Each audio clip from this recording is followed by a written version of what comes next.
All right, I'd like to call this meeting to session. All right, thank you everyone for coming. We're glad that you are able to join us today.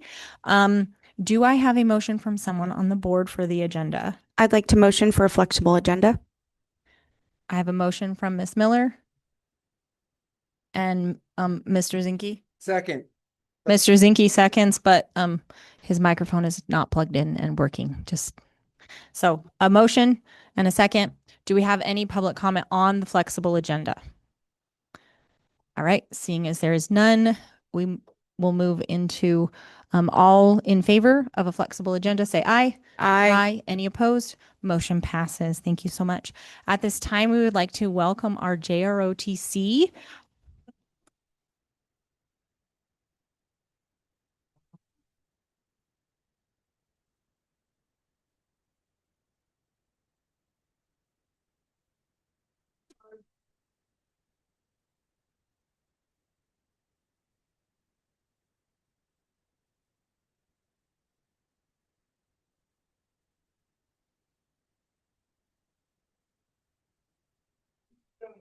Join me in the pledge of allegiance. Ready? Begin. I pledge allegiance to the flag of the United States of America and to the republic for which it stands, one nation under God, indivisible, with liberty and justice for all.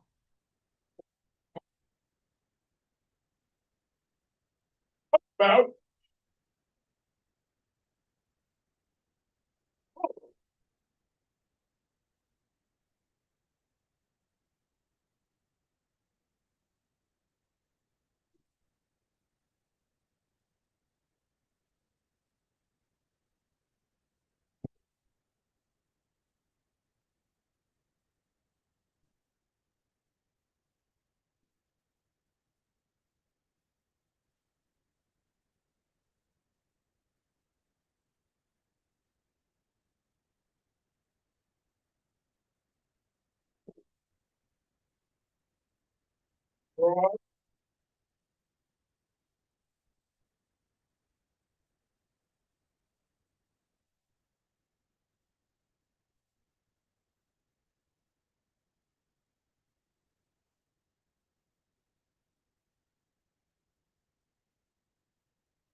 Thank you to our DHS JROTC. We appreciate you guys coming and presenting our colors for us. At this time, we would like to turn a moment over to Miss Dwyer for a special recognition.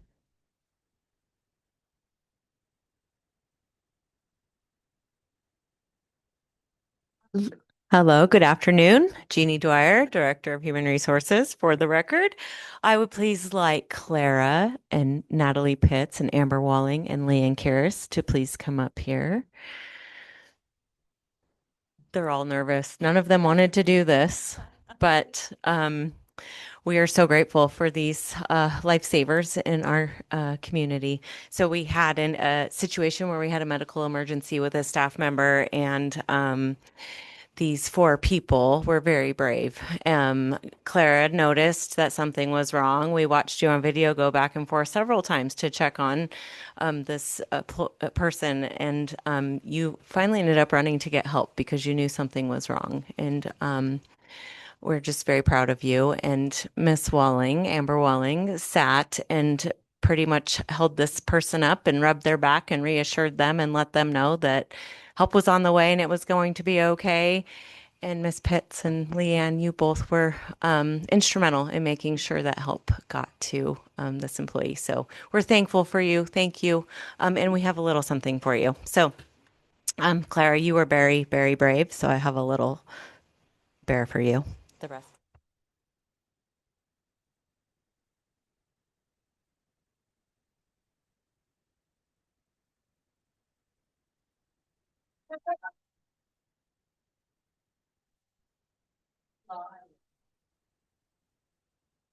Yeah. Oh, we have a photo. Yes. In our weekly. Come on. All right. Yes. Well done. Okay.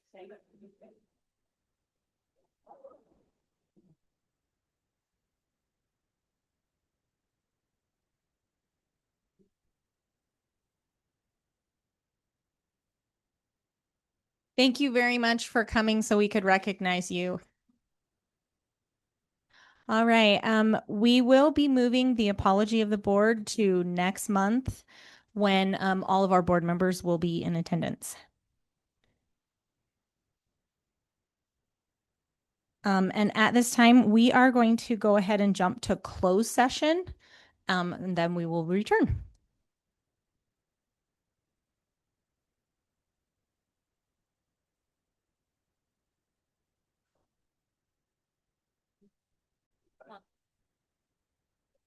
Tell me the words.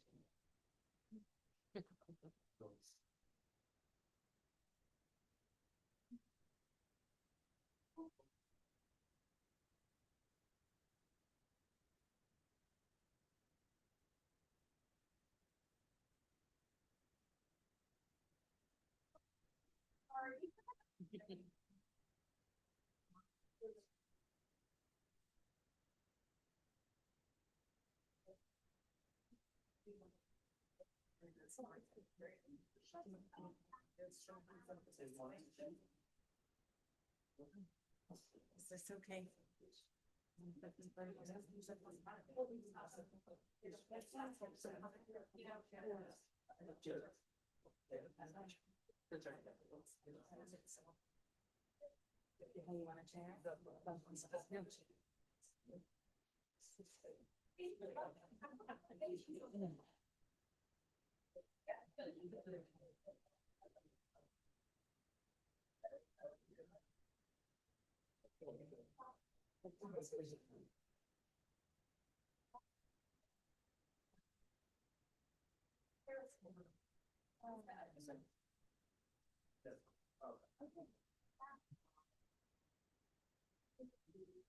All right. Thank you, everyone, for your flexibility. Thank you for moving over there, and for not sitting behind the board members.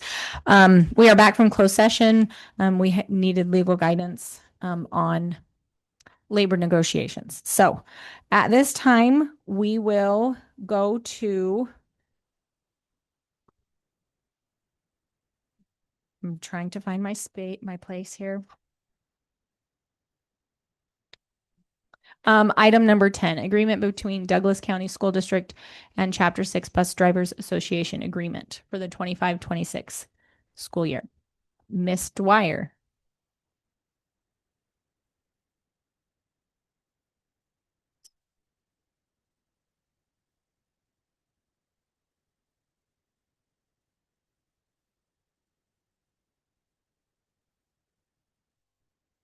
Go.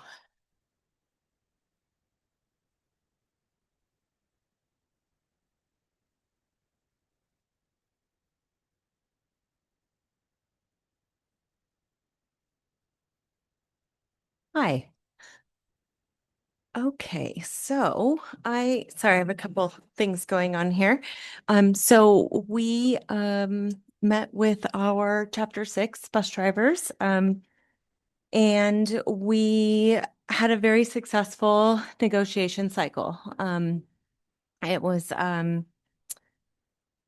we had a schedule set. It was well attended. Everybody was respectful. It was a really good experience for all of us. We had some really good conversations. We were able to talk about some things that were in the agreement that we just didn't understand as a district why they were the way they were. So one of those things were route hours versus route maintenance hours. And so that was one of the big changes that we made in looking at route maintenance hours and route hours and how those are factored with built-in brakes or maintenance of buses and things like that, right? So laws dictate that drivers get paid for the time they are driving the bus and transporting students, right? But we also have to look at maintaining buses, fueling buses, cleaning buses, safety checks on buses, so all those things, right? And then we also look at we have to look at the federal laws as far as, you know, how many hours do you work till you get a break and all those things, and how are those built into our hours. So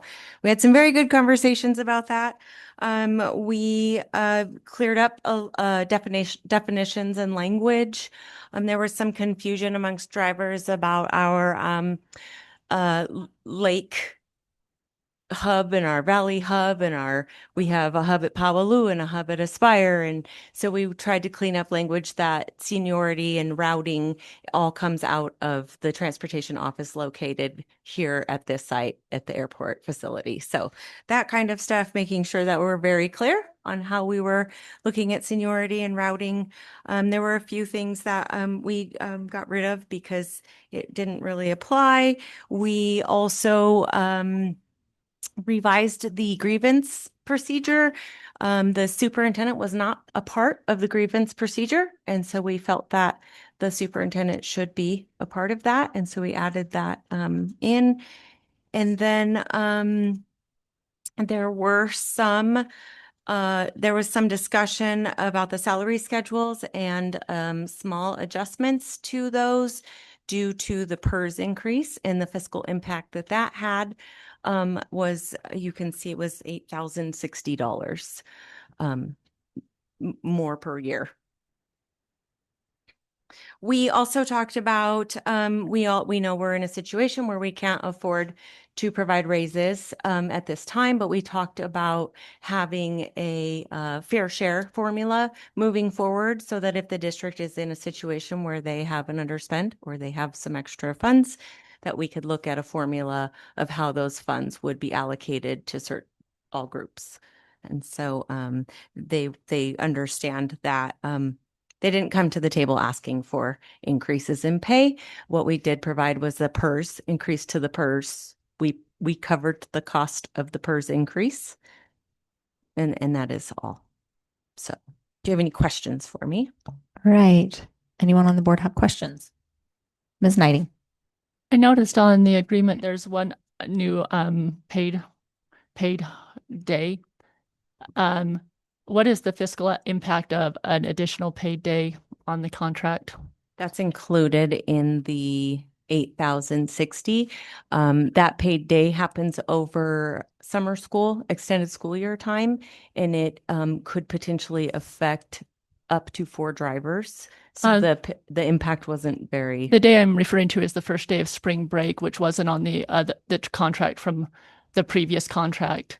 So that would I'm sorry, that would be everybody. You're right. Everybody, wouldn't You're it? right. Again, it's included in the 8,000. I don't have the breakdown of just that one day, but I could find that Okay. information. Well, that's for you. okay. I just wanted to be sure. That was a change that I was not aware was. was coming. Anyone else? Mr. Zinke? Yeah, Ms. Dwyer, is the 8,000 and change directly related to PERS, or is it PERS and STEP? Is it what it seems like for the workforce we have and the amount that is, it's minimal. So I'm curious. So that was for, I'm looking at Sue because she helped calculate this. That was for the PERS increase and the additional day or days holiday pay, and also included benefits. So that was everything. That was the cost of, so step and column was already built into the salary schedule. Step, they actually don't have columns, they just have steps, years. So it was that built in with the PERS increase.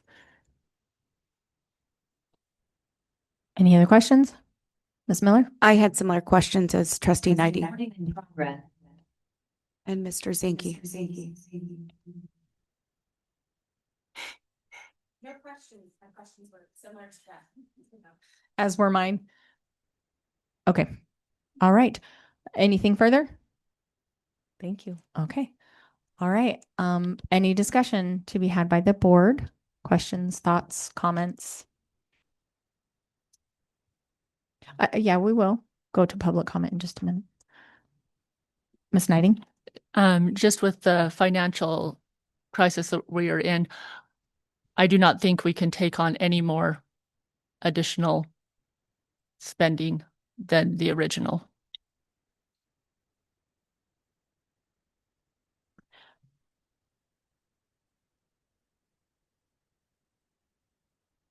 Yeah.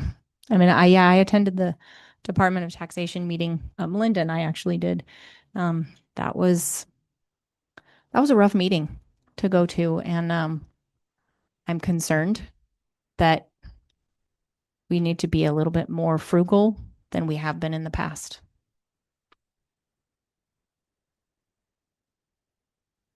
Thoughts or comments? All right, we will open it up for public comment on agenda item number 10, agreement between the Douglas County School District and Chapter 6 Bus Drivers Association agreement. Please make sure when you come to the microphone that you remember to turn it on and state your name for the record. And write your name on the piece of paper there. Thank you.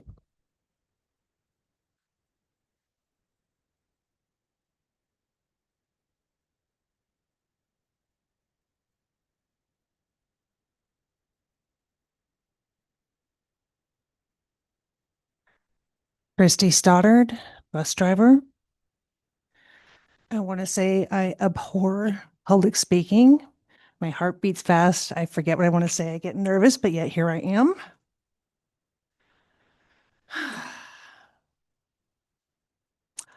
It's awesome to see so many people here. This time I wrote it down. I made notes.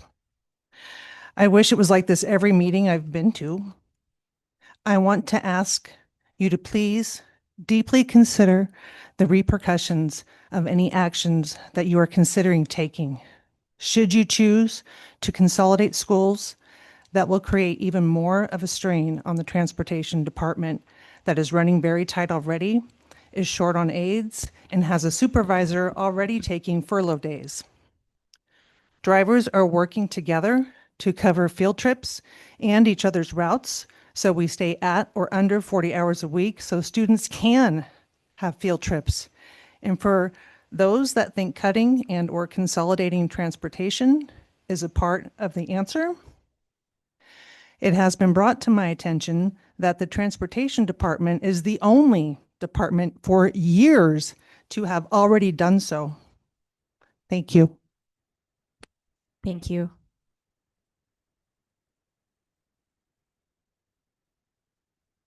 Any further public comment? Do we have any online? All right, seeing as there is no further public comment, we will close it. Any further discussion by the board? Do I have a motion from someone on the board?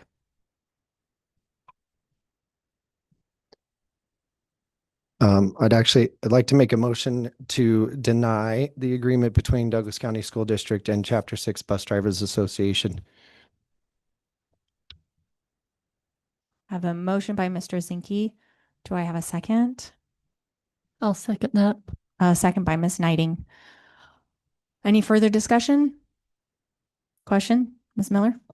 So I think that everyone needs to understand that financial situation we're in and increasing costs could put us further into a financial turnaround. So I think that with this, we need to figure out another option.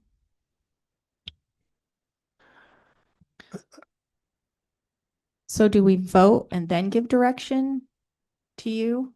Yes. Okay. So right. I would just like to add, I mean, she actually said it perfectly. We rarely have a bunch of people here, and you guys are all here for a reason, and we're in pretty dire straits financially. So, that's the reason I made the motion. This is not the time to continue spending. We have all kinds of issues with the financing and our financial situation, and we need to start reining it in. So I know these are difficult decisions, and we're all going to be in this together, but I think we start here. All right. The motion, all in favor of the motion, say aye. Aye. Any opposed? Motion passes unanimously. We do want to say that we are very grateful for our bus drivers And we know that they are the first ones that our students see in the morning, and we're really grateful for you guys. And I would like to actually direct Superintendent Alvarado to reopen negotiations and get back to the negotiation table. We will start that in the new year, as we only have one day of instruction left tomorrow. So Right. you can anticipate that being reopened in January. Okay, thank you.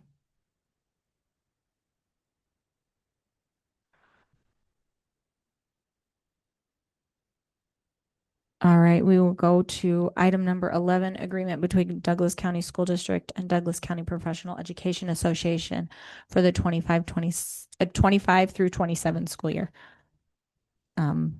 And we will turn that back over to Miss Dwyer. And Miss Ensign, thank you for coming.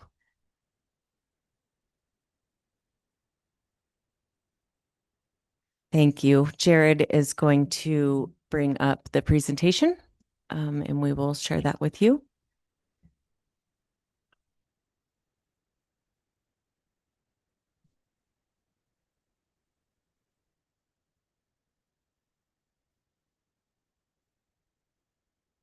So thank you. Again, I'd like to say the same about our interactions with the DCPEA, Douglas County Professional Educators Association. We worked together, a team of us, I think, very well. We had some hard and long conversations. We had several meetings, and we worked through a lot of language. And so we will present that to you. Scroll.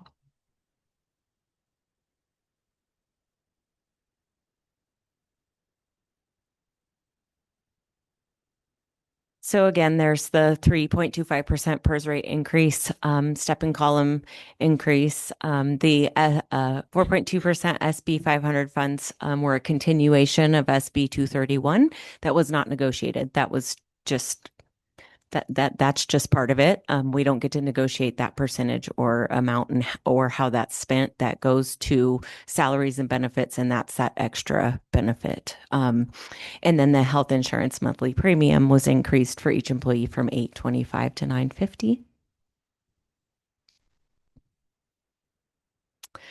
$950. So we agreed to reconvene on or before February 1st to discuss possible compensation enhancements. Informed by the December amendment budget review. I think we were hopeful that the December amendment budget review was going to be in the positive and not the negative. So it seems that we'll be having a different kind of meeting. Move forward. So we addressed leave of absence. So we adjusted some language for communication around possible misuse of sick leave. The way that it was worded, it seemed punitive and disciplinary in nature. And so we wanted to clean that up. And then we looked at the incentive for accumulated sick leave days. And so we adjusted the required accumulation from 150 to 85 days in a trade-in value. So you could trade 10 sick days for one personal day, and we reduced that to 5. So 5 sick days for one personal day. And you can only use that one. You have 2 a year that you could use, and that additional one would be all you could use. It wouldn't be like somebody could trade a bunch of days and then take weeks vacation, right? So it was limited to 1. How am I doing, boss? Okay. Okay, next slide, please.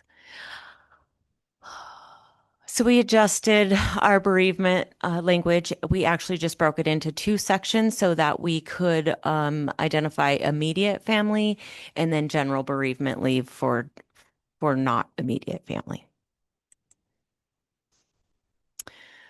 Personal leave language was adjusted and clarified, and with an emphasis on exceptions are open to consideration. So there's language in the contract that stated that personal leave cannot be taken in the first weeks of school or the last weeks of school. And we had in previous years adjusted so that people could take personal leave around holidays because that also used to be a rule. But there are things that happen. We have employees that have kids in college and they graduate when our graduation is right. And so to tell them they couldn't take days to go to their child's graduation just didn't seem fair. So those were the types of circumstances we were looking at.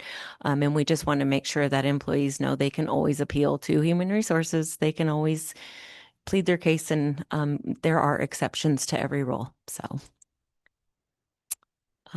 we also clarified the process for our reduction in force. We wanted to make sure that that language was very clear and in alignment with NRS before we moved into the coming months. Teaching conditions, we clarified assigned versus unassigned time for our elementary prep. We added the word library, and we did some clarification between a teacher and a specialist. Also in Article 10, we work to clean up our voluntary transfer and our involuntary transfer language. And so we did move the voluntary transfer period from March 1st to May 1st. I believe it was April to June or something like that. It was later, and we wanted to move it forward so that we could have our voluntary transfers placed before we were in a situation of filling positions. We established a timeline for response for employees to our involuntary transfer assignments. And we talked about formal notifications to our district staff. A lot of times we notified an employee, but their administrators didn't know what was happening. And so we just wanted to be clear about our process of notification. And then TOSA, teacher on special assignment, language was changed to guarantee a return back to their location and assignment for up to 3 years. Our MOUs, we worked out a flexible workday MOU, Memorandum of Understanding, the 3 flexible workdays due to the calendar changes, and what those could be used for and what they look like and how they will be documented, and that is attached. And that MOU is only for the 25-26 school year. There was identified a salary schedule issue in that we were not using the correct salary schedule for the last 24-25 and 25-26 school year.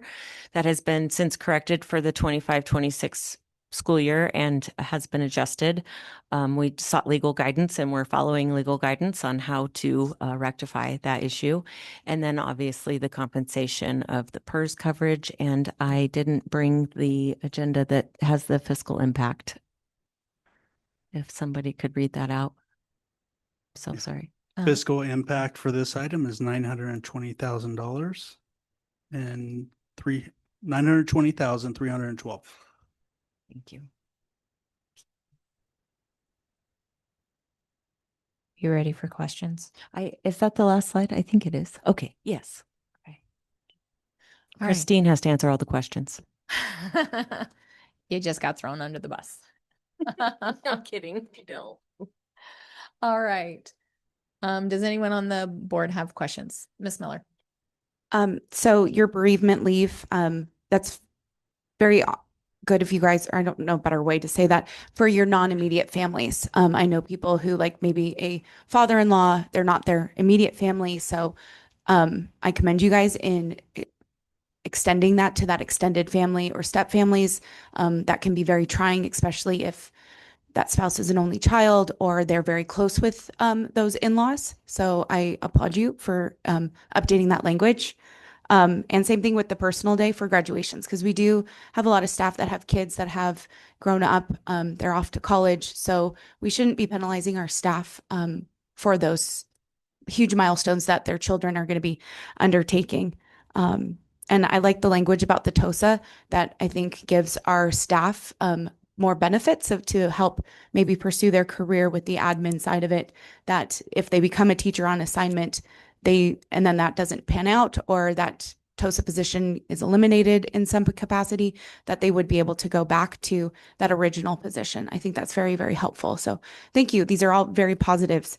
The one thing I have is just hanging over our head is that elephant in the room is our fiscal budget. I don't know about that part and the impact that we're going to have with this agreement. Can I ask, is it appropriate at this time for me to speak to things like that or no? Are we just answering questions if they're asked? That's fine. Go ahead. Can I make a pitch? Go for it. So I really respect everybody sitting in front of me, and I believe in my heart that you are going to make the best decision you think you can make given the situation we're in. I don't envy you. I don't want to have to make the choices you have to make. So I get it. And I don't want to be a person trying to stake a claim for a certain thing while a bunch of other people are also doing the same thing. But I would just say that when we look at information, I think that a lot of the information that we have received over the last, say, 6-8 months has been, some of it's been contradictory, some of it's been incomplete, some of it's been misleading, a lot of it's been just continually changing, and sometimes it's flat out wrong. And so I think it's really hard to be in the spot you're in because you have to make these difficult decisions and you have to make them pretty quickly, because part of the reason you are where you are is that decisions weren't made for some years when we had declining enrollment. And if they had been, we probably wouldn't be where we are. So you've got to make decisions pretty quickly. They're probably going to be big decisions. And yet, at least in my mind, you don't have solid, complete information. So it puts you in a hard spot. And I don't envy you. And I don't want to say things I don't know, but I do think, I tell my kid, taking the easy way is not necessarily the right way. And unintended consequences. And there are a lot of times where if you take the easy way, you end up regretting it later. And I think the easiest thing you can do right now is deny every single item that involves any money at all. And it would be reasonable. It totally would be. And I won't fault you for it if you do. I get it. But you're not guaranteed it's going to end up that way anyway, because you could end up in arbitration and, and who knows. And I would just like to make a pitch that the easy fix is cutting pay and benefits to DCPA represented members because we're the biggest group you've got. So we're the biggest sort of single pot of money. I've said this before, but I'll just mention it again. The raises we got cost about $3.5 million. And I'm going to say that because it's been stated that it cost $500,000 for 1% raise, but that's for all employees in the district. And I sit here today in the role of a negotiator for DCPEA. So I am speaking only to DCPEA represented employees. For that group, Pursue, it's about $238,000 for 1% and ends up being about $3.5 million for the 15% raise that we got. So that's a cost. It's a huge cost. It was fully justified by the increase in per pupil spending. But if we ignore that for a moment, we have reduced 31 certified positions in just the last 2 years. That's a savings of $3.5 million.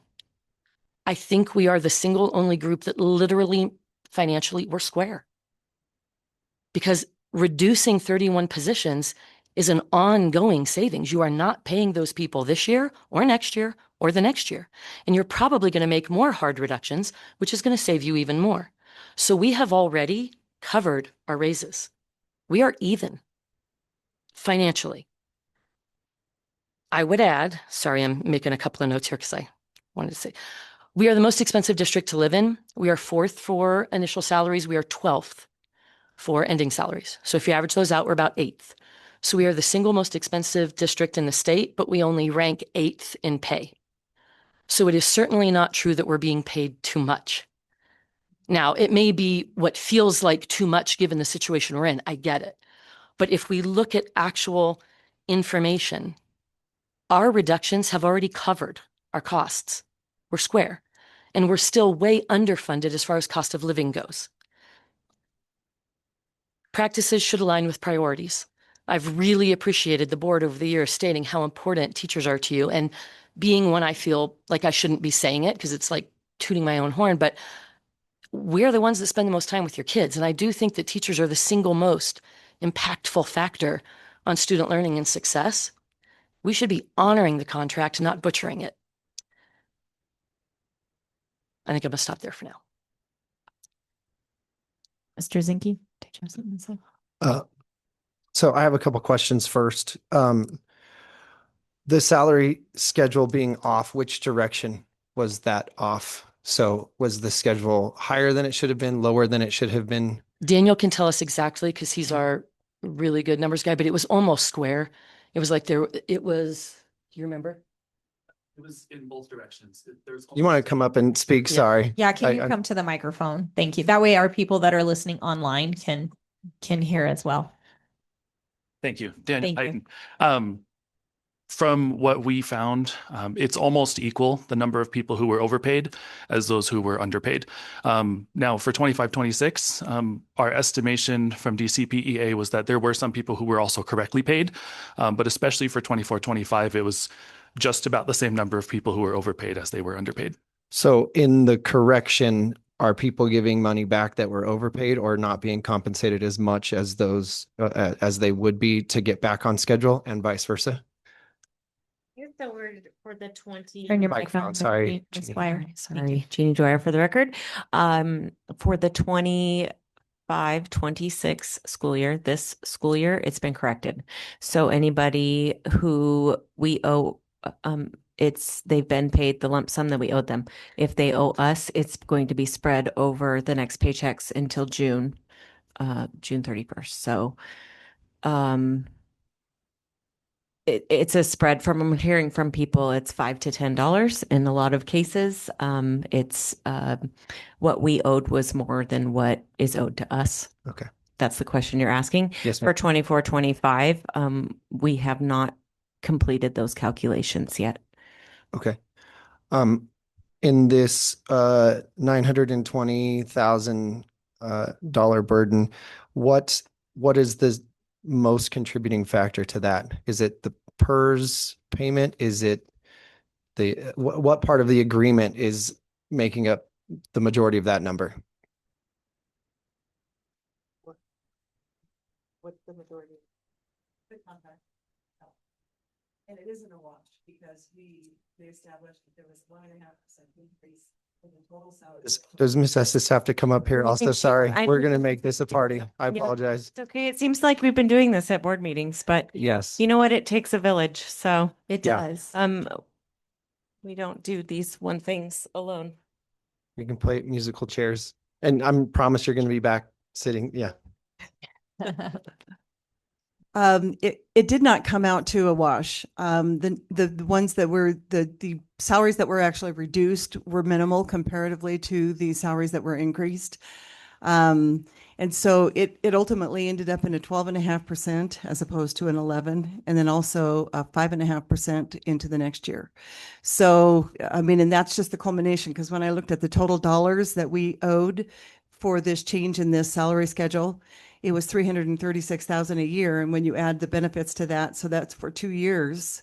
And then you add the benefits of the PERS on top of that, that's where the 900,000 came from. So, okay. So Okay. I know that that's been rectified and the district will be compensated or reimbursed, or we'll figure it out. And also the teachers that were on the wrong side of that will, on this 920, I know it's a total package. What is contributing most in that 920 to that 920? So is there one particular thing that is 600,000 or a particular thing that's 200,000? There's No, it's truly just the contract amounts, because when they took the old salary schedule and then they took, and that's how we did that. And I know that Daniel did a lot of work on that salary schedule. I came back and did that. And he had a different number altogether than I did because he hadn't calculated the extra days in there. So that's what we did. We trued up everything for all positions that were paid. And it was the contract amount that came out to like $336,000 for a year. That's the increase.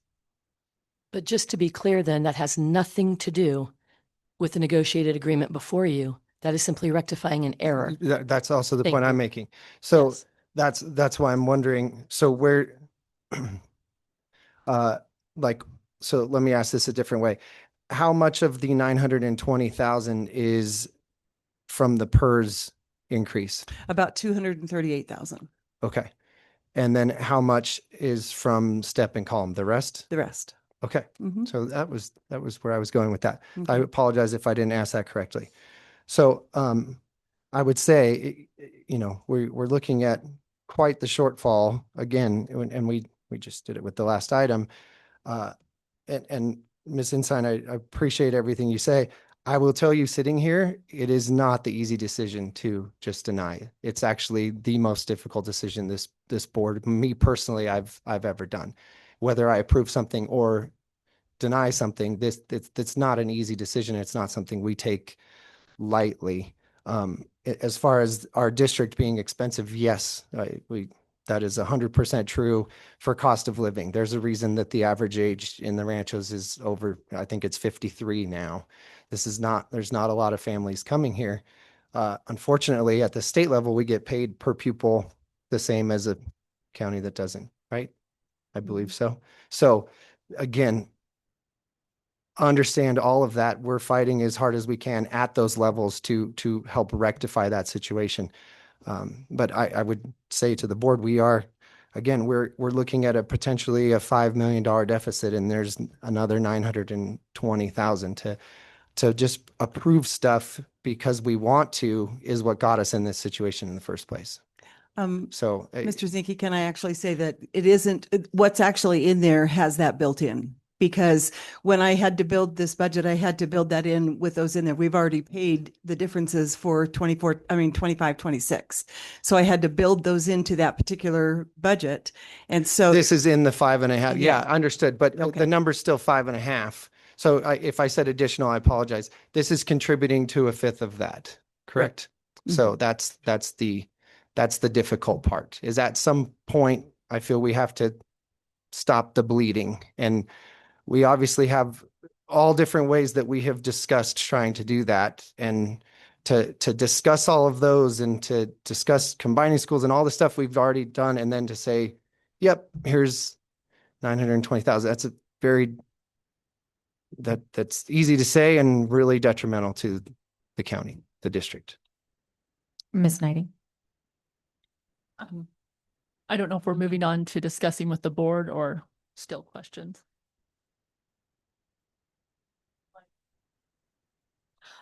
Anybody else have a question? I do. So can we, I mean, I like a lot of what is covered in the contract. I think that, the bereavement and the sick days and all of those things, are there things that we can adopt? Or do we have to adopt the whole thing or reject the whole thing? Yeah, I can add some context to that, and then Okay. we have legal who can, provide some more information from a legal standpoint. So my understanding is these negotiations were ratified by the union as a whole package. Not each individual item that's being presented to the board was ratified individually. So I see this as an entire package where you have to approve it all Okay. or deny it all. Okay. And that would be my guidance as well, that there's no discretion to pick and choose at this time. It's a fully negotiated agreement. So either Okay. has to be adopted or rejected. And then that would go back to Negotiation. renegotiation and things that are beneficial and don't cost us, all that could go back to the drawing board again. Correct. We can go back to the table and negotiate. Okay. This is a hard decision. And looking at it from our standpoint, nothing in the contract really, it's a pretty even game financially. Like you have to fix the mistakes, right? That's just, you have to. So you're not going to recoup that. But Right. I guess the question you have to ask yourself is, are you going to save some of your 5 million on the backs of trying to take money away from DCPA employees? You have to make that decision. Although it's not a guarantee, because I like you, but I'm going to fight you.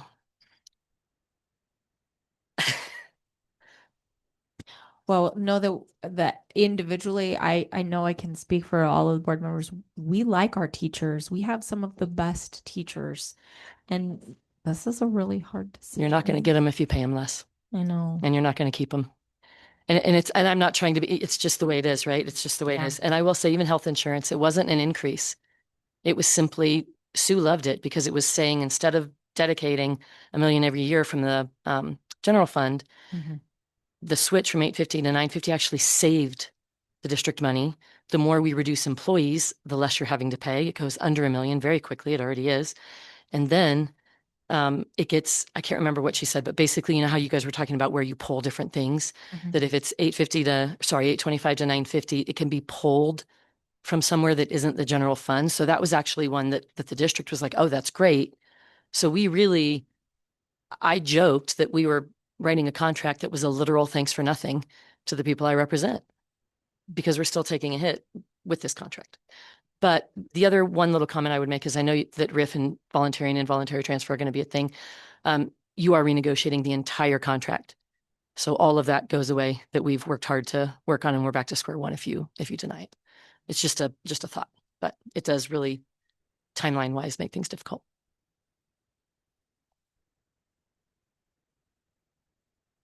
With all due respect, I don't see how increasing something from 825 to 950 is a savings. Oh, because I understand it comes from a different pool, and that's part of the. No, let me clarify. So every year, basically, the district knows it needs to fund health insurance. And so it just makes a lump sum $1 million contribution. That's been going on year after year. So this is instead of that.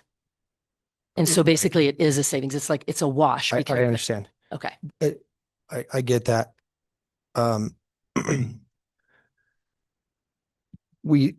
Okay, I understand. Thanks.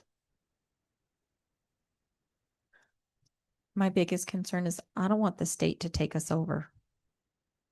And that's scary. Like, to me, that is really terrifying because the state is not invested in our community. And I'm concerned that if we approve this, I like it, but I'm scared that would happen. That's my personal. Oh, Miss Jansen. Sorry, you're hiding behind Ms. Knighting. I'm hiding.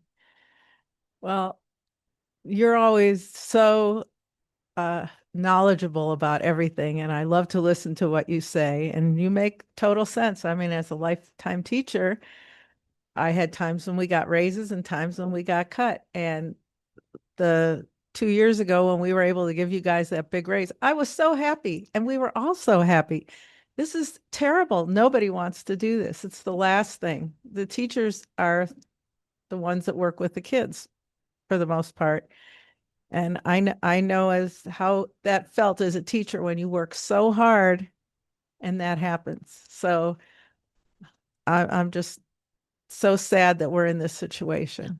And I hope that it'll get straightened out, but I don't know what we have to do, but we're going to try to keep as much away from the classroom, I'm sure, as possible. Thank you. Thanks. All right. Any further discussion by the board? Any further questions? All right. We're going to go ahead and go to public comment at this time on agenda item number 11. And just for those of you that came for general public comment, we will have public comment, I promise. We just got to get through these couple of things. So we will open it up for public comment on the agreement between DCSD and the Professional Education Association. Any online? All right, seeing as there is no public comment, we will close it at this time. Any further questions or discussion from the board? I just have to make the comment that the fiscal impact of over 900,000, if we approve that, I feel that the Department of Taxation will feel that we are not genuine in our cutting. And if that happens, there will be repercussions for us. And so if we send it back to renegotiation, I think it sends a better message that we are serious, because even in putting $1 million, into the insurance, the district was already paying $850 a month per employee for that. And yes, it was a savings as into making that transfer every time, but it wasn't that the district wasn't already putting a lot of money into that. Mm-hmm. But we have to right ourselves financially. If we do not, we're not solvent anymore. So in everything we do, we have to, and I think that the Department of Taxation expects us to do that. So that would just be, and we're just in a very bad position right here. There's not a good answer, but in our responsibility to be financially sound, I don't know that I can approve $1 million right now. Any further discussion? Yeah, I think too much has changed in a short amount of time, right? I mean, that was less than a week ago or a week ago now that meeting was had, and I don't know how many people listened to it, but it was not an easy meeting, and there was a lot of fervor, let's say, towards our district and decisions that have been made. And so unfortunately, I feel the same way. We, at some spot, we have to show that we are serious about getting this under wraps. And I would much rather see us make decisions fiscally without making cuts and without making crazy decisions, or that people think are crazy, and may very well be crazy, but necessary. And so, yeah, I don't see, especially if we're telling the bus drivers they can't have 8,000 extra. I don't know how we tell the teachers they can have almost 1 million. All right. Do I have a motion from someone on the board?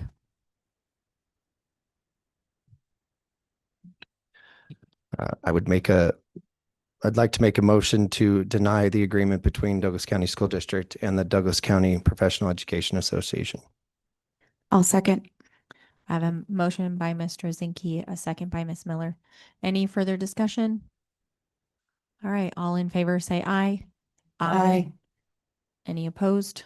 Motion passes unanimously. Oh, I didn't see your hand. Sorry, you're hiding behind Melinda. All right, so I'm sorry. 4 in favor and 1 opposed. That was Ms. Jansen.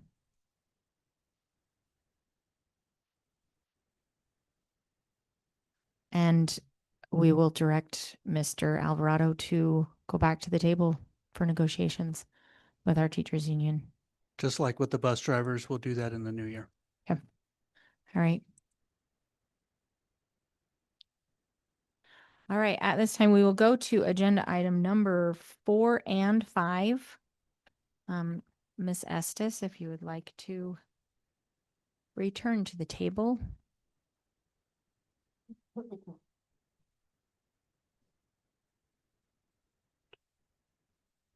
Well, this is not a conversation I ever wanted to have. I sent out the highlights that you received this afternoon. I don't know if you got them through Board Book or where they were given to you tonight, but as you can see from the general fund, when you start out in the hole already by 900 and some thousand, it carries over into the next year, which reduces our total revenue or our total benefits by that to start with. And then when we have added, when we've looked at the revenue piece of it, what we budgeted for in the May final was about $6.3 million. But we used the budget that they had given to us from the state for an estimated enrollment that we did not get. So that actually reduced the amount that we're going to get. So we trued that up. We lose about $2.8 million in the revenue package by itself. And so the whole thing just adds up to this. And then we had an additional $1.2 million that we put in. We had that special allocation that was given to us. It took them quite a while for them to be definitive about what that was supposed to be or what we were supposed to do with it. And we didn't realize that. And so we were very conservative and only used about half of it to actually budget in the May final, but found out that that can't be used in the general fund. So that really is what has culminated in the difference in the bottom line. So does that make sense to everyone? When you're looking at the total package with revenue being reduced by almost $3 million from what we budgeted for in May, by the fact that we had an ending fund balance that was in the negative by 900 and some thousand, there's another $1 million. And then, to try to get to even a fund balance, we had a fund balance budgeted in the May final of 900 and some thousand. So that really equates to $1.8 million that we've already lost before we even began the year. And then to lose $3 million in the actual revenue from what we budgeted for in May. This has been since 2017, we've lost 1,071 children. And since this revenue is all based upon a per pupil expenditure, it does not work for Douglas County. They've already talked about the problems that we have here in Douglas County. This particular way of funding does not work for us. So I think it's really important for the lobbyists to actually go back, and the fact that we don't have any of our county taxes to count on, that is all going to the state and being distributed amongst the counties in the state of Nevada, I think is critical for us to be a little more proactive in actually trying to go back to the table and go back to the legislature to see if we can't fight for a different way of funding, because this is not working for us. When you're looking at this total budget and the total salaries, it looks like we're increasing by 1.056. The truth is that a portion of that is the insurance, because you've added it now to the salaries. Okay. But that only goes from January through July, that 950 as opposed to the 825. But as you can see down here, the transfer to the insurance fund was taken out. It was deleted. So that is a wash. We did get some better news from a statute, and our bond counsel actually talked to us and found the statute that said that we can now transfer money from our debt service, if we have it, into the capital projects to pay for buses. That's a $660,000 savings. So otherwise we would have been at a 5.2 like we had anticipated. But right now we're sitting at a 4.6. And then the special ed fund is also down from the total revenue that we're going to receive. So we either have to increase the transfer, of which we don't have in the general fund, to the special ed fund, or we just really have to try to minimize costs there. And so that really is going to end up in the hole as well. Now, I talked to the Department of Taxation today, and her conversation with me was not very forthcoming. She said, well, I think you should just take money out of your budget for whatever cuts you're going to make. I said, we have no idea. And I did that once, and I got stung, because last year I took that out of the budget, and then those reductions were not made. So with that in mind, I said, we are not going to put anything in this budget that doesn't really come to, that is not an actuality. So this is a very transparent budget. This is exactly what we have on the books right now, and is exactly the culmination of all the revenue and the expenditures and where we end up. So the rest of it, we're not in trouble in our cash. We still have cash available. We have investments that we can actually pull from, but we do not want to reduce that. So, you know, in the event we actually do something major that actually brings in some revenue, we will be able to, and maybe we can't, maybe it's a sale of a building, maybe it's anything like that, but it would have to be posted to our Building and Sites Fund. Okay, but there are different ways that we can maximize the capital projects with funds that we already have in the general fund. And we will start working on those now to find out, to make sure that whatever we can put into there can be moved from the general fund to the capital projects. But we have to be very careful, because it's very, very explicit, and it's very specific. So we're going to be working on that. But right now, this is the situation we're in. And I thought, when I was talking to her, I'm thinking, I don't know what you want me to want us to do, is to turn around and take $4 million out of the budget, and then we spend all that, or we spend, you know, a good portion of it. I know that the intent is to do some serious cutting in whatever direction we can go, but that means that we would be in violation again at the end of the year when we overspent the budget. So it didn't make any sense to me. I said, I'm going to prepare it just the way it is. It's going to be transparent. It's going to show just exactly where we are financially, and that will go from here. So. Can I clarify something really quick for the board? Yes. The reductions that Ms. Estes is referring to were from fiscal year 24, not fiscal year 25. And I believe it was 9 positions total. Is that what you're meaning? Okay. Mm-hmm. Just making sure. Are you ready for some questions? Or Sure. do you want to, if we combine 4 and 5, do we want to go ahead and do the 4? I was telling, we talked about this today. 4 is really just saying that this is an augmentation and an amendment. Mhm. Okay, but it's really a culmination of the whole thing that is really just amending and augmenting the current budget that we have. So 4 and 5 really kind of go together. right?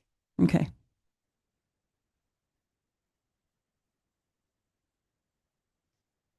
So I don't know that there's Okay. any action on 4. I think the only action is on 5 to actually either approve the resos that we currently have. Okay. Is that correct? Yes, it is. Okay. So even though it says discussion and possible action, it's just an information for us to then carry into number 5, where we actually vote on it, correct? 4 is the presentation of information, 5 is the resolutions. Okay. Yeah. All right.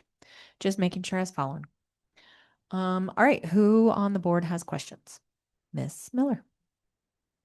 Ms. Estes, you said something about the buses are now able to come from the Capitol. Mhm. What do you mean? Like, are you talking about like new buses or repair and maintenance on the buses? No, new buses. New buses. That when we purchase new buses, they've always been in the general fund, but there is a new statute that allows us to actually move money from our debt service into our capital projects to actually pay for buses. And so, and if you'll notice on page 2, where it says, where we had buses budgeted at 660, Yeah, we and- removed those.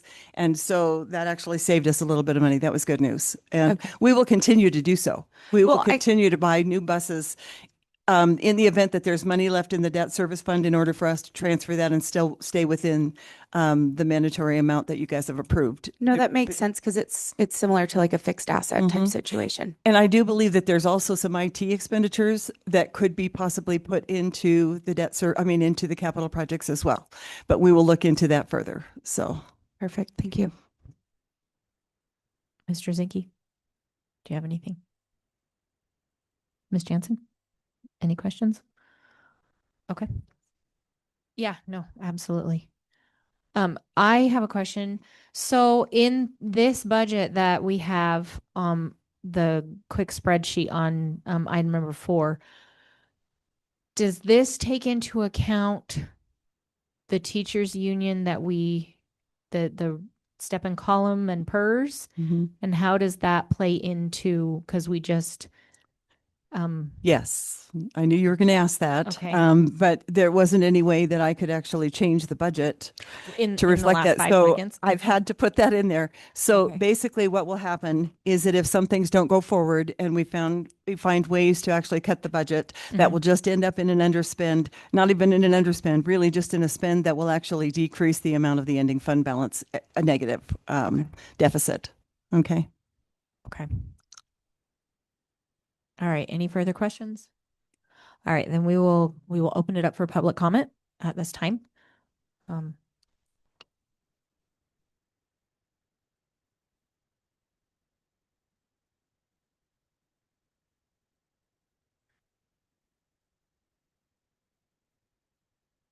And just remember to state your name for the record. And you have 3 minutes. Thank you. Thank you. Hello, school board. My name is Catherine Nielsen. I'm the executive director of the Nevada Governor's Council on Developmental Disabilities. We do appreciate the opportunity to provide public comment today, especially regarding the consideration of school closures and the restructuring, particularly in the Lake Tahoe area due to financial challenges. I would also like to. Sorry, I'm going to stop you right there. So this is not general public comment. Correct. It's about the budget. Okay. All right. I just Yeah. wanted to No, yeah. make sure. Okay. Thank you. Yeah, no, Sorry. you're welcome. I will Going. make sure it's relevant to that. Okay. Absolutely. I would also like to add, I'm a Douglas High School graduate, so I've been in this county for a long time. We won't name when I graduated. But what we're really concerned about is obviously the district's budgetary constraints. We're concerned about the fact that the budget or that the school district is not historically billed for Medicaid eligible school-based services, despite the availability of federally reimbursement availability to that. I did confirm this morning, as of this morning, you guys are still not billing for Medicaid services. Medicaid reimbursement is critical, and it allows funding mechanisms for services such as speech therapy, occupational therapy, physical therapy, nursing support services can also be billed under this as well. And so I know that you guys are in a huge restraint. I have a long public piece of testimony that I will turn into you guys as well. But the biggest thing is that you do have revenue streams that are not being utilized, particularly the Medicaid revenue streams. And there is a large grant that the state was just provided that will help the school district get on board with Medicaid billing. We, as our office, we would be more than happy to talk with you guys about how that works and how you can get into that. But it is an untapped revenue stream that could definitely help the services in our state. We have at least 17 students at Watell alone receiving IEP services. That doesn't include 504 plans. That doesn't include so much else out there. And it doesn't touch any of the other schools in your district that could be billing for these services and receiving a new revenue stream. So thank you for your time. Thank you very much.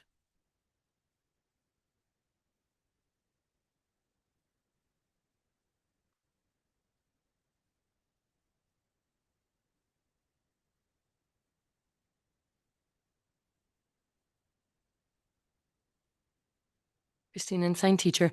I just wanted to add one more question. I know I said I thought the information that we have provided is often sort of confusing and hard to make sense of. I've got the budget document that showed kind of the budget over the years. And, you know, I pick one spot to look at, but to me, it looks like you have $3 million savings that you're not noticing. I mean, if you look at what's been spent on like certified teachers, essentially, it's basically the same in 2024 as it is in 2025. And then I looked up the new one from Sue's just presented document, and is the same now, but we've got 31 less people. So why is it not 3.5 million less? And I don't have an answer. I'm just wondering, like, that's why it's so hard to try and make sense and say things about the money. Like, to me, you have $3.5 million already that you don't know you have, because this is the same number every time when you've got 31 less people you're paying for. And that's $3.5 million in savings. Thank you. Any further public comment? Any online? All right, we will go ahead and close public comment at this time. Sue, do you want to come back to the table in case we have more questions for you?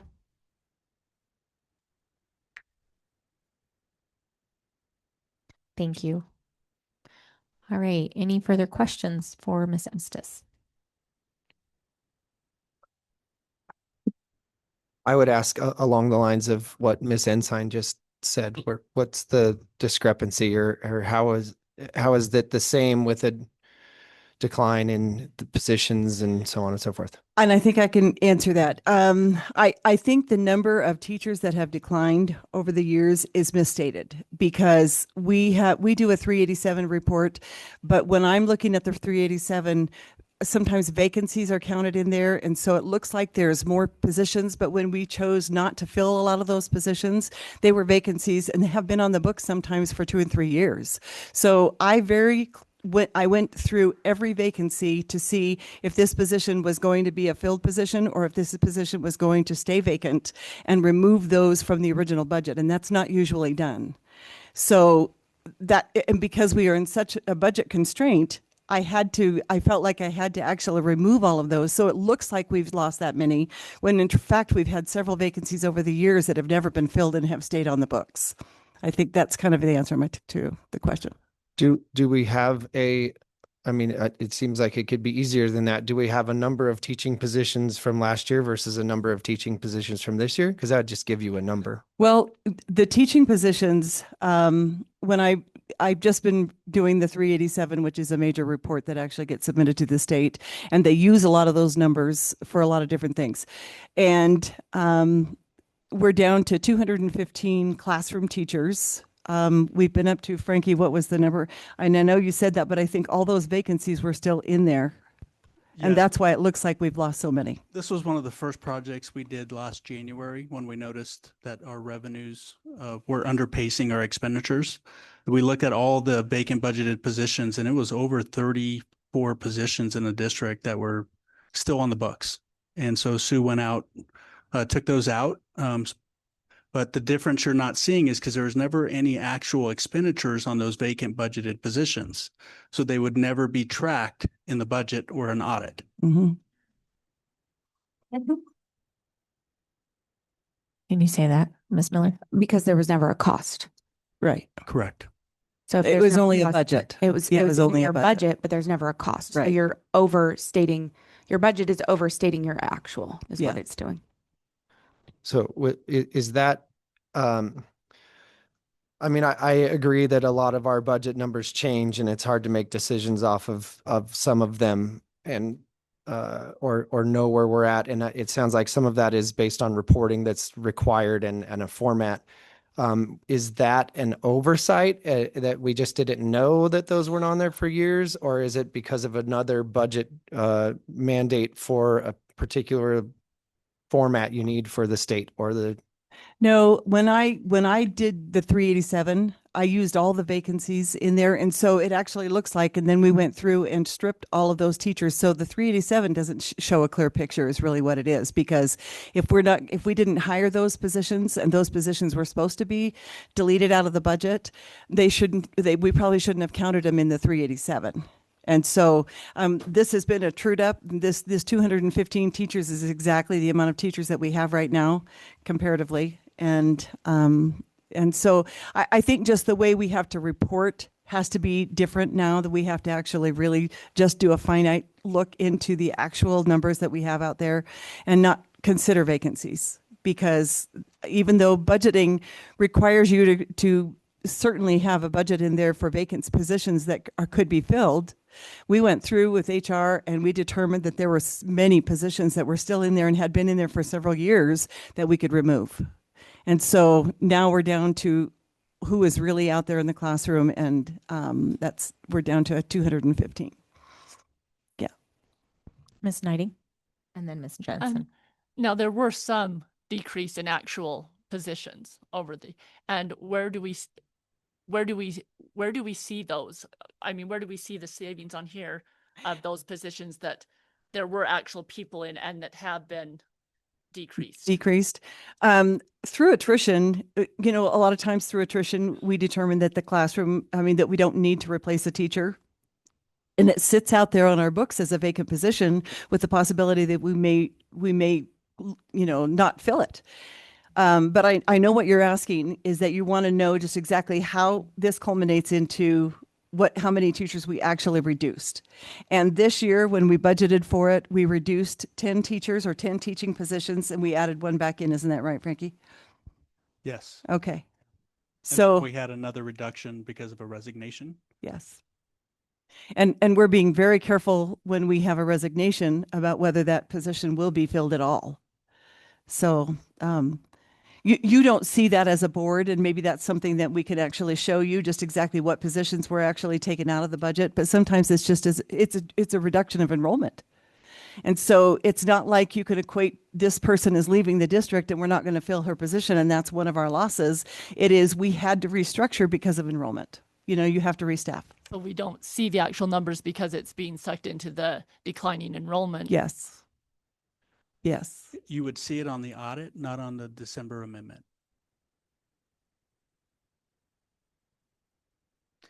So what specifically is that $3 million that Ms. Ensign was talking about?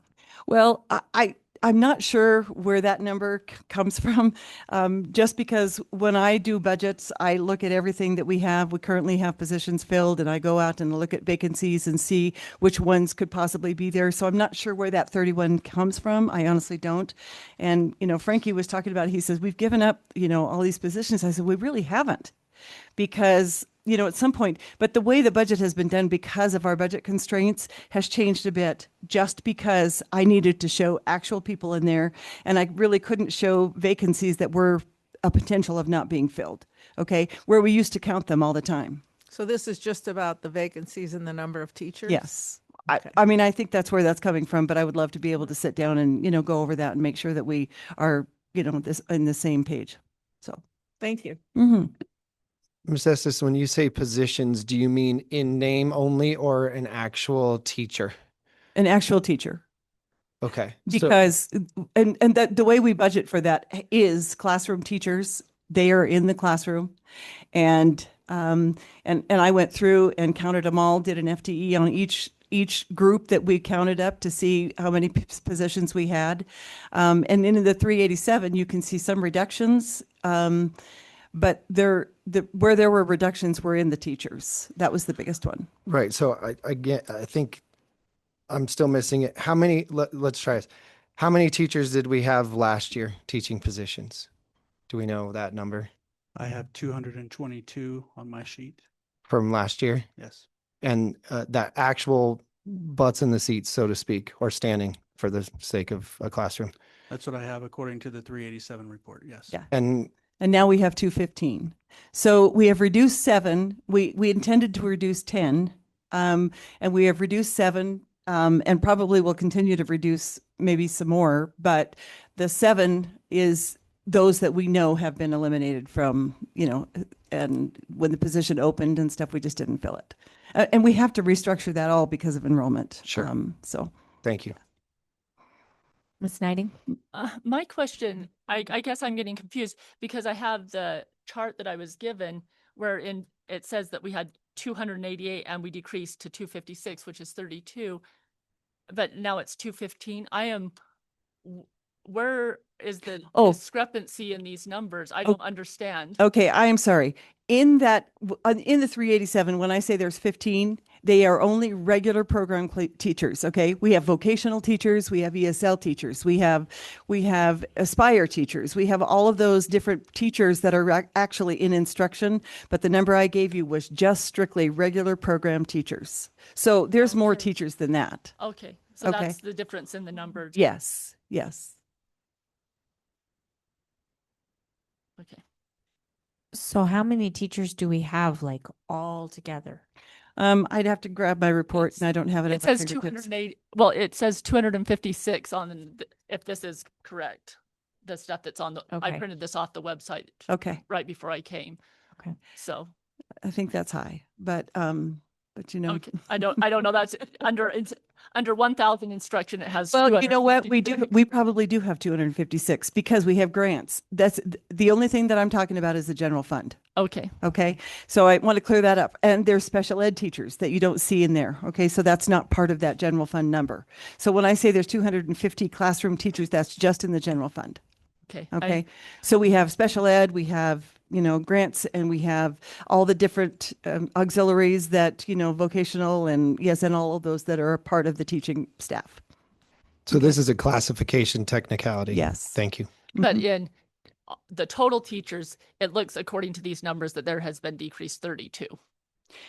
Yes, overall between special ed, between ESL, and some of them have moved from our ESL in the general fund to the ESL categorical and for the Aspire as well, depending on the money that we get and qualify for the at-risk and ESL and GT. Okay. Any further questions, Ms. Jansen? Okay. Ms. Miller? What is the fiscal impact of these resolutions? Is there one? Or is it Just the ones we've talked about Just the with the teachers. The fiscal impact to the general fund is what you see right here. Okay, that $1,056,000 has to do with the insurance piece of it, and then it also has an adjustment of salaries. Okay, thank you. Mhm. With declining the union agreement, will that number change? Yes. Well, It all depends what happens when we yeah, reopen it- negotiations okay. and get back to the table. but we're not going to Okay. take, I didn't want to take it out of the budget. Right now, Right, it's sitting in the no. budget. We've prepared for that. We've Okay. paid for that. And, but it ultimately ends in a deficit, so. So potentially, if we go back to the table, Mm-hmm. if it's successful, we could reduce the deficit even further. Right now, in this amendment, it shows $4,663,300 as our deficit. Mm-hmm. Okay. All right. Thank you for answering the questions. Any further questions or discussion from the board? All right. Do I have a motion from someone on the board? I can make a already motion did. that, We already took public comment. I make a motion to approve the augmented and amended budget for fiscal year 2025-26. Second. Melinda, you have to approve each reso. Oh, Okay. Oh, okay. So it has to Okay. be done separately with each individual reso. all right. Okay. Thank you for helping us Yes, clarify you're that. welcome. So let me get back up to the resolution. So rescind your motion. I rescind that motion I rescind the second. and I make a new motion that we approve the, You'll have Re- to also state the number of the resolution. that we approve the augmented and amended budget fiscal year 25-26 resolution 25-03. Second. I have a motion by Ms. Knighting, a second by Ms. Jansen. Any further discussion? All in favor, say aye. Aye. Aye. Any opposed? Motion passes unanimous. I make a motion that we approve the resolution and approve the resolution of the augmented and amended budget fiscal year 25-26 resolution 25-04. Second. Motion by Ms. Knighting, a second by Ms. Jansen. Any further discussion? All in favor, say aye. Aye. Any opposed? Motion passes unanimously. And I make a motion to approve the augmented and amended budget for fiscal year 25-26 resolution 25-05. Second. I have a motion by Ms. Knighting, a second by Ms. Jansen. Any further discussion? All in favor say aye. Aye. Any opposed? Motion passes unanimously. Thank you, Ms. Estes, and drive safe.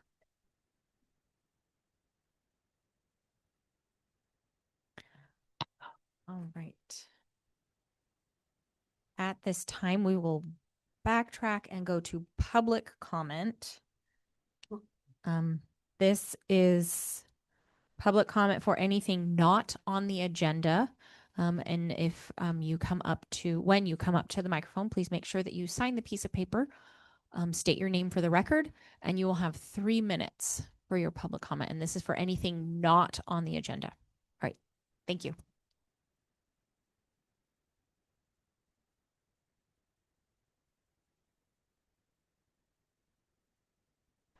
Stella Roper. I'm a parent of an 11th grader at Wattell High School and a local businesswoman and a CPA. My family has roots in this valley. And I am here tonight not only as a parent, but someone who is heavily interested in our entire community. I have come prepared with a different narrative, but one focused on collaboration and understanding. However, that changed when I learned that our children had been exposed to hurtful, derogatory comments made publicly on about their school on the recent survey. This has made it clear that there are harmful misconceptions circulating in our community, and I'm here to address them directly and transparently. First, let's discuss the belief that the Lake schools are a financial burden on the district and that closing them will save money. This is simply not true. While I appreciate the district's efforts toward transparency, the facility capacity review posted yesterday on the district's website is inaccurate and misleading for our purpose. Wattell capacity listed as 494, but it conflicts with the 2010 facility master plan, which lists it at 345. That's a difference of 149 students. Where did that number come from? That 494 and 345, do they even exceed the capacity allowed by the fire district? The school cost study, which is the per pupil index, posted does not provide an accurate picture of variable cost educating a student at the Lake schools. The reported PPC for Wattell ranges between $16,000 and $32,000, and I'm going to tell you that the community believes the $32,000. These figures include one-time capital expenditures required by ADA and full allocations for part-time staff who serve multiple schools. Now, I've been told the district is working on an agreement to allow California students to enroll at the Lake for approximately $10,000. That would lead me to believe that $10,000 is likely close to the actual variable cost of our students at Wattell. But here are some facts. We currently have 142 students. We're projected to have 160 next year. Our enrollment has not declined. It is stabilized. Most importantly, the Nevada State Board of Education shows that our district has 3 attendance zones, and according to their maps, the Lake schools are the only ones that technically qualify for attendance area funding. They list that funding at $6.1 million. I believe that the superintendent has corrected that may be for this year 5.5. I'm not sure if it was this year or next year he was referring to, but he did say that if we lose an attendance area zone, it could lose the district $5.5 million. That means that each Lake student probably brings in close to $30,000 in federal or state funding. Excuse me. Your 3 minutes Oh, is up. okay. Thank you very much. Got the point. Thanks. That's okay. Thank you.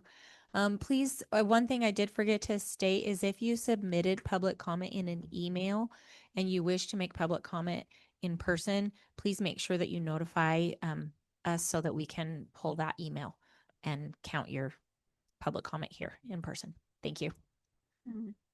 My name is Anita McLean. I'm a junior at Wattell. Before I say anything else, I ask the members of the board to look around this room. What you see are not just students, parents, and teachers who are looking at a family. People who are here to fight not simply for a school, but for a community that has shaped and supported them. I have only been a part of the Wattell family for 4 months, yet I am standing here today because this school is worth defending. If someone who is still new feels compelled to stand up and fight, what does that say about the strength and value of the community you are now considering dismantling? Let me remind you of Douglas County School District's stated mission, quote, to ensure that all students achieve excellence in education, character, and citizenship in partnership with parents and the community, end quote. Those words are displayed proudly on your website, yet your current actions tell a very different story, one that undermines community, disregards students, and places financial mismanagement above educational outcomes. If you do not intend to uphold this mission, then why display it at all? I'm currently taking a full and rigorous course load at Whitell, including 3 AP classes, something I never would have imagined possible at Douglas High School. Whittell's small, close-knit environment allows for meaningful classroom discussions rather than excessive and personal homework. This approach deepens learning and strengthens relationships and makes an education memorable. I currently hold a 4.2 GPA, something I was genuinely afraid I would lose at Douglas. To be clear, Whitell is not easier. The coursework is just as challenging. The difference is support. At Whitell, teachers and staff know me as a person, not a number. They hold me accountable because they are invested in my success. Yet despite outcomes like these, Whitell is being discussed as the potential consolidation target, not because of its failing students, but because of the district has failed to manage its finances. Let me be clear, this crisis was not caused by Whitell. It was caused by years of unchecked spending, poor internal controls, administrative growth, and compensation increases without corresponding revenue. If this is what you dismiss as bad for numbers, then you are failing to see the forest for the trees.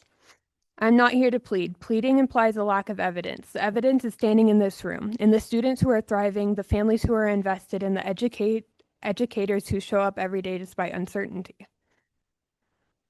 Your mismanagement of funds is what brought us to this point. It is now your responsibility to exhaust every possible option before destroying a community that is demonstrably working academically, socially, and emotionally.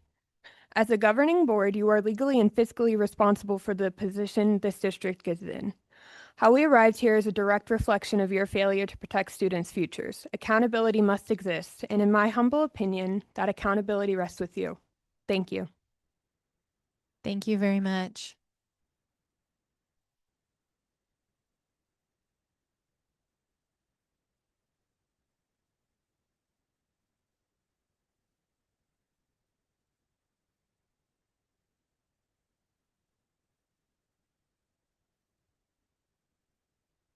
No, yeah, just push the button. Thank you. Good evening, President, members of the school board. My name is Melissa Rouse. I'm a parent of 2 students at Zephyr Cove Elementary School. My son will be attending George Whitell Middle School next year. I'm also the president of the Parents Club at Zephyr Cove, and my family and I are long-term residents of the South Lake Tahoe area. We own a small business in Carson City, and I'm a human resources director at the Hyatt in Incline Village. I'm here tonight to advocate for our lake schools and to express my deep disappointment that further consolidation or potential school closures at the lake continue to be part of the conversation. Our lake schools have already consolidated. When the middle school was closed years ago, we adjusted. Today, we operate 3 schools in 2 buildings with 1 principal and 1 vice principal. We share nurses, counselors, teachers, and other staff across campuses. Our community has already made significant sacrifices, and we continue to do more with less. Our Parents Club plays a critical role in sustaining our schools. We financially support after-school programming, provide staff stipends, and fund a variety of programs that definitely directly benefit students. We fund all the place-based learning. We successfully manage a parking program, which brings revenue into the district. Mr. Alvarado, you noted on your comments at the Department of Taxation an idea that Parents Club could subsidize transportation for field trips, and we already do that. We already are filling the funding gaps. Additionally, our middle school and high school already operate on a 4-day work week. Again, we're already in a consolidated model. I also believe our lake schools add value to the district because of our rural designation. Our schools bring in funding and benefits Douglas County as a whole. Further consolidation of closure of our lake schools would devastate our community. While we value Douglas County and the Valley, and my husband and I run a business there, our lives are centered at the lake. Our schools, churches, temples, community centers, recreation facilities, and support networks are all at the lake. Forcing families to relocate down to the valley would disseminate a tight-knit functioning community and is simply unacceptable. I also want to express concern about the cost per pupil analysis that's been presented. I don't believe it's clear or accurate, including a major capital expense such as renovation that was primarily done to make the gym ADA compliant misrepresents the true ongoing cost per student. That framing does a disservice to our schools and our community. I respectfully request a revised and more transparent analysis, one that accurately reflects shared staffing models, distributed FTEs, and true operational costs.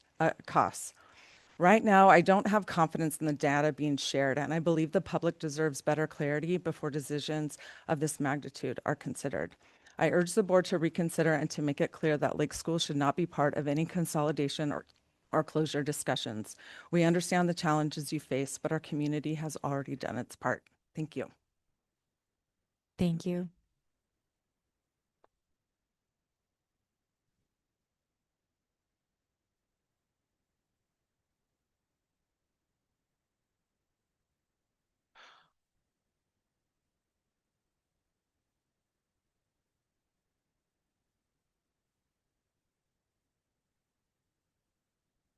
There we go.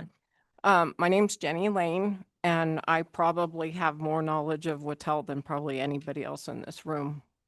My two girls go to Wattell. They are juniors. They're also my grandchildren. They are legacies at that school. They are 5-generation, hopefully graduates next year at Wattell.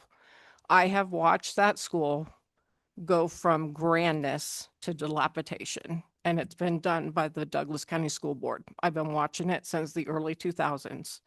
You guys have pulled everything from that lake. Since the early 2000s, I have watched that school go to hell in a handbasket. These kids should not be continued to be punished. We've got a middle school up there that's sitting empty, that can't be used, that was closed down almost 20 years ago. And now you guys want to consolidate the elementary school up to the high school. My kids, my son and my daughter, both went to Wattell when the kids at the school, where were over almost 1,500 kids at that school. That was in the late 90s, early 2000s. So that school has the capacity for students. I understand that South Lake Tahoe has a lot of issues with their schools. I do not know how you guys can do it, what kind of variance you can issue to try to be able to get more enrollment up there. And nobody knows better than I do how expensive it is to live in Douglas County. I'm a single grandparent raising 2 teenage girls, and these kids deserve better from all of you. They really do. Thank you very much.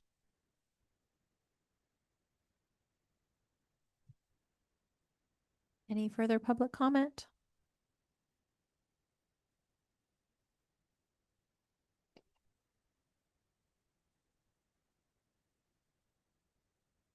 My name is Brian Patrick, and I live in Indian Hills. And I was talking to one of your principals a couple weeks ago, and the rumors have come up about consolidation and changing and closing and moving and this. And the principal looked at me and he said, "You don't carve the heart out of an area when you close. You carve the heart out of an area when you close an elementary school. You don't carve the heart out. You guys got to make changes. I feel for you. I don't know if it's mismanagement, whatever it is. It is, we've lost a lot of kids. How do you get them back? You kind of convince your county that you can build low-income housing. You can build affordable housing, and you can bring people into this community, you know, that can afford to live here. The average age is 67 in this county. I saw this coming 20 years ago. I've been in this county 45 years. I raised my children here. We lived here. You know, you can't, if you're looking to consolidate, you got 2 elementary schools sitting at 45% or middle schools, maybe that's where you do it. I don't know where you do it. But you don't kill an elementary school in a neighborhood anywhere. That's all I got to say. Thank you very much.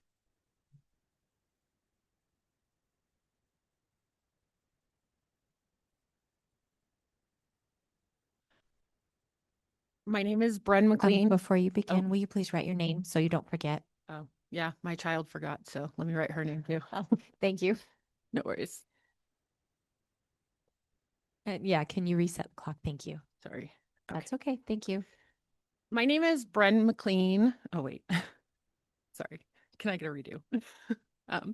My name is Bren McLean, and I'm here today because Wattell High School is the only school where my children have felt safe, supported, and truly seen. And it may be closed. Last week, our community was blindsided with this news. We were given less than a week to prepare for this board meeting, and our entire community is scrambling to fight for our children's future.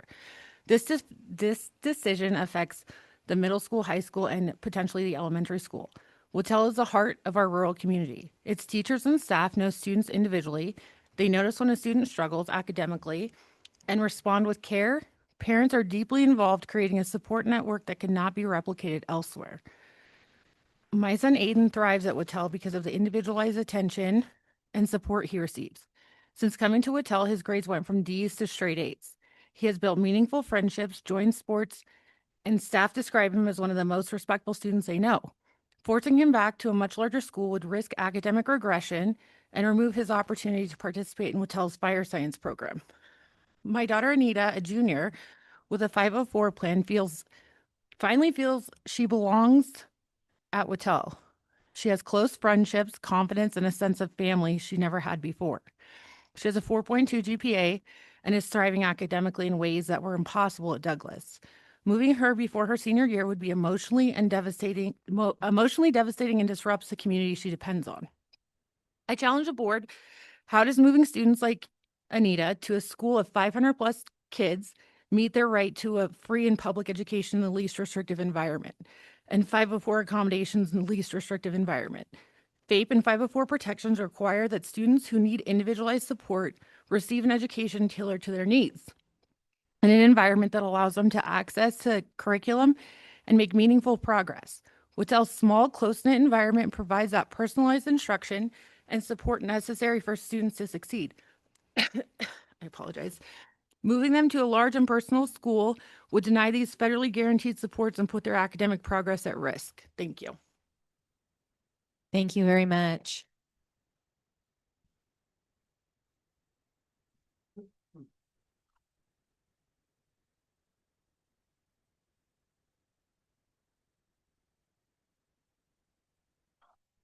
Hi, I'm India Smith Vargas, and I'm a junior at George Wattell High School. I have never felt more safe, connected, and genuinely well out of school.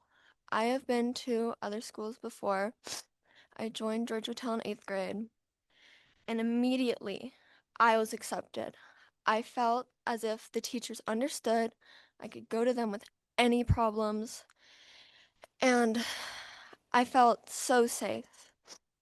This is my school, and if it got shut down, I wouldn't have anywhere else to go. I do not feel safe at Douglas, and I really do not want this school to be shut down. This is my school. It's their school.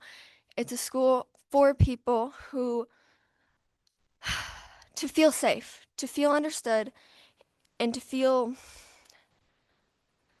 like they have a place where they can genuinely learn. I might not be an A+ student, but the teachers there do help me. I'm able to take AP classes and feel as though I can take the test and I can succeed.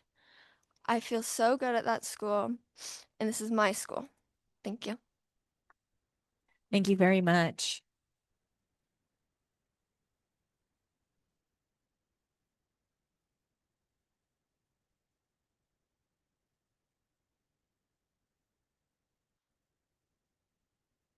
Ms. President, members of the board, Mr. Superintendent, staff, Garth Alling for the record.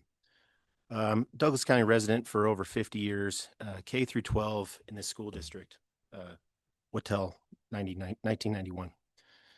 I currently have 2 children enrolled at ZCES, kindergarten and 2nd grade. I'm here today to implore you to be reasonable, transparent, and extremely thoughtful before you make any cuts to our school system. Inaccuracies, nebulous accounting, and financial mismanagement are the likely culprits that have left the district where it is today. Before hasty decisions are made in the next few board meetings regarding cuts to the system, please request pushing back the deadline from the Nevada Board of Taxation. Contract you are looking to approve today that will allow a third-party review of the district and will subsequently identify best case scenario for cuts is not expected to be complete until April 2026. All decisions regarding cuts, consolidation, closings should be put off until after you have the proper data and analysis to make an informed decision.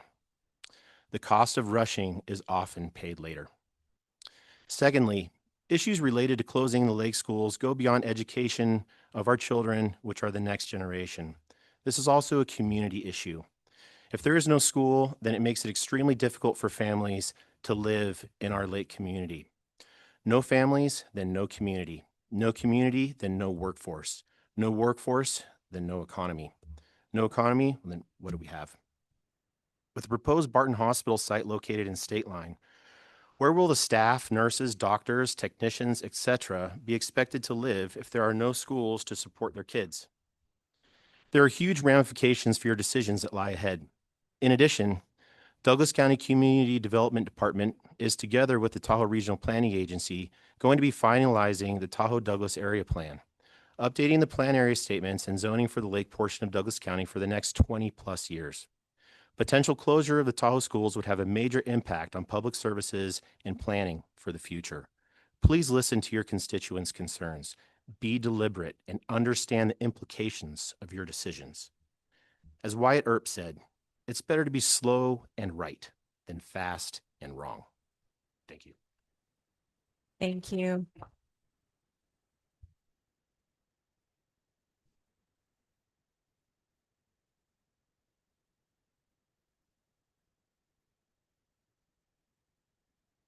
Good afternoon, board. My name's Ben Johnson. I'm a parent of 2 young children, a 4th grader at Zephyr Cove Elementary School and a kindergartner next year.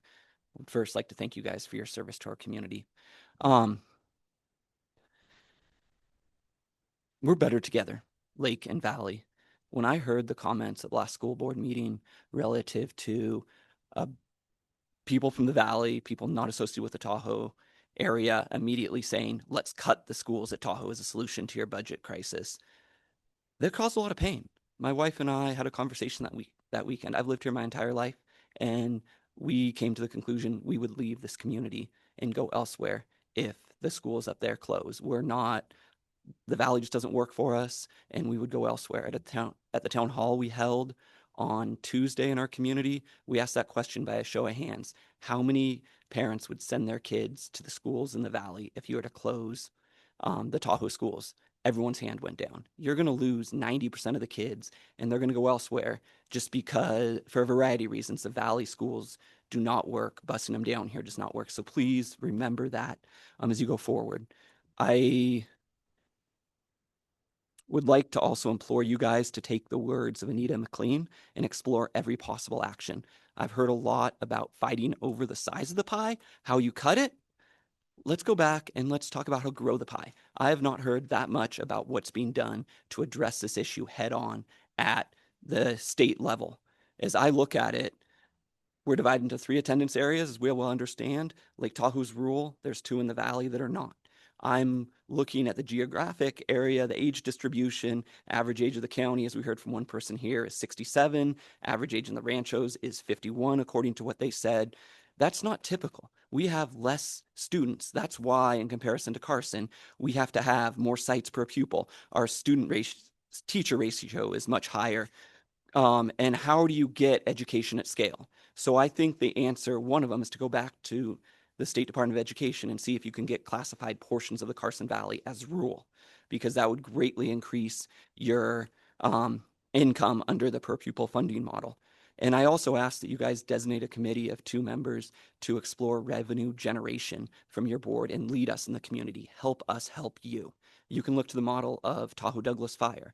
We recently realized 3 or 4 years from now, we might have a problem. We've instituted a revenue generation workshop. We meet monthly to identify areas we can generate revenue, advocate on the state level, and get out in front. So let's channel this energy and let's work together. Let's find a solution that's not cutting, but is growing revenue for our county. I'm with you. I want to help you, but I need some lead, you guys to coordinate and help lead us in the right direction. Thank you. Thank you very much.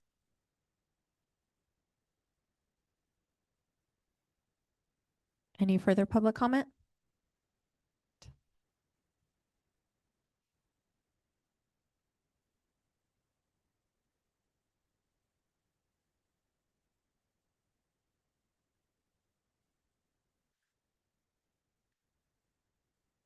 Hi, my name is Jesse Ward Carrot. My wife and I have lived in State Line for 10 and a half years. I have a kindergartner at Zephyr Cove and a 3.5-year-old who will attend there when she's old enough. Like many others here, I'm here to comment on the recent revelations that the district is considering major cuts. And like Ben and Garth and some of the others, I'd like you to urge you to move slowly. I don't understand why we're moving so fast. Relative to our overall budget, $5 million is not that much. When I looked on the charts that you guys have presented on your website, it looks like expenditures have fallen or stayed steady, while revenue has slightly risen. So while we are in a huge hole, there's no reason we can't get out of it without making all these drastic cuts. What I've seen from sitting at this meeting here today and from talking to members of the community is we need a CFO. It's clear that we don't have a clear understanding of what the actual financial situation is. Just listening to the discussion about the budget today, it's clear that nobody knows what we're actually paying for. We do have this audit that you guys have commissioned, is my understanding, and we need to wait for that. Additionally, this is a systemic issue throughout the state. It's not just Douglas County. I've heard it's at least 4, 5, 6, maybe more of the counties are facing this exact issue. So this is something that we need to address with the legislature and with the board that oversees the new funding model. There are provisions there where they can make adjustments based on what we've seen, after the law has been in place for a few years. We shouldn't be subjecting any of our children, whether it's in the lake or the valley, to unnecessary upheaval before we have a full understanding of the financial situation. I urge you to explore other options before making any irreversible decisions. Thank you. Thank you. Any further public comment?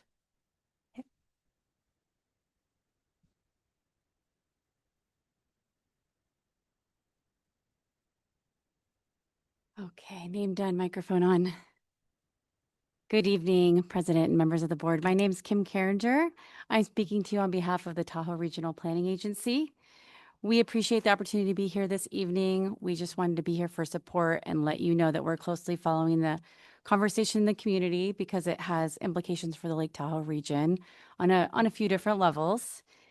As the board considers its options, you've heard from a few, we encourage a holistic approach that considers the full range of factors that could be affected, including community resilience, transportation impacts, the basin's workforce, and the environment, which is something we all cherish across Douglas County as Lake Tahoe's environment, right?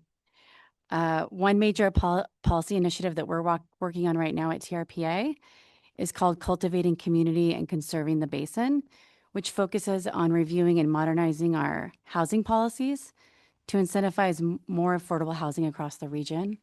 And while that's really focused on housing, the broader principle behind that recognizes that creating strong, stable communities is closely connected to protecting the environment.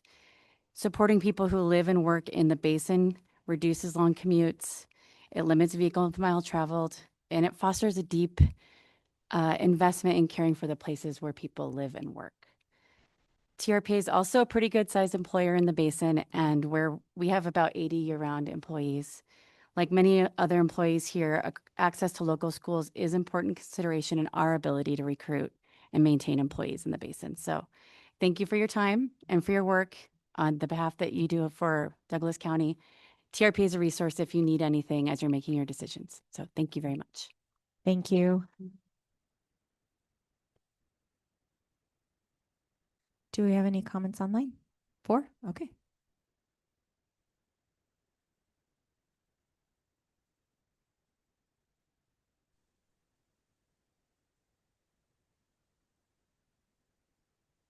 Hello, my name is Jeremy Height, a teacher and parent. I was also one of the lucky teachers who was allowed to give the district an interest-free loan for each of the last 2 years. I'm calling to insist you board members, please start taking these sources from district financial information that they're providing with a huge grain of salt. You are choosing to trust the numbers provided to you by a department that cannot give you a straight answer on exactly how many teaching positions we have without a series of questions afterwards. They do not have the ability to correctly calculate a salary schedule, even one that was negotiated and approved by the board. That the per pupil spending is questionable at best because of shared staffing and differences in per pupil funding, while utterly avoiding the costs of any district officials, administration, and their support staff. All of that information has been lacking in all of the provided information by this board. You are choosing to trust these budget impacts at face value. Beyond that, the burden is being placed on all the faces of this district that parents and students know and love because of the failures at the administrative level. These failures aren't new. When we negotiated our last contract, teachers negotiated terms of their agreement, and we were able to negotiate 11% and 5%. The board then decided to go back and increase administrative level officials that same percentage, even though they had already agreed to their terms and signed a contract. The board decided that. At the time, our teachers union came out against the legislation for this per pupil funding. But Terry White and the board decided to stay neutral on the matter. And now the board is choosing to punish all those stakeholders again. The parents, the students, the teachers, the support staff, all because of more administrative and board failures. The teachers and the bus drivers didn't fail this district, but now we are having to face the brunt of it. Thank you. Thank you.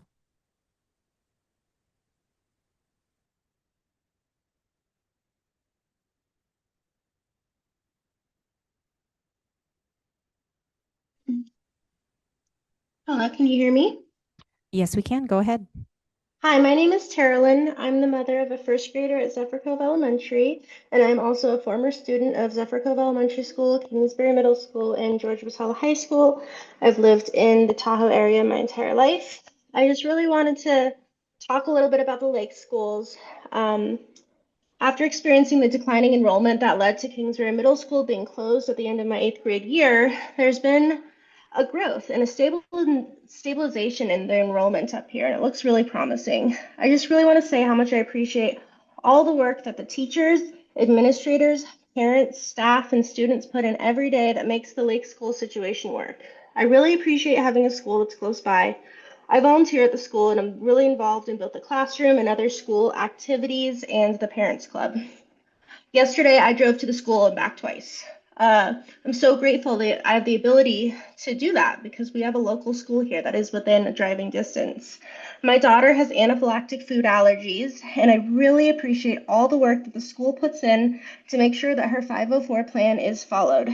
I am so glad she has a really quick 5-minute bus ride home, and that if I ever needed to be there for her in an emergency, that I'm able to.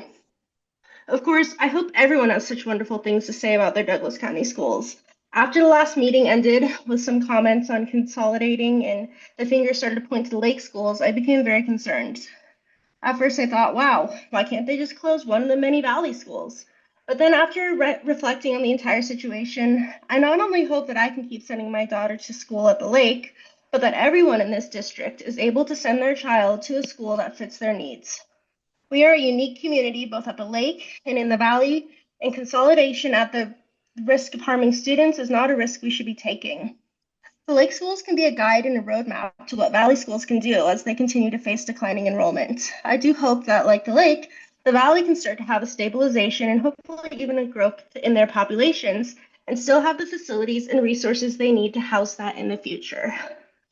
Like I said, I am a past student of these schools, and when I was in school, I was in special education. I was receiving services, and I see the way that these teachers and these staff deal with all the kids, especially the kids that I see myself in, and that I'm so impressed. They're doing so much with so little. We don't have a school resource officer up here, but the principals, they take care of it. It would take probably over an hour for a resource officer to get up here.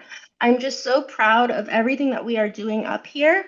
And I just really hope that somebody is seeing it. And if you're seeing it, whether you want to consolidate up here or not, which I don't know what that would look like, closing a school, I'm not sure. You know that what we're doing is a great roadmap for anybody who wants to do so much with so little. Thank you so much for all your time, and I really appreciate you continuing to include the public in this and the community as well. Thank you so much. Thank you.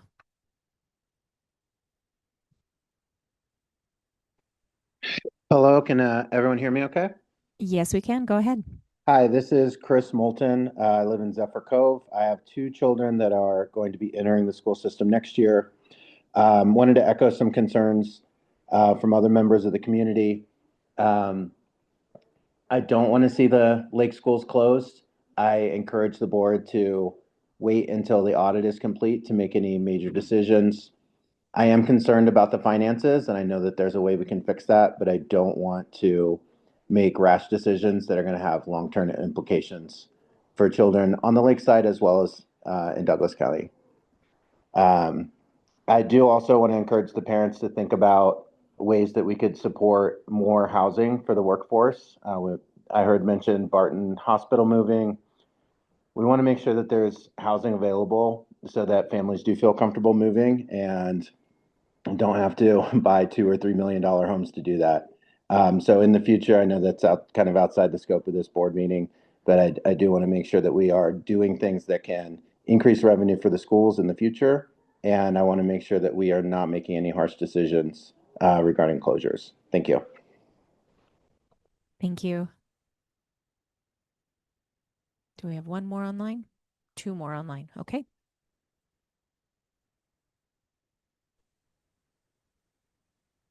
Good morning. Just want to make sure you guys can hear me. Yes, we can. Go ahead. Awesome. My name is Todd Poth, for the record, Douglas County resident. Man, what a mess, huh? A lot of fun. First of all, thanks a lot, you guys, for your commitment to this. I do not envy your positions. I also want to point out the fact that I realized that most of the current board had nothing to do with the situation we're in right now, and even the current superintendent. There were some bad decisions made in the past, but here we are. So I'm going to talk about a few different things. One, instability. Instability is just as bad as closures, consolidations, or anything else you do. When you don't have a clear idea what's going on, everyone assumes the worst. I've already gotten 3 calls with people saying that they were thinking about moving their kids to Douglas County School District, and they don't know if they can because they've heard all these schools are going to close. That's not good. You're talking about declining enrollment, you just encouraged it to happen more. I would encourage the board to make a commitment right now. I know that it said that you will not close any schools this year. I think you could very easily look at places you could make cuts and say that we are not going to close any schools in the 26-27 year, and anything that is done will be planned, well-structured, and done in a way that parents can plan and move forward. Number 2, assuming that if you close the lake schools, that those parents are going to take their kids down the valley is not going to happen. You're going to lose probably 250 of the 300 students that are up there.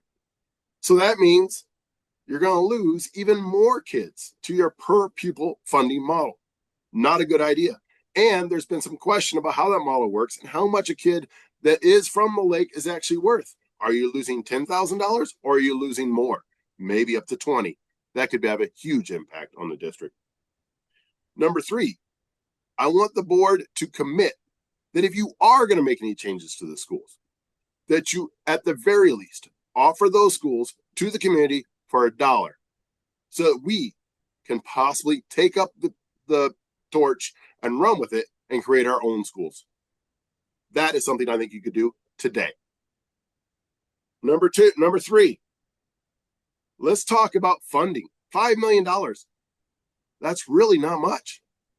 Right now, I'm looking at it. If you were to go back to the state legislature and talk to them about it and try to get some money to cover your immediate shortfall so you do not have to make decisions that will affect people permanently by closing any school within the district, that would be, if you went back to Clark County, that would be 0.17% of their total budget. It would actually work out to $17 per student they'd have to do less. And that's just one county's budget.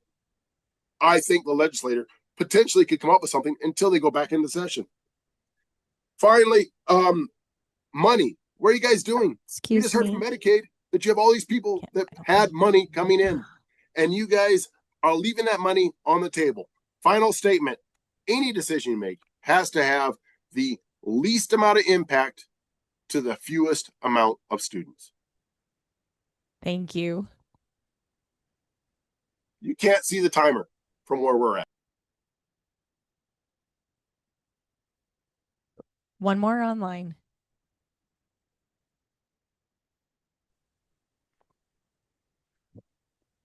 Hello, can you hear me? Yes, we can. Go ahead. Thank you. My name is Chris Larson, and I'm a parent of 2 kids at Zephyr Cove Elementary School. For the record, they would be 2 of the DCSD casualties that, should they not have a local school in their community. I want to be very clear, as important decisions are being contemplated over the next couple months. This budget crisis cannot turn into a Lake versus Valley war. It is not. It's not two-dimensional. We should all collectively be putting our energy into insisting that DCSD is providing us, themselves, and the board with 100% of the data, and more importantly, that data is accurate. Currently, this is not happening. Just a few minutes ago, Ms. Estes went on record and said the, quote, budget is overstating actual cost. This is insane, guys. The board cannot and should not be making any decisions that will affect kids, adults, and communities for the rest of their lives without this information. In the last week, a group of concerned parents and citizens working tirelessly have extrapolated that deep in the PPF model, the state is actually giving DCSD conservatively $15,000 per student, and more likely as much as 20, maybe even 30,000 for kids that attend Lake schools due to the rural attendance stipends designated by the Nevada Department of Education. It seems this number should be readily available, as the PCFP explicitly states in its spending guidance how this money should be spent. It must follow the kids that receive it to their school. We have asked the DCSD to confirm our calculations, and they won't confirm the individual per pupil number, but they will confirm the overall number, which is north of $5 million. And with that number, it's pretty easy to do the math, and that's how we get to the 15 to 30,000 numbers. The district must work through all of these numbers, and they need to be shared with everyone. One would think the board and the district would want to know these details before making such important decisions on school consolidations or worse. This group of parents and citizens has also rallied many different stakeholders that will be affected by any decisions that are made without correct data. I believe Chief Lindgren from Tahoe Douglas Fire Department is at the meeting tonight, and he is committed to be present going forward. He can speak to the details that Tahoe Douglas Fire would require of DCSD should they close one or both of the Lake School buildings. These requirements have substantial costs associated with them that should not be overlooked in your decision-making process. He can also speak to the safety concerns of transporting kids over Kingsbury grade during the course of a school year. Also, in less than 24 hours, we have the attention of the TRPA, who, as of this meeting, has promised to have a representative in attendance at each board meeting going forward. Thank you, Kim, for being there. Not having a local school or less than desirable school will have a tremendous impact and runs counter to their very important and valuable initiative of cultivating communities. This would have a ripple effect on our community, economy, and local workforce. The TRPA can also speak to the often overlooked and cost-prohibitive measures associated with closing, mothballing, demoing, and selling buildings or land in the Tahoe Basin. To summarize, we want data, we want all of it, and we want it accurate, full stop. If this board moves forward making decisions over the next couple of months without confirmation of these numbers and data, it is nothing less than irresponsible, and I would say borderline criminal. Thank you. Thank you very much. Any more online? Any more from the audience?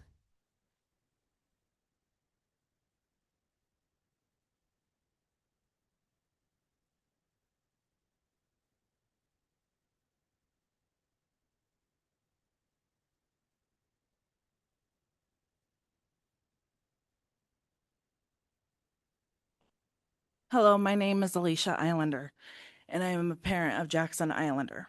On Tuesday, December 16th, my son Jackson Islander was involved in an incident at Paul Wallou. The way Miss Carter addressed the situation and her disrespect and dismissiveness when we attempted to address this was abhorrent, and it cost you another student. As I removed my son from being enrolled in Douglas County today, I wish I could say this was the first or even the third occurrence of her dismissiveness for my child's safety and addressing proper discipline for said incidences. Ms. Carter has caused me and my family to lose trust in this school's administration. If you're looking for a way to assist in budget cuts, I have a suggestion. Thank you. Thank you. Any further public comment?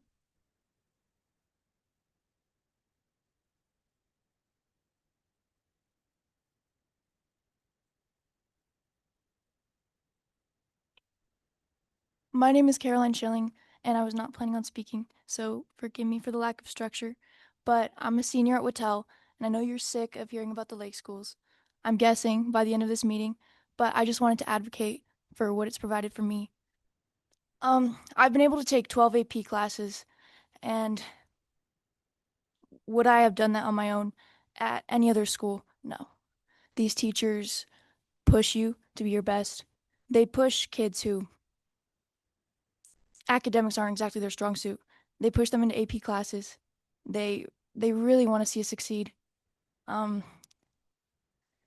It's an amazing school.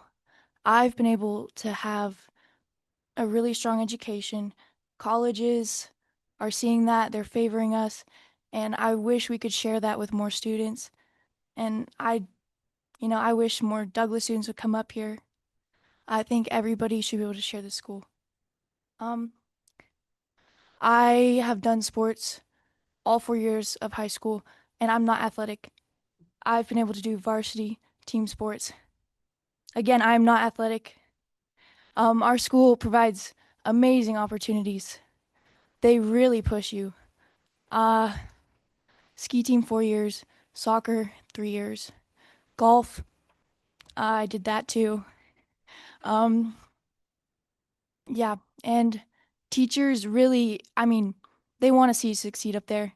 And it makes me sad to hear about teachers being punished in the budget. And I know it can't be easy, and I think Douglas teachers, I wouldn't want to see them punished either. But especially the teachers up at Wattell, they're super unique. They have given me a sense of family when I don't want to get into my family because nobody wants to hear that. But, when I needed it, they have pushed me to do the hard things that I've done. And I love my mom, but us as a family wouldn't have been able to do that. It's been the school. The school has made me academically strong. I have a 4.5 GPA and 4s and 5s on I haven't taken 5 of them yet, but on the 7 APs, it's a great school. They want to see you succeed, and I want to see the school succeed, even though I'm going to be leaving next year, and it doesn't affect me.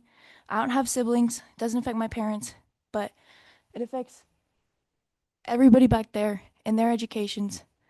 I think that they would be more than likely to fail if that school closed. It's just an amazing school. That's all I have to say. Thank you. Thank you very much. Any further public comment? All right, we will go ahead and close public comment at this time, and we will take a 15-minute recess.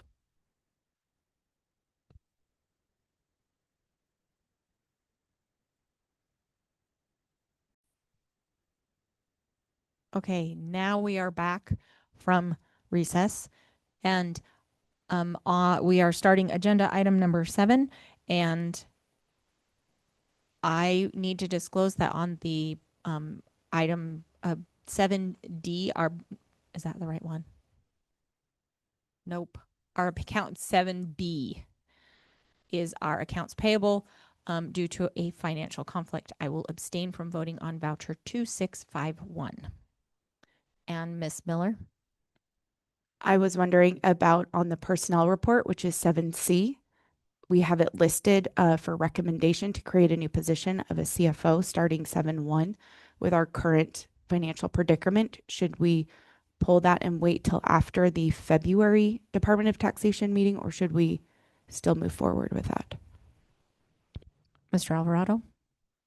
You want to have a discussion now, or do you want to pull that item? We'll just pull that item along with voucher 2651. Got it. Okay. Anything else? Yes, along with that, can we let me bring this up. On accounts payable, sorry. Running my computer. Nope, that's fine. Can we also pull voucher 2654? Yes, we can.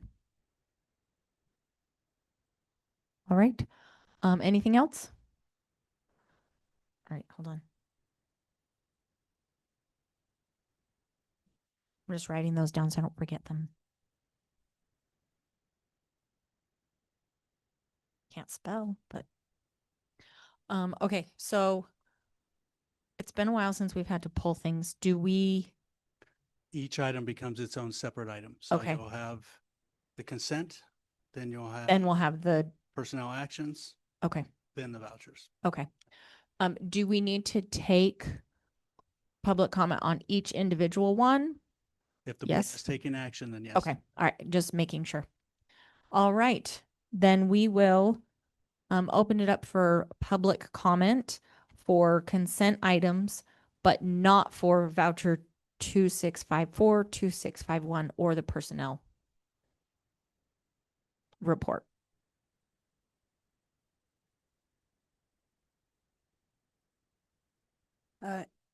Adrian Sawyer, for the record, parent of 3 DCSD students. On voucher 2648 on page 10 of the budget vouchers, there's a charge for data drive, staffing, enrollment, and budget analysis update, 2025 development for $1,800. I was just curious what that was, if that was for all the graphs that we've gotten. And in looking at that, I also just pulled up and searched for dry erase markers, and it came up 11 times for charges between $4.99 and $164.40. I don't know if this is the right place, but maybe a supply drive might be in order or something to get the community to some supplies. Because I think that's $184 for dry erase markers is a lot. Thank you. Any further public comment? All right, do we have any online? Okay, we will close public comment. Mr. Alvarado, can you speak to The data drive? yeah. So the data drive is actually a dashboard that is currently being built. It was split funded through the HR department budget, superintendent budget, as well as the grants department budget. And it involves the intersection of each of those three departments. And at the completion of a presentation, a staffing report will be shared with the Board of Education. Any idea on that timeline? We anticipate January as the completion date. Okay, thank you. Does that answer your question, Ms. Sawyer? All right, thank you. All right. So if you're scrolling on your board book, it's page 98, but it's page 15 under voucher detail listing. It looks like it's 2651. There's a the basketball charges there, 10,800 and 8,800 and 1,300, and I'm just wondering if those are going to be reimbursed from the basketball team or if those are costs directly to the school district. Can you say the page again on the PDF page? The PDF page is 98 or 97 and 98. So at the bottom of 97, Southwest Airlines DHS basketball, 10,851. And then the very next one, traveling teams first night, 1375. And the one after that, San Diego, the courtyard is 8887. Yeah, all of those are coming from the student activity fund associated with that sport. Okay. Thank you.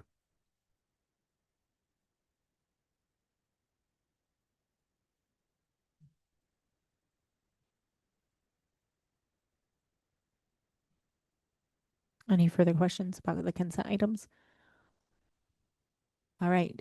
Do I have a motion for the consent items?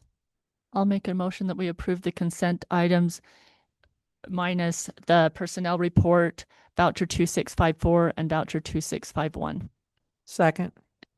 I have a motion by Ms. Knighting, a second by Ms. Jansen. Any further discussion?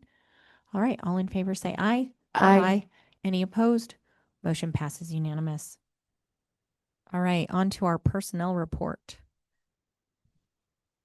Yeah, I can speak to that. Okay. So the CFO position is a new position. It is a position that's been within Douglas County School District dating back to the 70s. It was eliminated by Superintendent White in the late 2000 teens. And since then, we've now have endured financial distress and are receiving accusations of mismanagement. This is an important position to make sure that the board has all the information that's needed, as well as all the information that goes within the negotiation cycle is typically prepared by a CFO. And it can help support that process as well, working with our bargaining groups. It is budgeted for the fiscal year 27, so it's not coming out of this year's budget. Approving it tonight allows us to go through the recruitment and advertising process, in which we do plan on doing a national search, but also limiting our expenses in advertising. And so that pretty much gives you an explanation of it. I have a question. Are we going to get in trouble with the Department of Taxation for creating a CFO position? Yeah, in a conversation with them, they understand our financial situation. They believe we need a financial expert in our school district. And although this is an expense, they see it as a necessary expense. Okay. That's good to know. Yeah, Trustee, I would argue. Oh, sorry. Go ahead, Ms. Miller. Trustee Wagstaff, that's one of the reasons why I asked is I don't want us to get into further problems with the Department of Taxation because we are trying to show good faith that we are moving in the right direction. So that's why I asked those questions. And you said that would take effect for our next budget year. Anticipated start date is July 1, 2026, and that is Okay. the end of fiscal year 27. Okay. Thank you. So I think based on our data or lack thereof and our overspending, this is really important. It would help us project a lot better. It would give us better data to make better decisions. And so one could argue that having a CFO in the near past may have helped us get into the financial situation that we're currently in. So I actually think this, yes, it is another cost as we're sitting here discussing saving money, but I think it solves itself with correct data and projections. So, Ms. Knighting? Is there a plan of how we are going to pay for this? Do we know where reductions could be made that we will have money to do this? Yes, we'll start the reduction process in January, identifying those positions that we plan on reducing for the next fiscal year, and that will compensate for the cost of this position. We will also consider eliminating contracts with other entities that could equal more than half of this position. We have outside contracts right now that this position would be able to do that we are paying for currently. Yes, we do. What are those contracts? We contract out with the county for project management and for bidding paperwork preparation.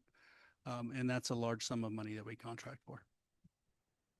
And typically that would be done by this position. Okay. All right.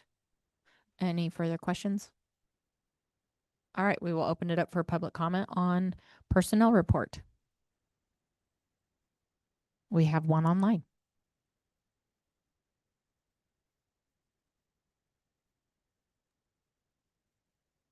Hi, this is Jeremy Height, teacher and parent.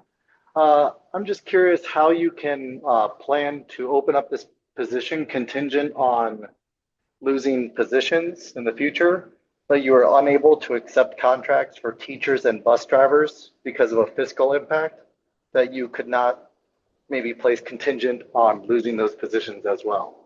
It seems kind of redundant to accept new positions without, based on this condition, but not accepting existing contracts based off the same provision. Thank you. Thank you. Any further public comment? All right, we will close public comment at this time. Do I have a motion from someone on the board? Real quick, we're just discussing the potential of hiring one, not any contracts for said position or any negotiated terms, correct? Correct. This just gives us authorization to go through the recruitment and advertising process. Thank you. Ms. Knighting? So in the event you find someone that would be brought before us. A contract will always go to the board for approval. Because I would say, I mean, we didn't approve, a new spending there. And I would say I would not approve any new spending that there is not money for. But it sounds like we're not approving a position yet, just creating the position for in the future. It's not an expense that will incur in this school year, fiscal year 26. It's one that we can plan for in the next school year, fiscal year 27. Okay.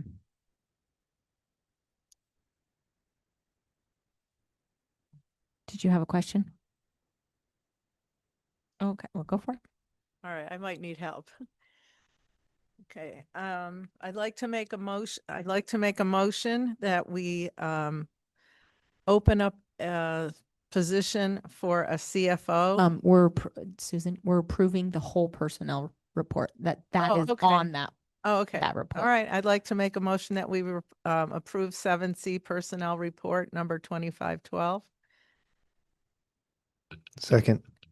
All right, I have a motion by Ms. Jansen and a second by Mr. Zinke. Any further discussion? I understand that we have the need for it. I'm having a hard time, and I know there's no cost this year. I'm just making sure that everybody understands that. We know we have the need, and I know there's no cost, but it just seems counterproductive. Mr. Alvarado, or maybe this is a question for Mr. I can never say your last name. Catola. There we go. I'm so sorry.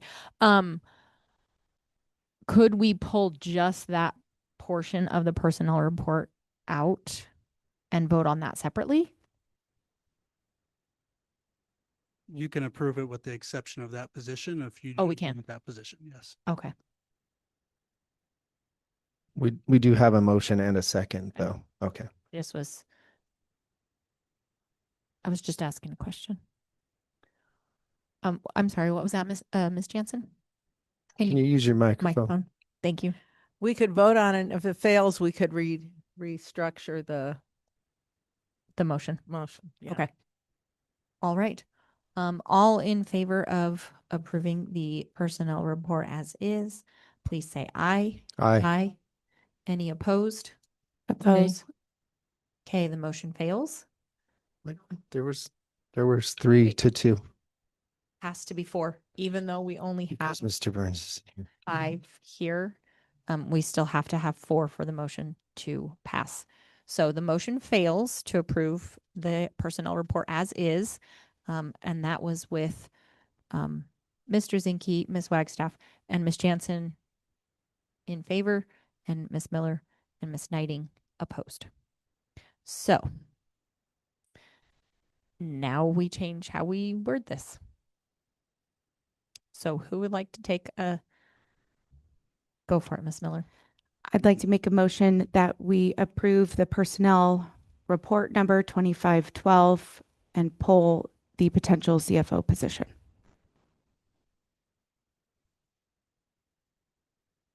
Do I have a second? Second. All right, so we have a new motion by Ms. Miller and a second by Ms. Jansen. Any further questions?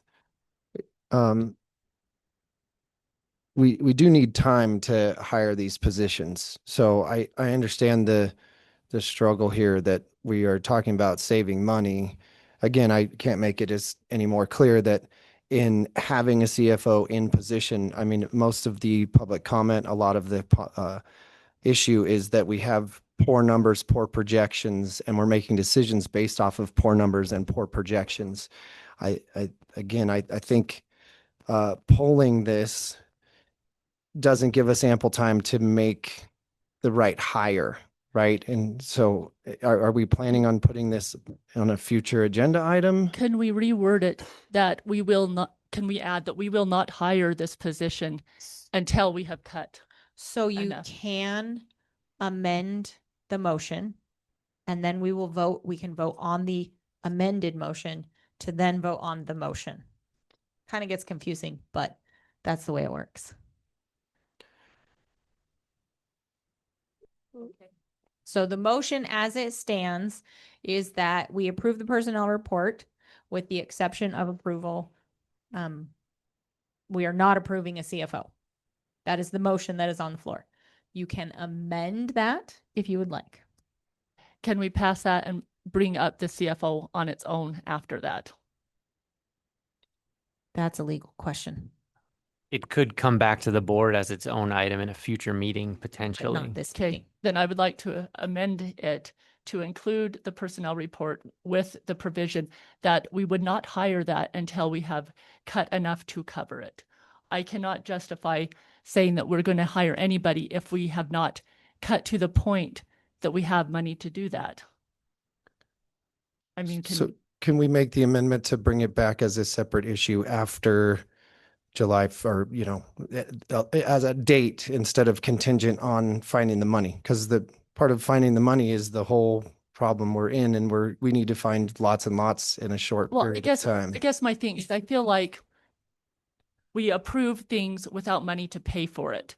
And I think that's how we got into problems is we continually approve stuff we do not have money for. Sure. And I guess it really bothers me that we don't approve contracts and that, but we approve money for other things with still no money.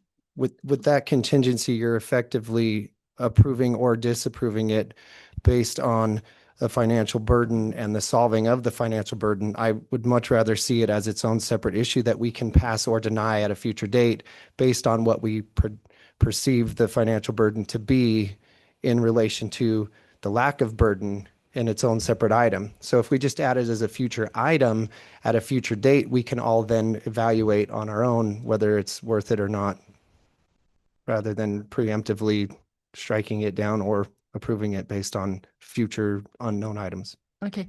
And I guess that would come when the contract came before us. Correct. Or even just, I think we're getting there. We could just move this to a different date as its own separate item, and then we could decide whether to approve or deny at that time. Does that give enough time to hire the person? Yeah, the best window to do advertising, recruitment, and interviewing is between January and March. That's when everybody's looking to relocate and making plans to change positions. So if we brought this to our January 7th. Could we wait to kind of hedge this, what if we just wait until after the February Department of Taxation meeting? And then we have more input from them as well as our own input for any cuts or any decisions we've made to either help justify or negate this hire. Correct me if I'm wrong, but during our meeting at the Department of Taxation, didn't they say we needed a CFO? It wasn't on the record, but they did have a discussion with us off the record. Okay. And that was a recommendation from them as well as Nevada Department of Education. Okay. So are you sticking with your amendment or are you rescinding your amendment? So can we just go? I mean, it was voted down. Can we vote again? So the motion on the floor is that we approve the personnel with the exception of the CFO. So that is a motion on the floor, and then there is a second. All in favor of that motion, say aye.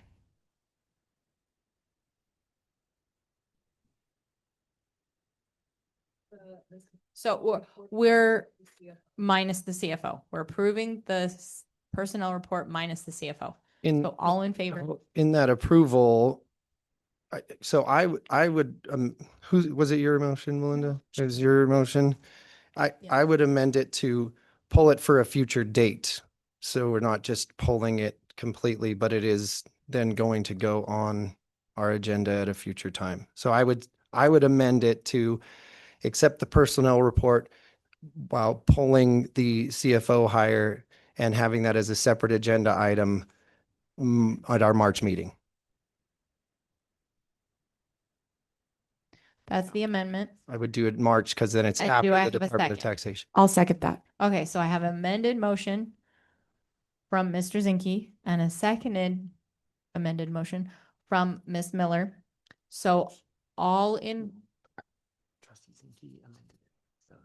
Are we in compliance here? we still doing good? Yeah, then? yeah. So It it's the gets- vote is on The your vote on the amendment. Your amendment. Thank So you. we don't need to vote on the initial motion as well. We just vote on the amended motion. Yeah. Okay, so we're voting on the amended motion.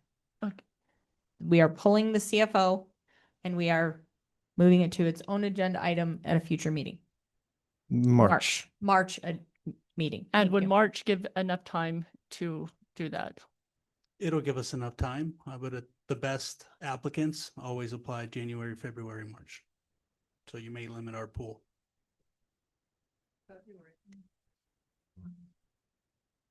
Okay. All in favor, say aye. Aye. Aye. All opposed? Nay. So the amendment passes. Because it was 4-1. I was the nay. This is getting really confusing and it's making my head hurt. And I think poor Renee over there. She's getting a good chuckle out of us. Okay, so on to the motion that is on the table that we approve the personnel report and pull the CFO. And we voted to put that to our March meeting. Am I following this all correctly? Yeah. So Okay. because we voted on the amended motion, Right. the original motion is basically dead. So I don't think we need to have another vote on what we already amended and approved. Yeah. Wait, don't we have to, but we have to pass the personnel report. Well, I think you already did. Yeah, you did, subject to pulling the CFO position, but bringing it back. So that's the action now that has been taken. So it's been approved. So But the that personnel CFO is- report at this point has been approved. But the CFO is going to See, I come thought I back. was just voting on It's still the passed. CFO. No, this is all just too much. I'm sorry, people. Okay. Because I would not vote to not approve the personnel report. Anyway. If Mr. Catola says that we're good to move forward, It then passed. it passed. Motion passed. There we go. Moving on.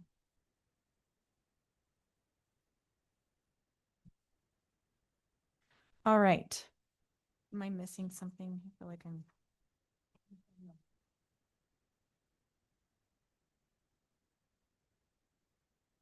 Yes. Number 8, professional services contract. Finish the vouchers that Oh, you're right. Thank you. I am so sorry. See, I got all confused and turned around. Okay, so 2654. Ooh, was it you that pulled that? No, it was Melinda. Sorry. just on page 39. You can turn your microphone on. On page 39 for roofing at 96,000, how come something like that doesn't come out of the capital improvement budget instead of the general fund? Or does it? It should come out of the capital. It improvement on the billing building P, and on the such. billing PO, it was coming out of the general fund. So is that something we can check on? Yeah, I know sometimes Sue pays it out that way and then does a transfer, and then there's a journal entry associated with that transfer. Would that journal entry come then next month? Yes.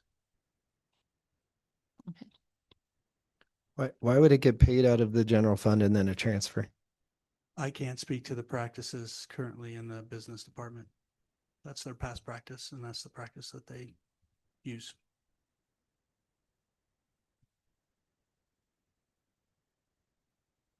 Okay.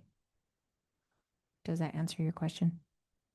Yeah, I just want to be sure that it doesn't come out of our General fund. fund if it's eligible. And I realize that just like repairs our general fund, but that doesn't no, seem they'll like. come out of our.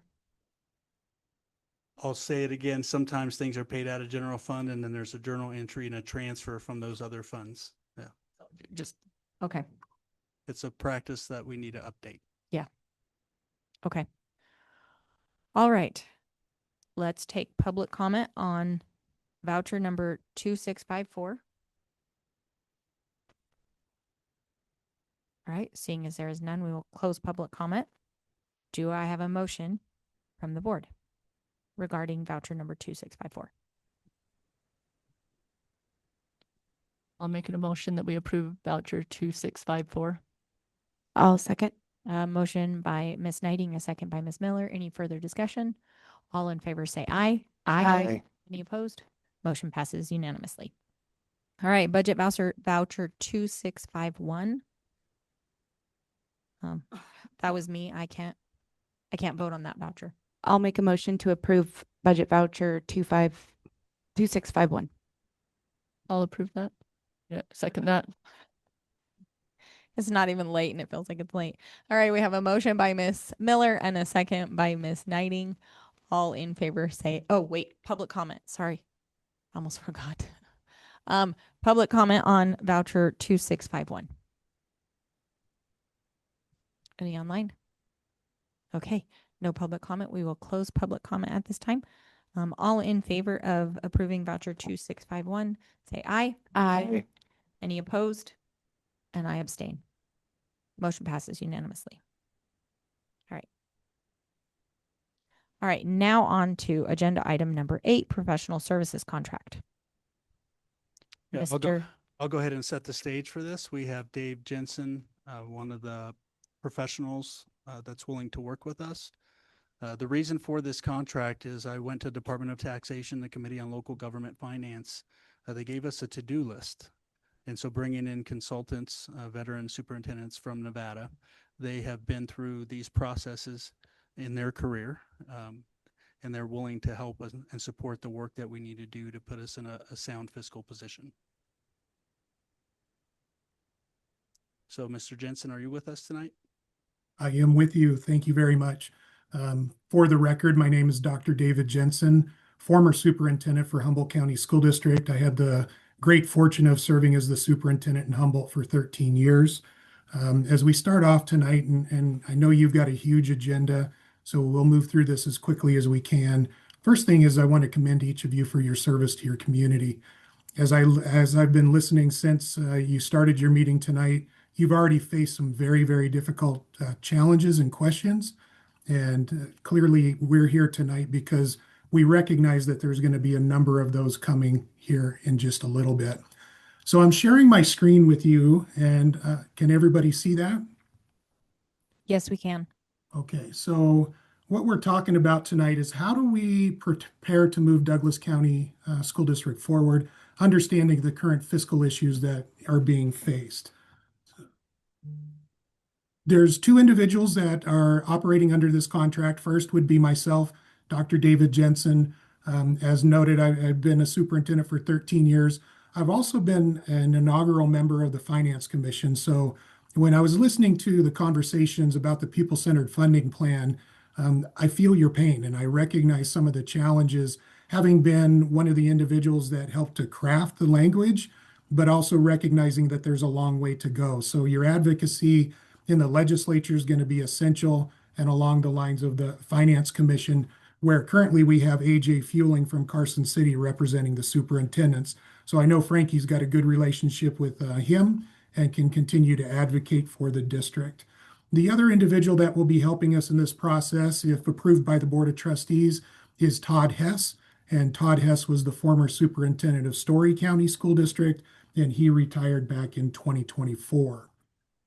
So one of the questions that I think we need to address is why bring in some outside consultants? The first thing is I've looked at your agenda. I've reviewed agendas and a vast array of documentation provided to me. Frankie has a tremendous amount on his plate as superintendent.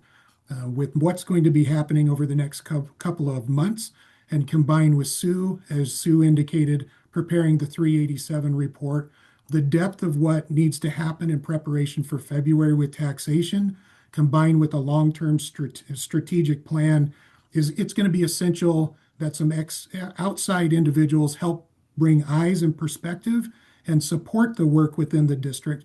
I want to share very clearly, we don't intend to make any recommendations that the board doesn't have any opportunity to engage in.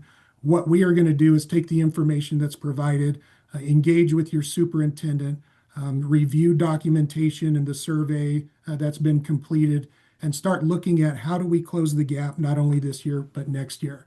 So supporting your team in Douglas County, as well as meeting the obligations, both short-term and long-term, with short-term being prepared for February and long-term starting to look into the upcoming school year. So what strategy do we look at when it comes to making significant reductions in a school district? I like to use a process called a strategic concentric budget reduction strategy. And as you can see, it starts from the outside, the furthest away from students, and then moves back in to the last area that you try to look at is the direct classroom impacts. So we ask the question, what changes can be made at the farthest levels away from direct instruction? So we start on the outside circle, looking at central and regional administration. We look at the number of positions. We look at expenditures. Are there redundancies and opportunities to make adjustments and budget reductions and consolidations? The second concentric circle deals with direct services and operational efficiencies. We'll start looking at bus routes, food service, health insurance, and labor contracts. Again, try to keep the impacts away from directly within the classroom. And then that last tier, or concentric circle, that's where we recognize that there are direct impacts on students based upon potential decisions that must be made. So the executive overview, we've got that dual challenge. The first is the immediate mitigation. The target is a $4+ million shortfall, with taxation, from my understanding and review of documentation, expecting a very clear plan in February of how that $4 million is going to be addressed. We're looking at what do we do in the current fiscal year to close that as we close out this year in preparation for the long-term structural correction, where the current information that I've been reviewing and we've been talking about tonight identifies up to a $5.2 million deficit. So what changes and impacts can be made in the upcoming months to prepare for the 26-27 school year? There's some legal frameworks that must be carefully evaluated as we look at any decisions to support Douglas County School District. The first being NRS 288.150. And this is the ability of the Board of Trustees to declare a fiscal emergency. There's two catalysts to do this. The one that Douglas County currently falls in is an ending fund balance of less than 4%. The board then has the ability to engage in that conversation, make the determination, and then, as we'll talk about in a little bit, that then triggers a timeline to reopen negotiations. The second is found in NRS 288.151. And it outlines reductions in force. There has been some changes over the past couple of years that we're going to review in your existing contracts that moves away from a seniority-based reduction in force, and now it is tied to performance, and that is clearly outlined in the statute. And then the last area that I wanted to identify is NRS 393, and that deals with property sales, if that were something that the district wanted to look at as part of reducing expenses and bringing in some revenue. I do want to note, as you've already heard earlier, property sales cannot go into the general fund. It would go into your building and sites fund, but that could offset general fund transfers. So looking at what we are hoping to accomplish, it starts with tonight. The board, you engage in a decision, a discussion, and a decision if we would like to move forward with this. Phase one would be then to support your staff with a clear plan of how do we mitigate the $4+ million deficit for the Department of Taxation. And then no later by April 1st, and I'm going to work with your superintendent on finalizing that time frame. What are the overall arching goals and objectives to accomplish in preparation for your next school year? Because as by statute, if there's going to be a reduction in force, those notifications must be issued by May 1st.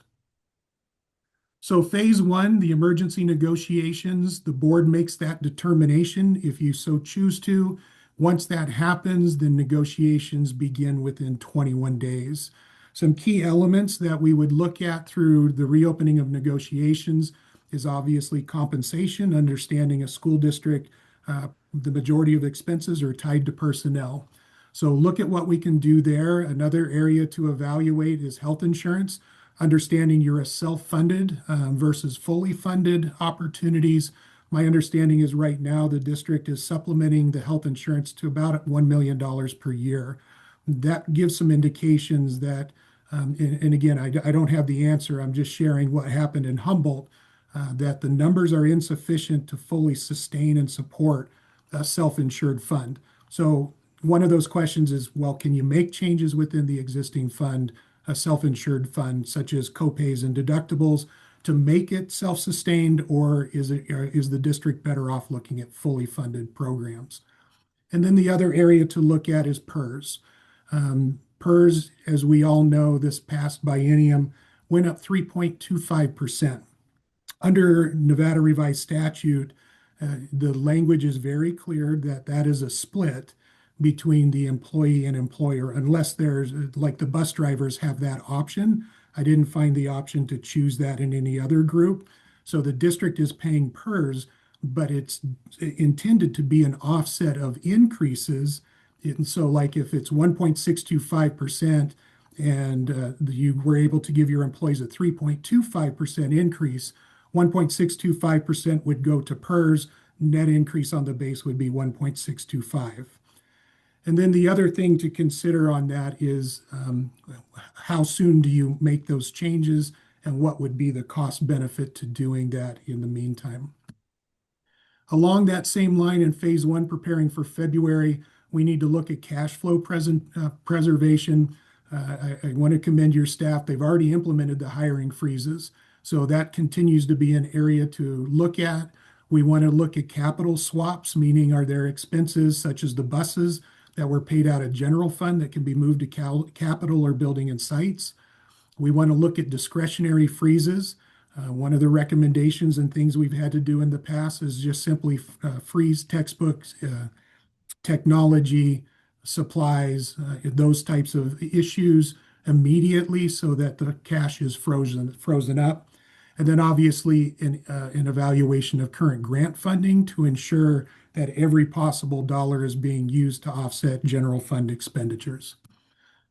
So in preparation for the report to the Department of Taxation, they're looking for the short and the long-term answer. The short term, as we've talked about, is how do you close the $4 million deficit? In my conversation with members of the taxation, they are looking for specific recommendations and specific figures on how you will get there. And so that's going to require some significant work and preparation for February to make sure that it aligns with the goals of the Board of Trustees. Then the long term looks at the steps that need to be taken in the next months, which will go by very quickly in preparation for the 26-27 school year, and outline those preliminary action steps. This then will be followed up. I have no doubt taxation is going to continue to monitor Douglas County School District to ensure that any plan that's presented is followed through with.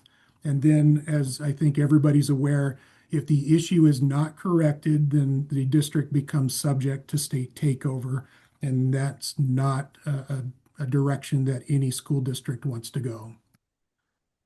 Once we complete phase one for the taxation, we then jump into phase two, which is the structural realignment for FY 26-27. That's where, as we indicated, a school district is very heavy in personnel. So we'd want to focus and try to ensure that 60 to 75% of any savings are likely going to come from this category.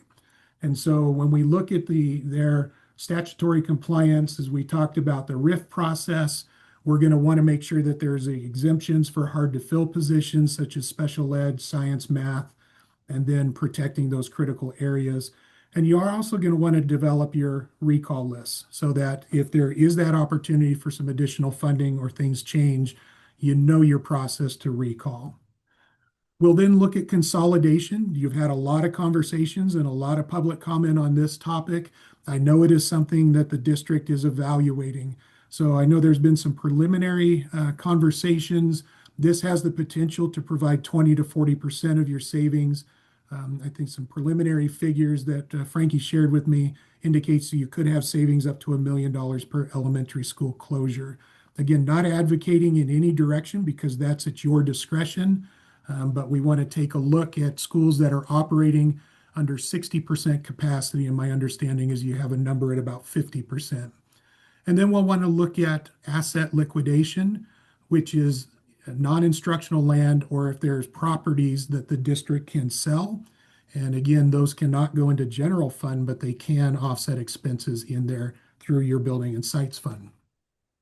So the supporting work streams, you've already began the work on your community's feedback. As of noon this afternoon, you had 754 responses on the survey. I'm sure it's grown since then. Very clearly, you're a board that's open to public comment, so your board meetings are going to be essential, and I'm confident that you're going to continue to hear public comment and recommendations for you to consider. And regardless of what's happening, the communication piece, fiscal reductions are damaging to the community and the school district if they're not communicated effectively. And so that's one area that we will also work with Frankie and his team to make sure that communication is strong. This goes to the next piece, the financial management, and I was just listening to your conversation on that one. There are very strong indicators that the addition of a CFO CPA would make some positive progress for a district. And so, you know, again, Sue did a fabulous job tonight trying to explain the situation and what's been happening. So this is not a slight to her in any way, shape, or form. But research generally indicates that by bringing in a CPA CFO in the next coming years, you're going to find 1 to 3% in additional efficiencies within your school district. And 1 to 2% is significant, let alone 3. And then obviously to improve your audit, I reviewed your audit. There were no findings, which I commend you for, but certainly we need to make some adjustments in the revenue and expenditures. So with that, I'm going to leave it to you for any questions that you may have and see how I unshare my screen.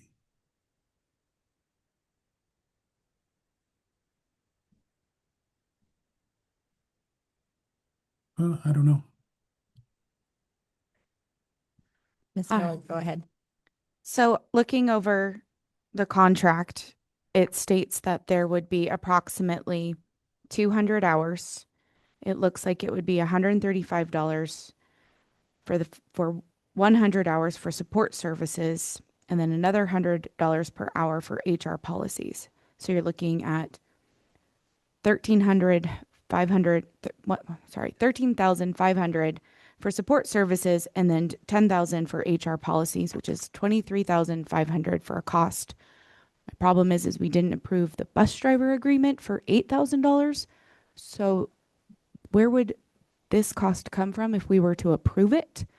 And how can we in good conscience approve? I know we need these things. Don't get me wrong, that's not where I'm going, but how can we approve this when we can't approve our agreements for our employees who are already here?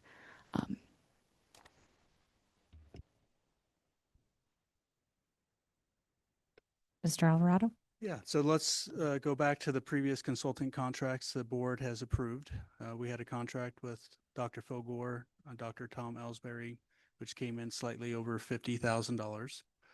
We didn't expend that amount of money. We expended approximately $22,000. So we can reallocate the savings from those contracts that we have budgeted to pay for these services that are within this contract. And we would still save money in comparison to the approval.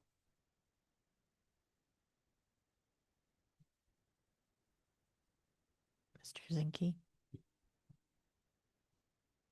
So I keep going back and forth on this. So it definitely says it's likely to go over on in the parentheses on the one page there. Do we have an idea of how many hours it would take to get us to the February meeting, which is our initial deadline for a lot of this work to be done? For the record, Dr. David Jensen, a preliminary review indicates that we're going to be somewhere in about the 60-hour range. That would be a maximum in order to prepare for taxation. There's an awful lot that we need to do to support you and your administration over the next month and a half. So in your estimation, if we were to approve 60 hours and then have another agenda item, if we felt it necessary to approve more, is that something that you and your colleague would be willing to do, or is this an all or nothing type contract? I can speak for myself and for Todd Hess. We've been enmeshed in this state for a long time, and our goal is to see Douglas County succeed. So as an individual, I'm willing to do that. I think it handicaps the district if you cut it off as you move into phase 2, but that's at the discretion of the Board of Trustees. We would not withdraw just based upon that recommendation.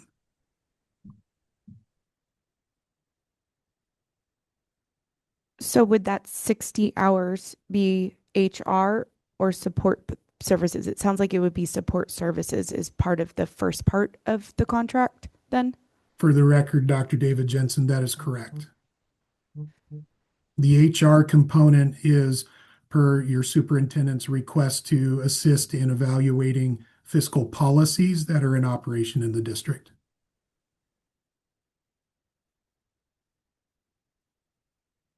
Who would do this work if we didn't hire you? Whose responsibility would this work be?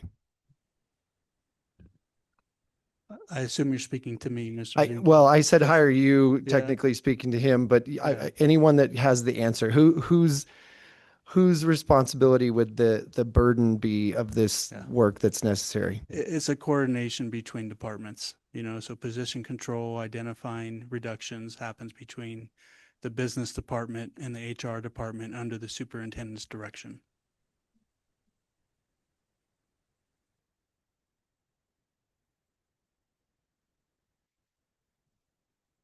Do you feel like you guys are capable of making these decisions? Or is it, We're absolutely capable. Okay. The to-do list the board has tasked me with and the administrative team is daunting. We're getting through it. But if the board is truly pursuing consolidations, that's going to take a tremendous amount of public relation activities. It's going to require town halls at our schools that are being considered to be consolidated. We have around 14 days in January that are student contact days. Before we get to the February 3rd meeting, which the board was anticipating making a decision. So the window that we're asked to do all of these things is shorter than any window any superintendent has faced in this state and maybe even the Western United States. Very, very short window. Ms. Knighting and then Ms. Jansen? Is there a benefit to having a third party that's not within our district do this work? Well, we have a consultant on the line here that was part of the inception of PCFP and helped write the language for PCFP and strategically knows where the flaws are according to the analysis of PCFP. I think that can benefit us as a district. My question is, do you feel that, I know that Mr. Jensen was at some NASBs that I went to his seminars and he was very knowledgeable. And I just want to know, would you like to have them? Do you think it would benefit you and the district? The district's on the cusp of losing local control. So we can work through the plan that Department of Taxation has asked us to work through, or we cannot work through that and lose local control in February. And so the board has to decide, do you want to be able to make the decisions through this reduction process? Or do you prefer to lose local control and have Department of Taxation make the decisions for us? Thank you. So again, I think the question would be that we've asked on other items tonight. What would said Department of Taxation think of another expenditure? I mean, this is so convoluted. We just told bus drivers they can't have roughly $8,000 worth of expenditures, and that's a significant number of people. And now we're contemplating giving roughly $8,000 to two gentlemen that, yes, I mean, again, this is, they're going to be great. They've done similar work in the past. It would free up your time to focus on students, which unfortunately for the last however many board meetings now in the situation we're in, we haven't talked about the students, gosh, I'm not sure, in 4 months. And so I'm completely torn. What would that Department of Taxation say again about another expenditure when we're being told to not have expenditures? They provided the same response when I asked them about the CFO position, that it seems like a necessary expense to put you in a fiscally sound position. Once again, drawing on the expertise of outside people, or even a position that we would bring into the district, puts us in a good position because of their knowledge, their practices, and they can evaluate using a different lens, a different approach.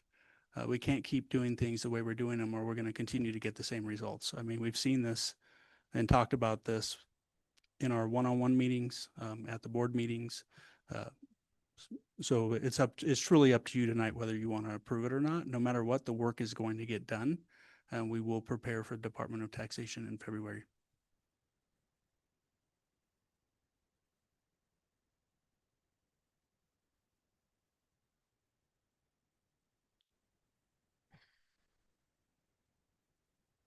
Do you feel like having a third party do some of this work is beneficial for our students and our teachers and staff members?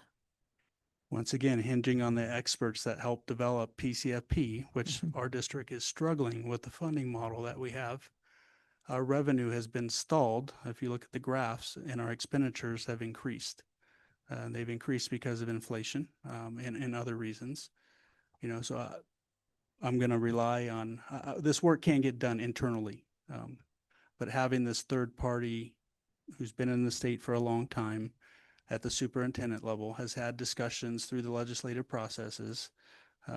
They know all those intricacies, which can expedite some of the things that we need to do in this short time frame. So it's all about expediting it. That's really what it's about.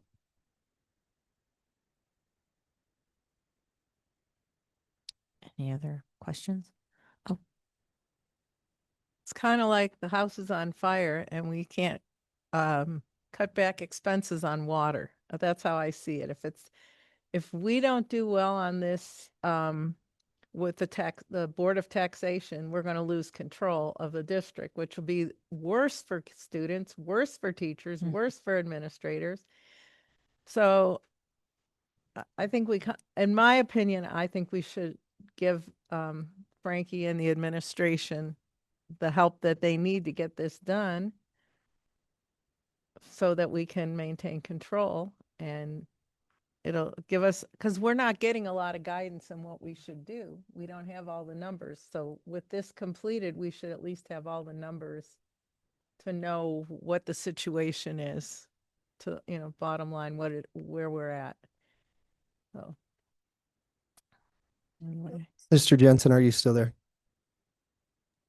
Yes, I am. Do you have a confident number of hours that you could say you could get the work done before February? You mentioned 60. Is that the minimum that you could use to get this work? That would be the maximum. The maximum. Okay. So do you have a minimum number? Until I do a deep dive, it's really hard to answer that without hamstringing myself. Sure. That's fair.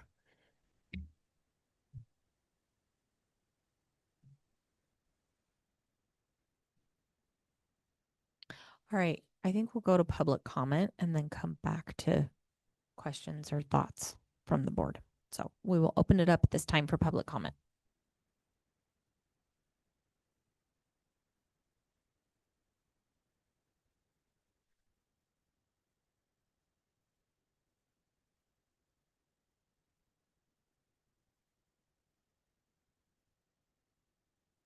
Please turn your microphone on and make sure you state your name for the record. Thank you. Stella Roper.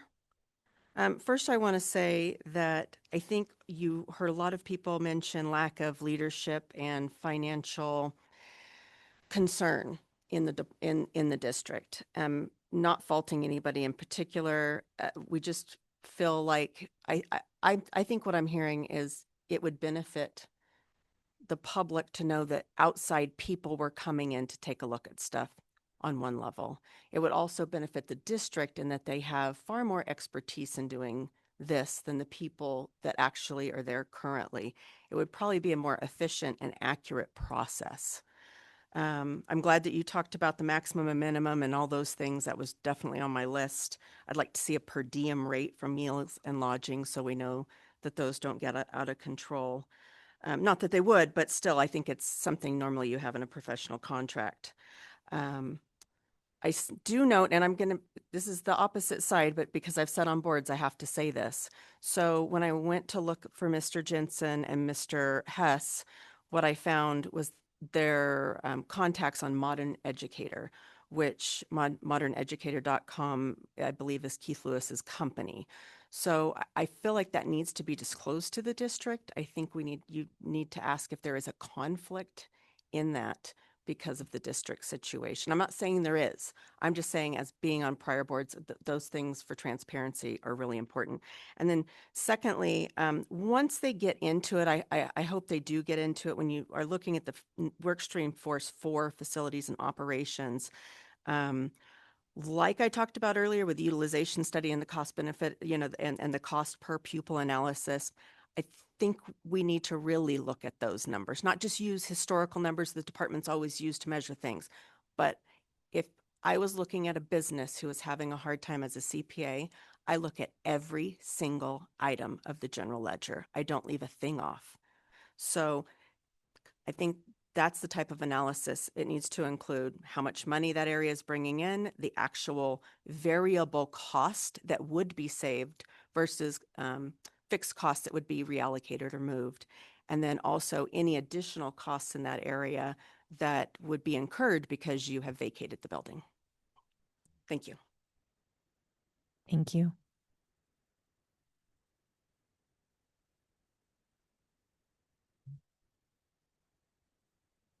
Adrian Sawyer for the record, parent of 3 DCSD students. The Department of Taxation did not vote to declare the district is in a fiscal emergency. Since you didn't accept the contracts, is it necessary to declare a fiscal emergency? Is there any benefits to that?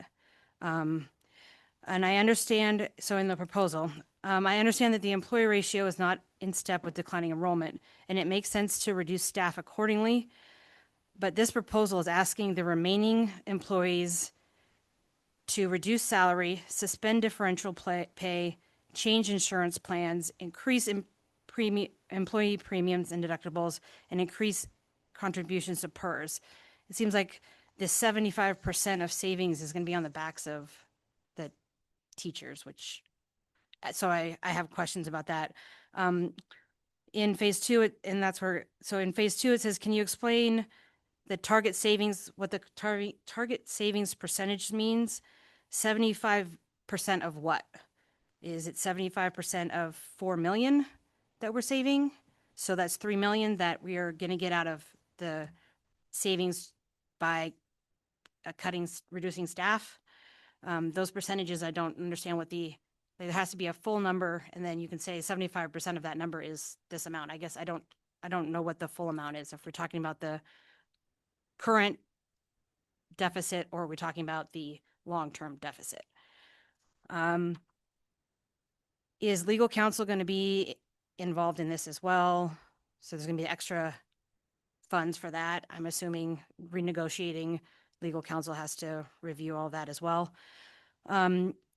for the contract, the district will be gathering the information to give to the consultants to make recommendations. It seems like we're all worried about these numbers and the numbers not being correct, but if we're giving a consultant these numbers, they're gonna make the same recommendations the district would make with the same numbers. So I don't quite understand why we would be paying somebody else for that. There are two different rates, so I didn't realize that it's $100, 100 hours per rate.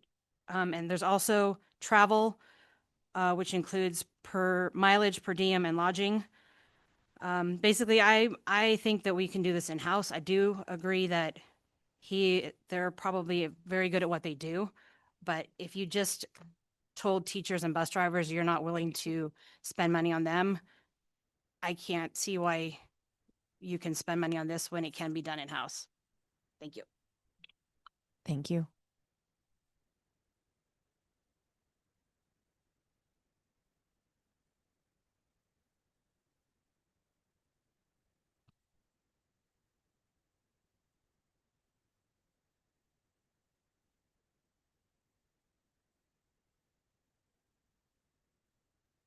Marty Swisher, Gardnerville resident.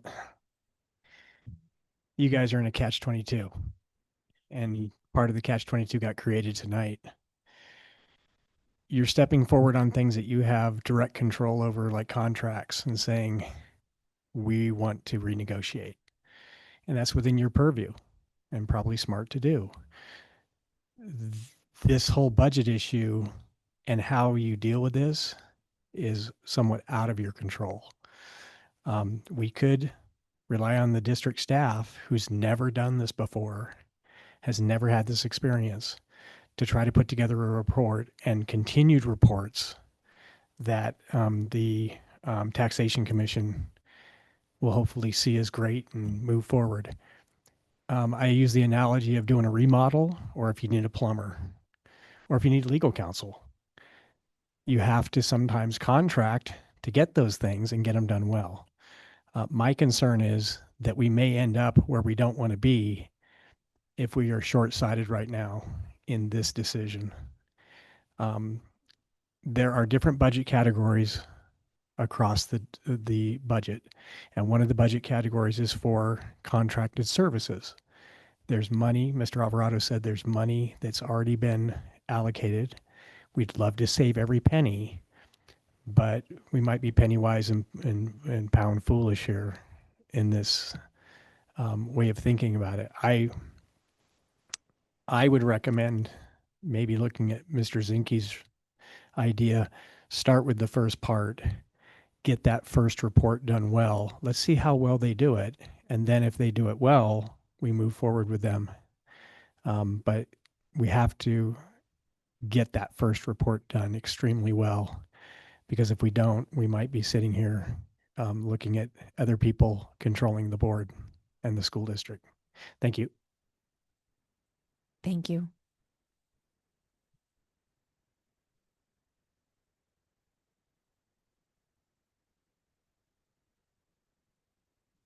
There's no pin. Oh.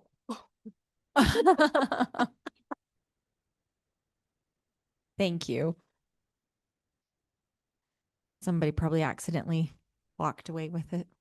It happens.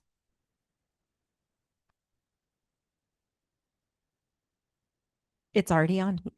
I see that. Anyway, Beth Bunch. One thing I see as a benefit of having someone from the outside come in is the emotions aren't involved. And I mean, if you do it in-house, there's going to be a lot of emotions, which we saw tonight. A lot of emotions. So, would you get a real good picture of what needs to be accomplished and tackled? So that's my concern. And if the previous person that was up here said that Keith Lewis is part of this company, that almost sounds incestuous. So is that going to be any good? And are they going, that's something to be considered. But yeah, I do like the sound of bringing in someone from the outside. I think it would be, I'm sure they'll have empathy, but they wouldn't have the emotions involved when it comes to making decisions and writing reports. Thank you. Thank you.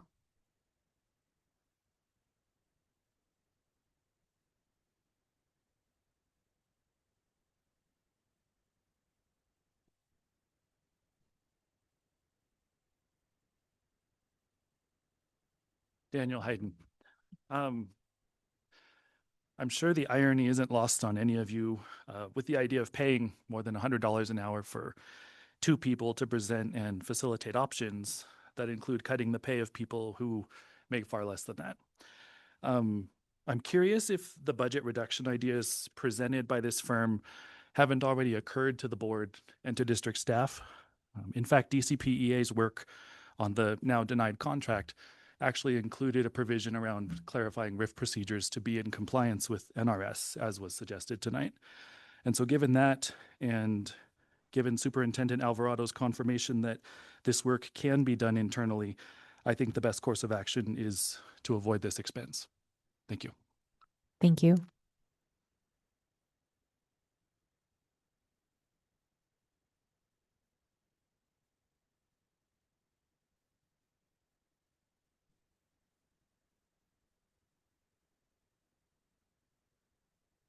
Christine Ensign. I would support hiring a CFO who would have a long-term vested interest in understanding our finances deeply and ensuring success in the future over a short-term outside consultant who's simply going to be here for a little while to do what they do. So it's very hard for me to understand why you would approve this contract when you are unwilling to get a CFO in here who's going to be committed and with us for a long time. I'm sorry, my notes are all over the place. So I didn't see anything in that report that isn't something that's already been brainstormed, either by the people sitting in front of me, the cabinet members over there, the people behind us. There wasn't anything new written there. So I think everything that was suggested has been brainstormed and discussed. Some of the things, like Daniel mentioned, our language covered already. It was just, denied. And so it doesn't seem like a good use of money. And it seems like, to me, it would feel a little bit like bad faith when there have been other things that seemed like really reasonable things to approve that you've said no to then say yes to something that, to me, doesn't seem supported. And I don't see how they would be more informed if they're using the same numbers we're looking at that are confusing and unclear. But a CFO, that would be their job to get to the bottom of it. Thank you. Do we have any online? We have 6 online. Okay.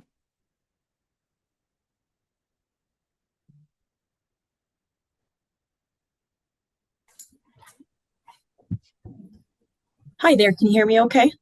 Yes, we can. Go ahead. Thank you so much. I would like to, my name is Shay for the record.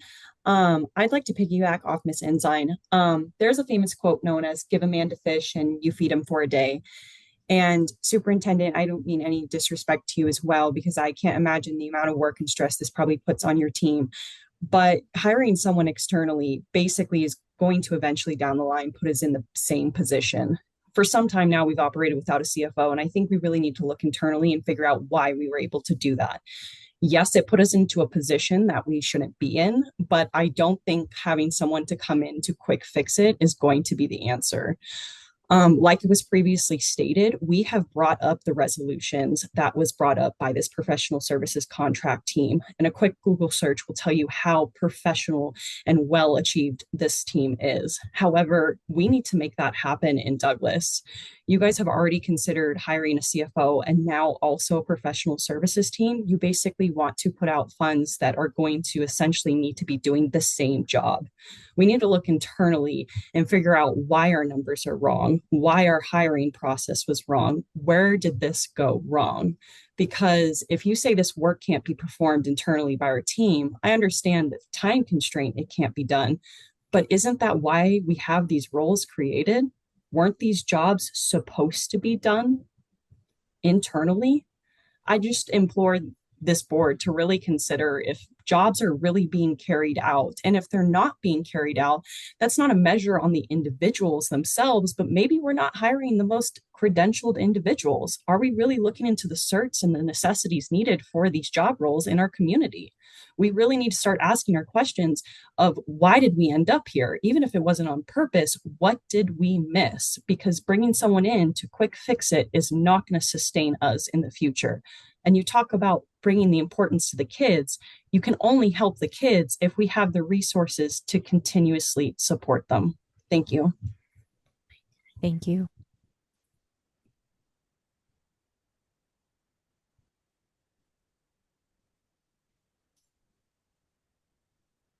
Hello, Jeremy Height, teacher and parent within the district. I'm concerned with something Trustee Jansen said. She said, we need someone from outside the district to come in and get the real numbers so that we can make decisions. Why can't we get these numbers in the first place? We have a superintendent and multiple cabinet heads that have in their job descriptions very specifically to set up and follow a budget. Why are we hiring someone to come in and do their job for them? I think the board can send a very clear message to make this item budget neutral. If they have to hire an outside source to come in and do the jobs of the people we already have, we need to furlough all of those people involved, however many days are needed to recoup the cost at the end of the year. We have denied a bus driver and a teacher contract because of the money involved. We can make this item budget neutral. Thank you. Thank you.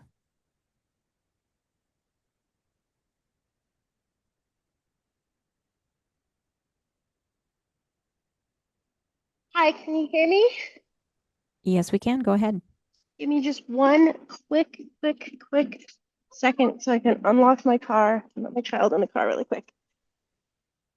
Okay. Hi. For the record, my name is Tara Lynn Marino. I have a first grader at Zephyr Cove. Anyways, first I just want to say that hiring this type of professional help is absolutely a great step in getting the budget where it needs to be. But with that said, having teachers and bus drivers is also important in keeping schools working and keeping enrollment from dipping even lower. Because if those teachers and those bus drivers aren't happy with their agreement, they won't stay. And then that creates a bigger problem. And like a few people before me have said, these need to be long-term solutions. So I have just some questions about it. About what was presented as the plan if we were to hire this consulting team. I see there's specific targets for the cost savings. So for instance, school consolidation is listed at 20%. Now that I saw the slideshow, it's listed between 20 and 40%. Is this a set in stone percentage, or is there flexibility to recoup the money from other sources before we close and consolidate any schools? As we've talked about extensively during tonight's meeting, that is just so harmful to any community. Sorry, I've been wrangling children and listening, but I also wonder if Hess Solutions and JPS are the only consulting contract being considered. How did we come to this conclusion? I had, again, looked at the website and saw that the only professional website I could find them on outside of superintendent roles was one with Keith Lewis. I just don't know if this is a potential conflict or not, how deep that association really actually goes. Is this the most cost-effective and efficient option available to us? And then I know I listened in on that tax board meeting, but I'm curious, did the tax board specifically require that we do this? Or was it, again, something that was suggested kind of off the record? I know that it was mentioned earlier that the CFO was also mentioned off the record. That would be good to have. So is this something they were saying, hey, go get this? So if we don't do this, we're not going to, be in the compliance that we want to be in? Or is this just something that's being considered? And I just wanted to say I agree with what was said before. If there are people that can do this and they're not doing this, that needs to be considered in how we're going to find the budget for this if it ends up passing. Thank you so much for listening. Thank you.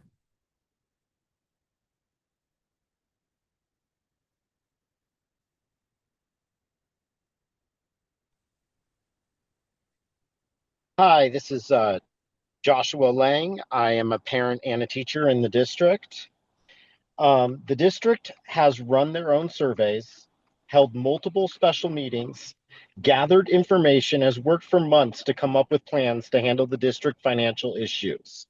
Why is the district going to pay thousands of dollars to hire an outside company to come back with a fancy presentation to basically tell you what you told them, of which you already knew to start with.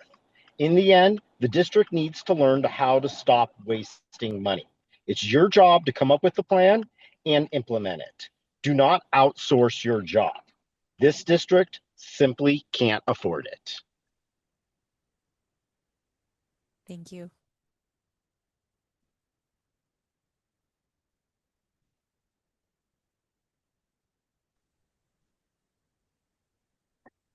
James Jackson, parent of multiple Douglas County School District students. To echo a lot of the other public commenters, the presentation and the proposal put forward by Dr. Jensen, frankly, is just containing a whole lot of low-hanging fruit. I expected more new ideas and novel ways for the district to save money instead of a rehashing of what's already been discussed. Specifically, the 75% of the cost savings coming from staff reductions seems like a very basic, simple idea that is hardly something that needs to be, further extrapolated on. The other thing that I think was curiously missing from Dr. Jensen's presentation was his suggestions for immediate salary reductions, mid-year salary reductions, stipend freezes in the current year. I don't really believe that that lines up with his stated impact to minimize students in his concentric circle model. Taking away teacher salary in the middle of the year for contracts that they've already signed, removing teacher stipends for sports activities that are yet to come. Again, not beyond being low-hanging fruit, is certainly going to impact our students. And I find it curious that that was not included on the presentation. It seems like a little bit of a misrepresentation of what his intents are. Additionally, my other concern is that hiring this consulting service, it seems like the board is abdicating their responsibility to make some of these tough choices themselves. And I know these choices are going to be challenging and tough, but it sort of seems like it's a little bit easier if somebody else is telling us we need to do it. And I worry that that is going to be one of the impacts of this. And ultimately, if we're looking for an outside source to come in and tell us what to do, isn't that what ultimately we're trying to avoid with the state Department of Taxation? I mean, at least they'd be doing it for free. Thank you. Thank you. Two more online.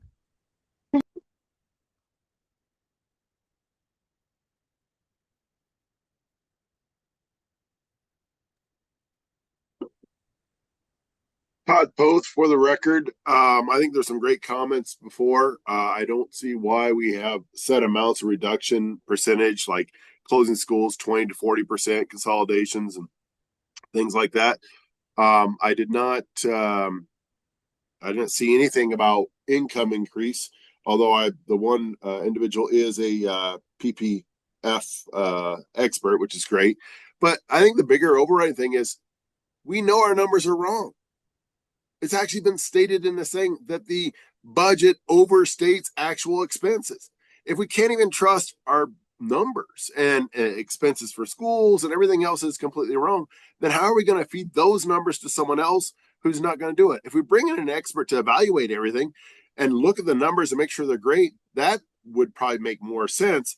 But I also got to go back to Mr. Height's idea, and let's take all those people in the district that should have been doing this job, and this is their job, and furlough them because they are obviously not doing their job. And this could be very much budget neutral. Thank you. Thank you.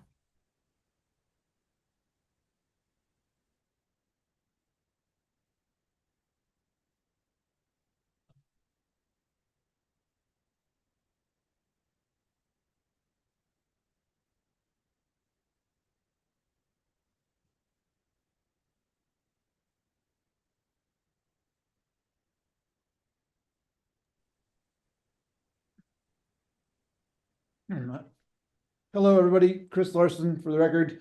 Piggybacking on a lot of what some of the previous speakers have said.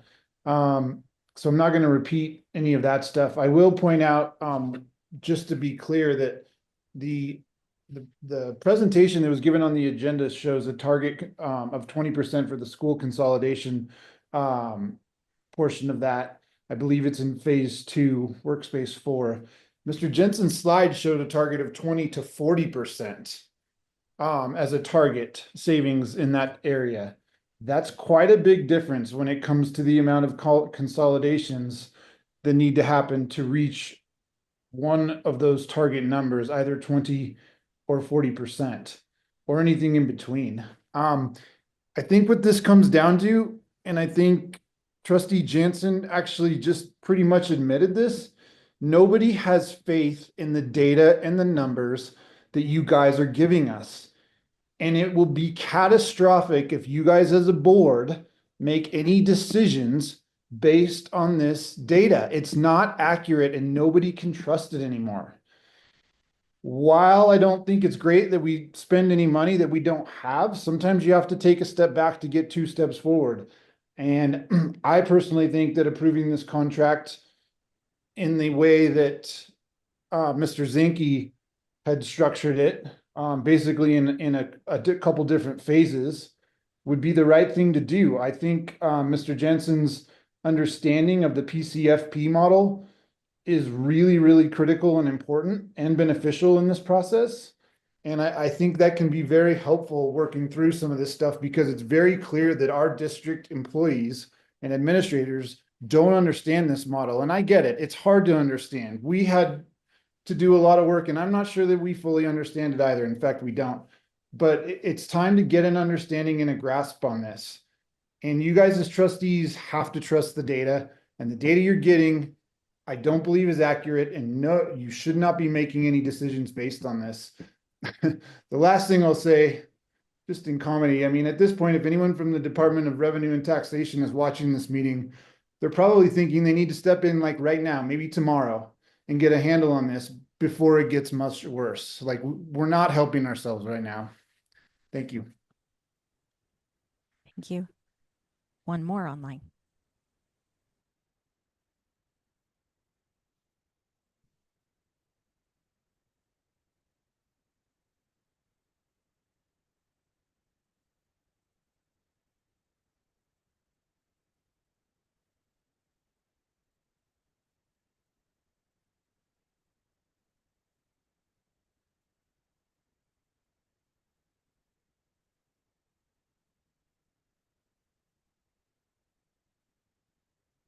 Okay, caller online, if you can hear us, now's your opportunity.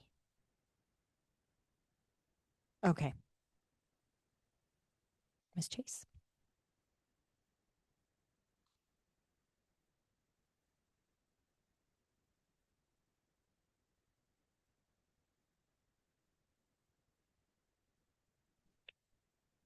Hello, I'm Anne Marie Chase. For the record, I'm a teacher at Douglas High School.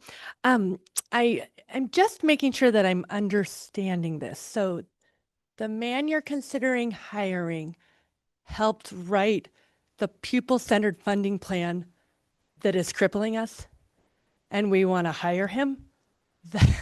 That seems silly. The commenter who said, it'll help us if we understand the model, but understanding the model doesn't get us any more money out of it. Is it? I mean, if that was the problem, we were just like, we could fix that, right? It seems really silly to hire someone who put us in this mess. And so I agree, we need help. I am with the camp that thinks the CFO is the way to go to help our district. But it seems really silly to hire this firm. Thank you. Thank you. Any further public comment? All right, we will close public comment at this time, and pull it back to the board for either further discussion, questions, or a motion. Ms. Jansen. After listening to the public, especially the teachers, I agree with them. I don't think I should say this, but because of affiliation with Keith Lewis and how he didn't tell me anything about the budget when I was the president the first year. It just makes me not trust this group, and also what you just said about that he was involved with the pupil-centered funding, which I think is totally just equity. I've not liked it from the beginning. I've gone to the Capitol and talked about it with people in the assembly, and that how much it hurts the rural school districts. So I guess I'm going to be a no for now on that. Mr. Jensen, since it's been brought up now multiple times, could you speak of your work relationship with Keith Lewis? As inappropriate as that may sound, to me, it's hearsay at this point because I just don't know. Yeah, I'd be glad to. For the record, Dr. David Jensen. Yes, Mr. Hess and I do have some work with Mr. Keith Lewis, but it's in the area of superintendent searches. And that is the area that the modern educator, that's the intent and the focus, and that's the sole area that we work with Mr. Lewis in. Thank you for that. Also, just again, going through this contract, obviously we've been discussing numbers and hours. It is billed separately. When you say 60 hours, is that man hours total, or is that 60 hours billed twice for two people? That's total man hours. Total. Thank you. And then on top of that, travel, hotel, and food, correct? That would be correct. However, I don't see a lot of need for that. The work that we're looking at doing, unless the superintendent and the board of trustees sought some assistance with your community forums. Outside of that, the majority of this work can be done virtually, which would require no travel. Is that something you can get behind, Mr. Alvarado? Yes, but I think the board needs to have more discussion. Okay. Before I'm you- just before you move curious. forward, yeah. Well, I'm just asking, having him do, remote work instead of in person. Remote work is possible in this situation. Okay.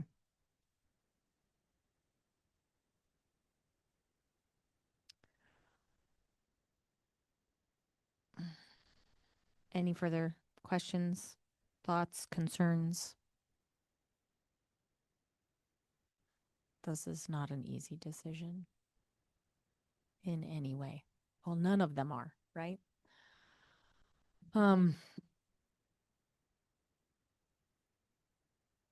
I still, I agree this is difficult. That's what we are here to do, right? We've been either voted in our position because they're difficult positions, or we've been appointed this because no one ran against us, as it would be in my case. But we do need help. I think we've made that clear based on a lot of the mistakes that have been made. We need experts. We need experience. I just still think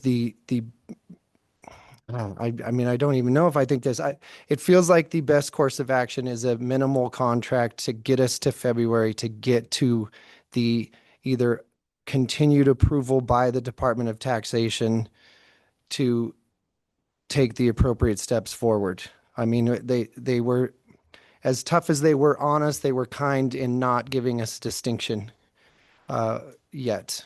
And again, if we're worried about culpability, we'll have none in several months if we don't get this corrected. Because like some of the presenters have said, and some of other people have insinuated, the state taking us over and making these decisions for us is not an option. That's not what our constituents want. That's not what anyone has put us in this position to allow to happen.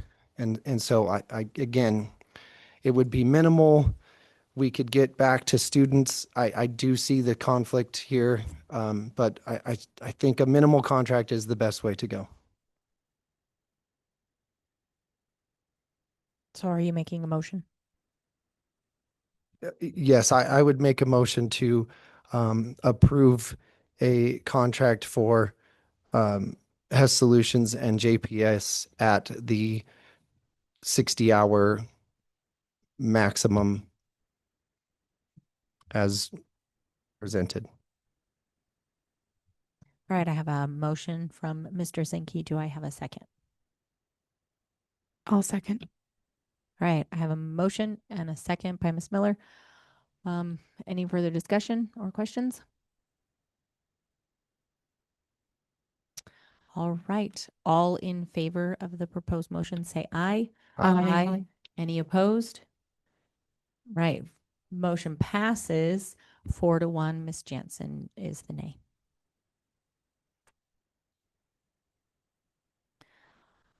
All right. And now your work begins. All right. On to agenda item number 12. Mr. Alvarado. Agenda item number 12 is a notice of potential layoff due to reduction in force in accordance with NRS 288.151. We have in our policy that if we do not notice our administrators by January 1st, then and their position is changed to a lower position, then we would have to keep their pay at the same rate of pay. So the purpose of this item is to protect the district's financial position. Does this cover all administrators, whether they're reduced or not? Every administrator in the district will receive a notice. Okay. Before January 1. All right. Any questions from the board? When you talk about administrators, can you define that a little bit more just so that us and the public have an understanding of what that means? Yeah. So certified licensed administrator, that's going to be site administration as well as cabinet administration.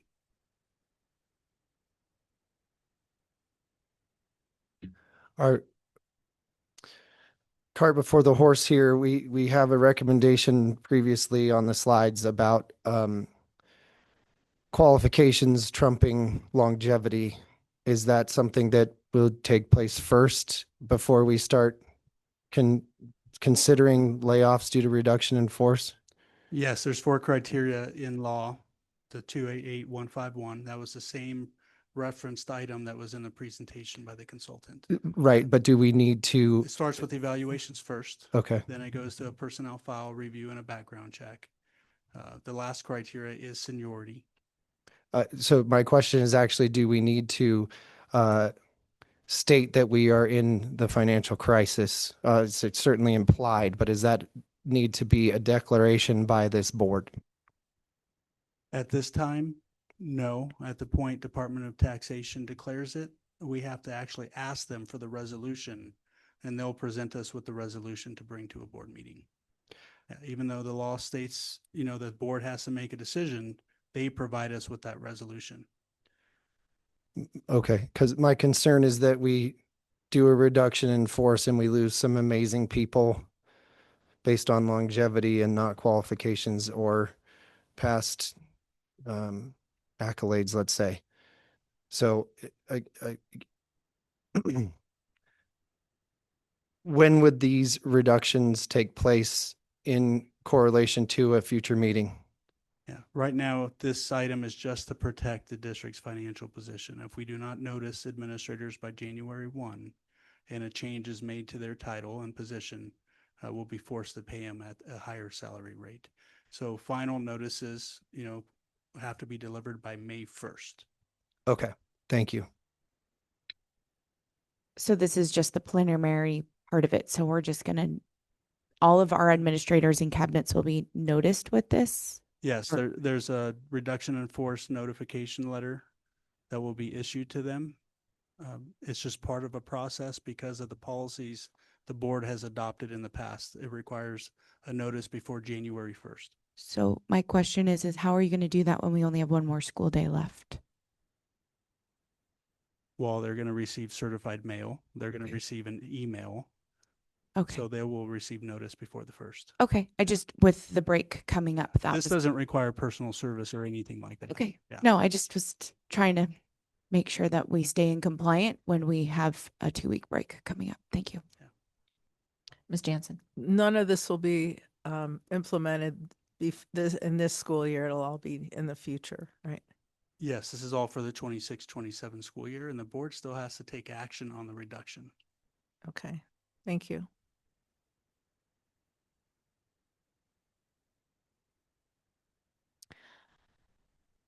Any other questions? All right, then we'll open it up for public comment at this time. Do we have any online? All right. Seeing as there is no public comment, we will close public comment. Do I have a motion from someone on the board? I'll make a motion that we approve the notice of potential layoff due to reduction in force in accordance with NRS 288151. I'll second. I have a motion by Ms. Knighting and a second by Ms. Miller. Any further discussion? All right, all in favor of the motion say aye. Aye. Any opposed? Motion passes unanimously. All right, agenda item number 13, appointment of board clerk position.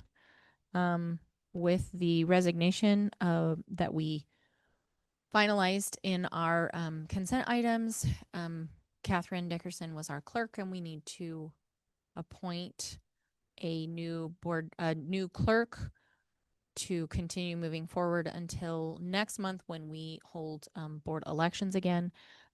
So at this time, I would propose that we appoint Renee Bedard as our clerk in the interim. Second. Am I doing this correctly?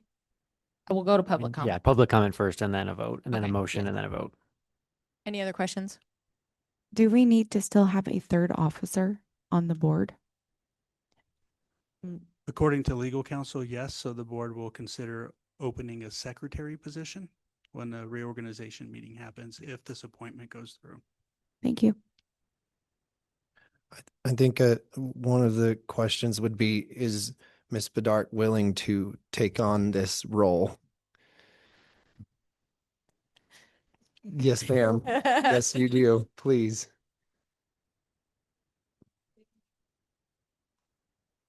Okay. Thank you.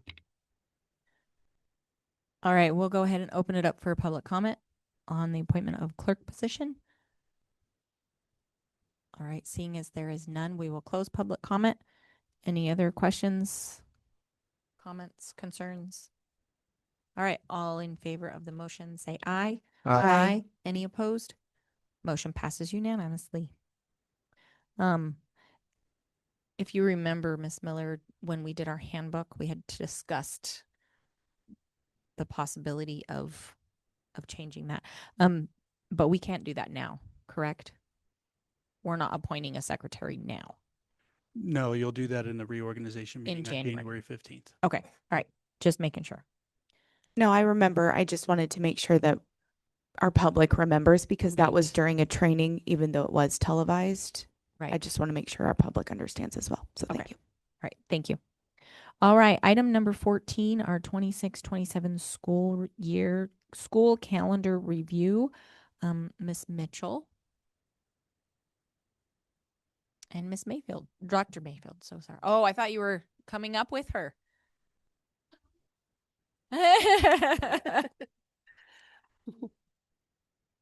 Hello.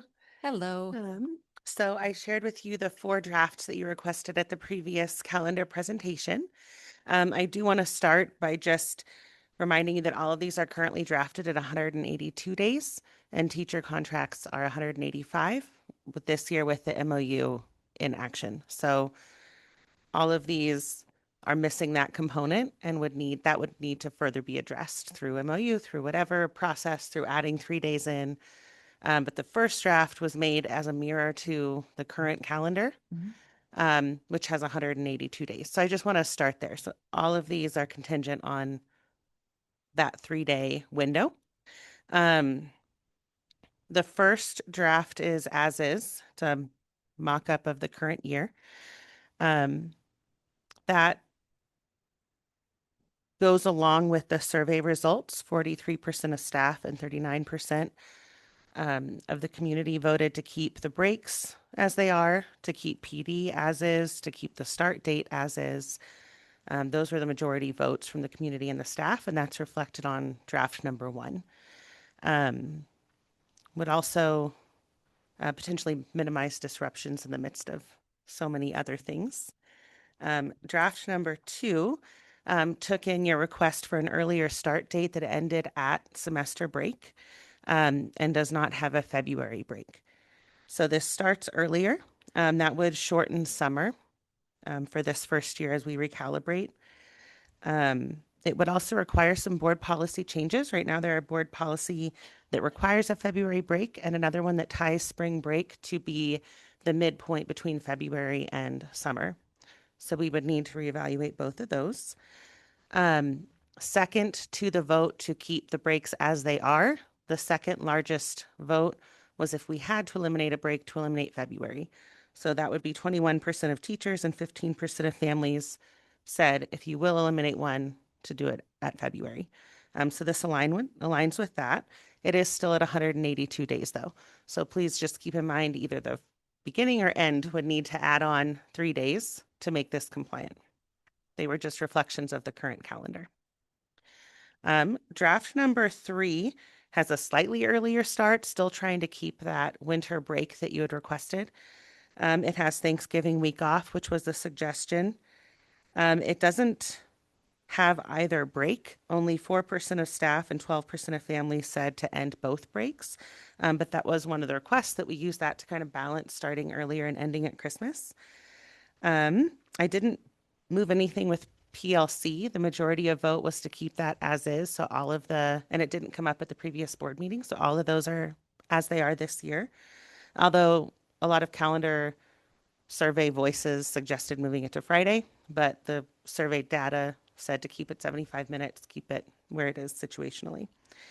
I do want to mention, if you notice the bottom right, that these have the least balanced semesters, draft number 3. Semester 1 has 83 days and semester 2 has 92. And that was an attempt to get out by Christmas break. This would impact the high schools.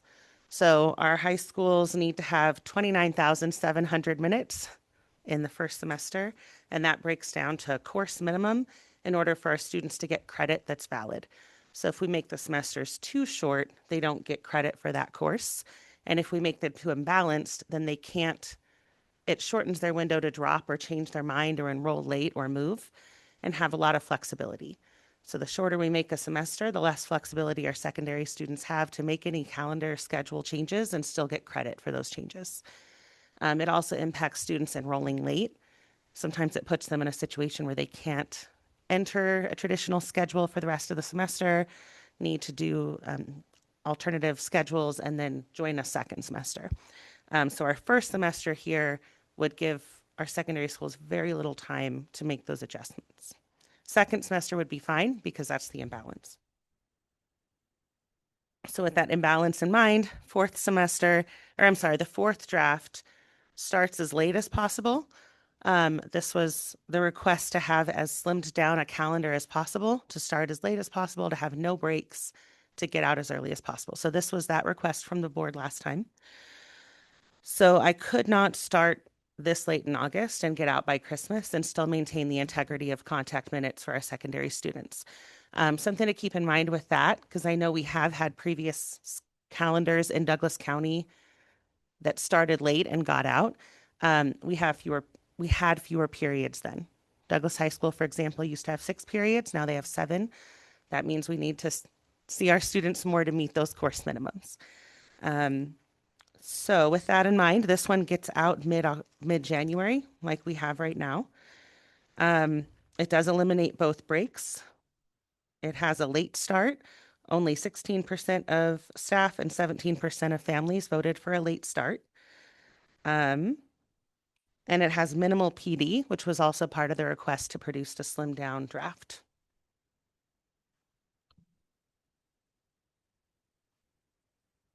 Thank you.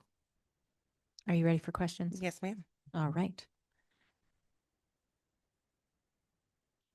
I'll go first. Ms. Miller. Thank you for taking all of those considerations under, but I think you kind of nailed it with the first one. We potentially have a lot of unknowns, so keeping one thing constant might be the best option, at least in my view. Starting too early in August, you have a couple of interesting pieces. You have extra people in our area. You have that are still on summer break. You have the heat. and you have the potentials of fire. So that's something that we have to deal with air quality. And so that's the height of that season being August. So starting too early could impact that, as we've seen in the past. So thank you.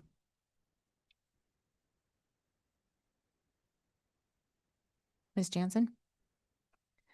Is this the one that most of the staff and families wanted, according to the survey? We didn't survey these drafts directly to the community, but based on the survey data, it most aligns with the responses to keep both breaks, keep PD spaced as it is, keep the start date as is, keep PLC as they are.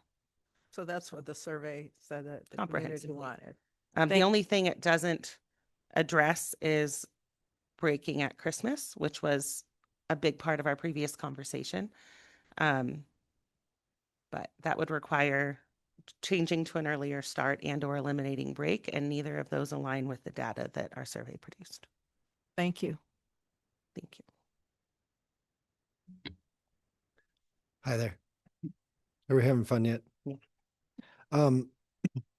I have a question about the timing and the approval of a calendar, and it's kind of a two-part. When does the approval need to be submitted, and or denial for that matter? But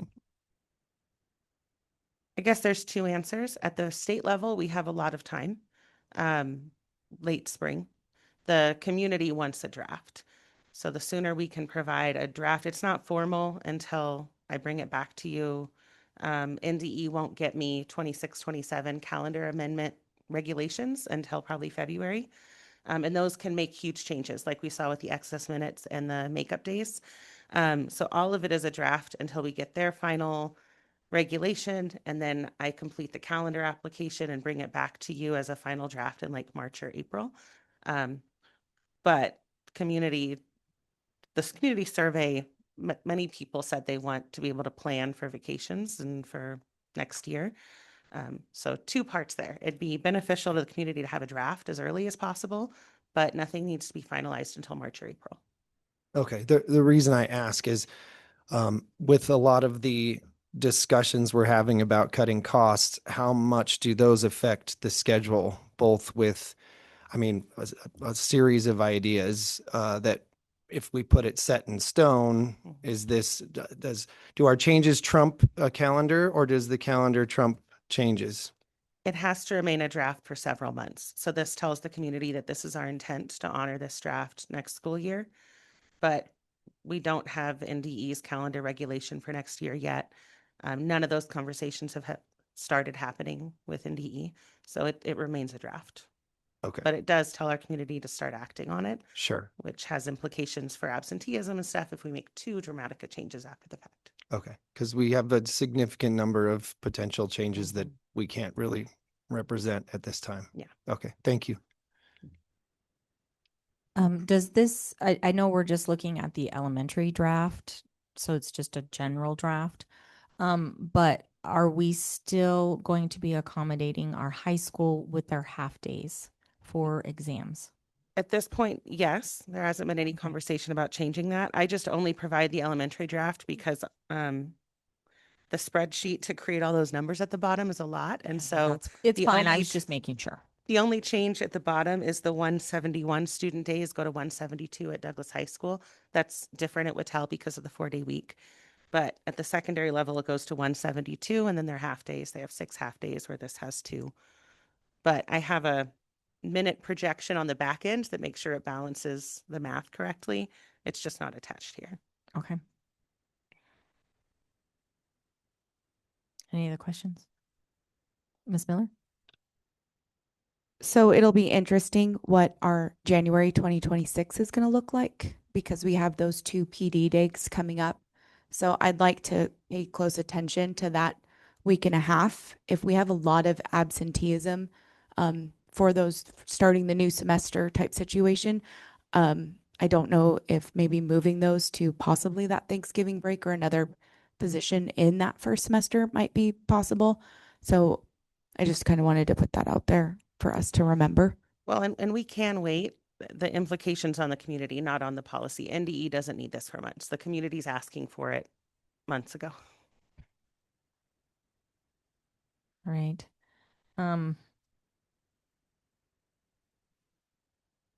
I really like the idea of getting out first semester for our high schoolers.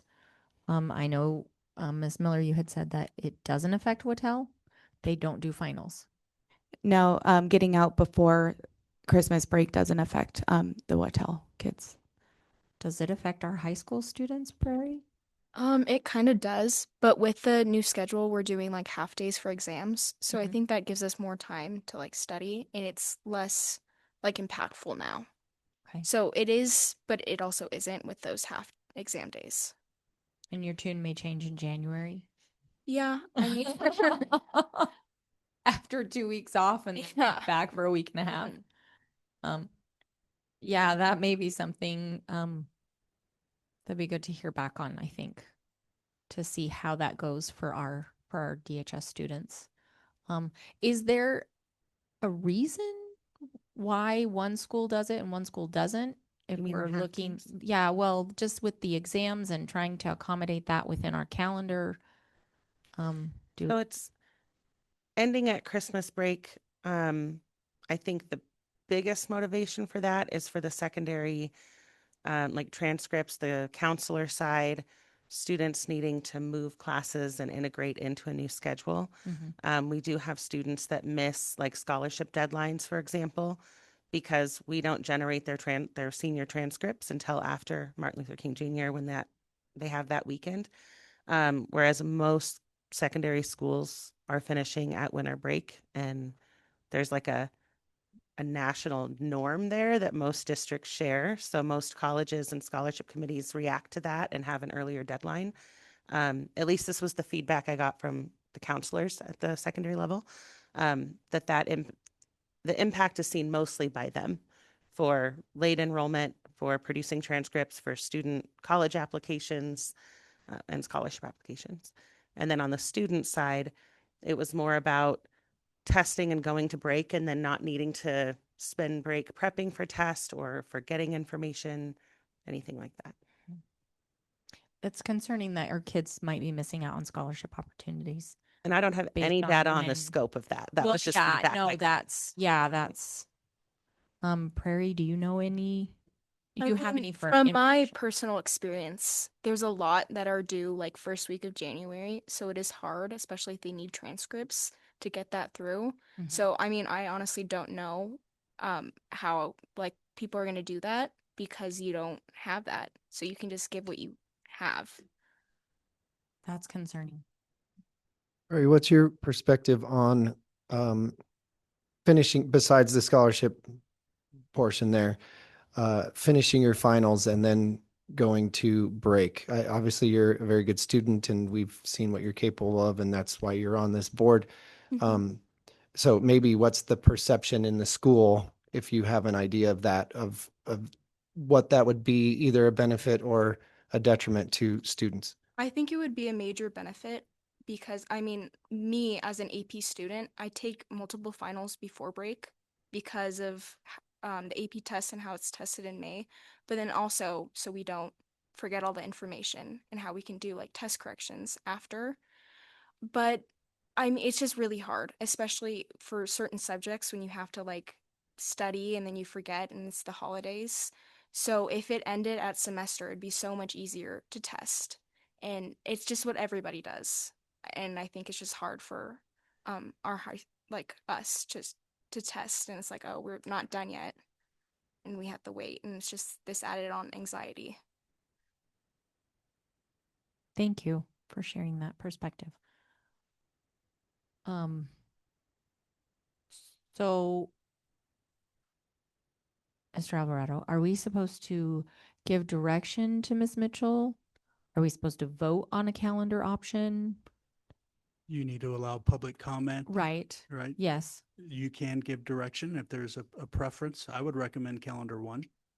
Okay. That closely aligns to the survey results. It keeps things stable for the district and for our employees and for our families. But it's truly up to the board what direction you want to go. If you don't like the drafts, then that's where you would give direction. If you prefer a specific draft, then, you know, Ms. Mitchell can move forward with coordinating with the state for approval. Okay. All right. Any other? Real quick on getting drafts, would as a district, you be willing to present, if we narrowed it down to two, present those two families and do another follow-up survey? Instead of some want February, some want October, some want neither, we could just present a couple calendars and get immediate feedback with actual days. Is that doable? Yeah, it's doable. All right. Then So I would, sorry. go ahead. If we're going to put this out to vote and if we're willing to wait anyway, we might want to see what those 3 days of the contract mean. That's going to be a huge question that our certified staff have. And it's meaningful to them that we provide an answer. Just throwing it out there. Okay, thank you. Well, we'll go ahead at this time. Did you have something else to say? Well, I think there's one option not on here, which is there is obviously the parents and the teachers have said that they like both breaks. There's one that is early start, finish before December, no February break. And it would be easy to imply that if we did a February break, we would get out on the 7th of June instead of the 31st of May. So could we put one of those as an option? Are you looking at draft 3? I think good question. It's draft 2. So it's earlier start by a week and the first semester at winter break, but it says no February break. I think if we added back the February break, that checks the most boxes based on the survey results. If in fact I'm interpreting some of the survey results correctly, obviously there's an impact on all of this, but it would be an option I would request, certainly.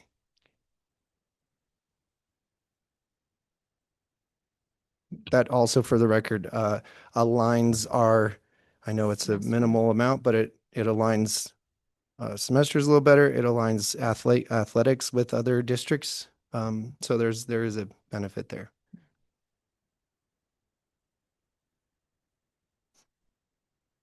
Any other thoughts? All right, then we will open it up for public comment at this time.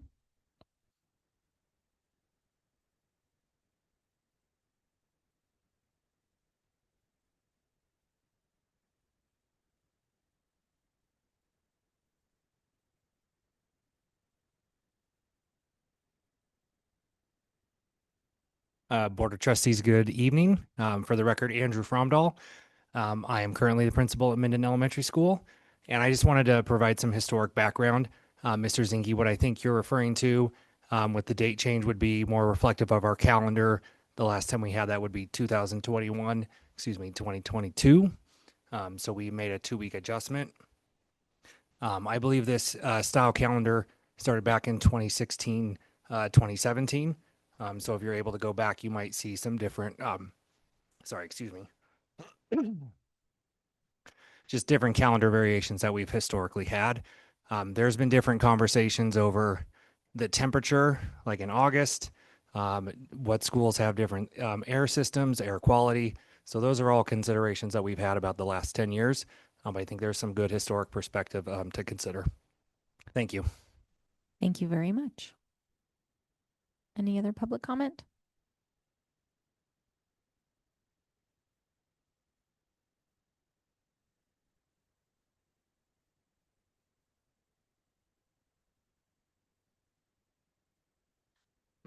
Can you push the, thank you. My name is Scott Chandler. I work for the school district and I have 2 kids in school. I want to say that fall break and spring break is very crucial for maintenance and grounds and custodial to keep up with the work orders. It's the perfect time when we don't have kids and there's certain projects that we can't do when kids are on the playground.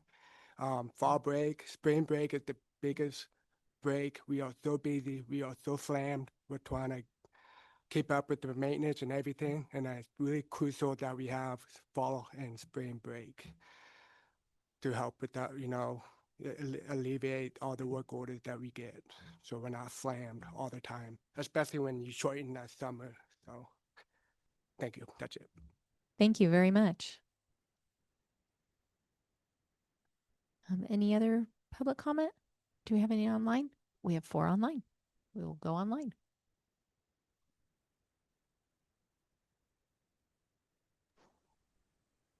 Hello, Jeremy Height, parent, teacher.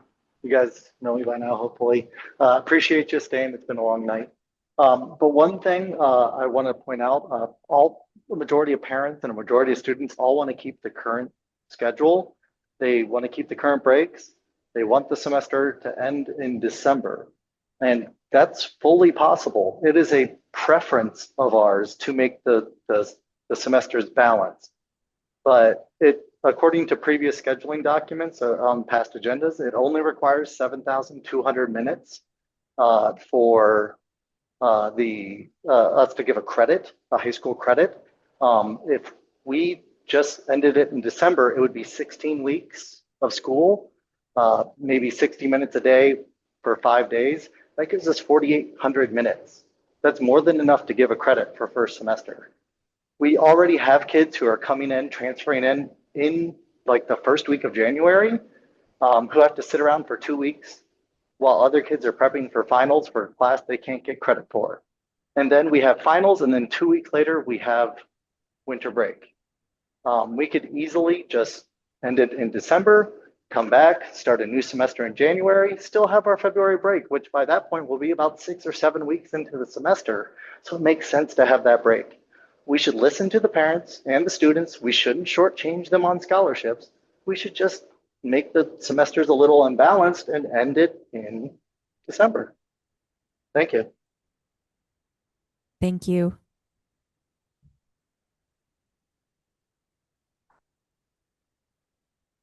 Hi, this is Joshua Lang. I'm a parent and a teacher in the district. The district is in a financial crisis right now and is about to upend the lives of students, parents, and employees in this district. Is this really the time to make changes to our school calendar? You asked parents, students, and employees to fill out a survey on the calendar, and the overwhelming result provided, while it's not what you may have wanted to hear, is to leave the calendar alone. My suggestion to you is to listen to the people, the majority of the survey, not the 5 people you talk to personally, not your own personal child, but the majority who took the time to fill out an official survey and provided you with the answers. Thank you. Thank you.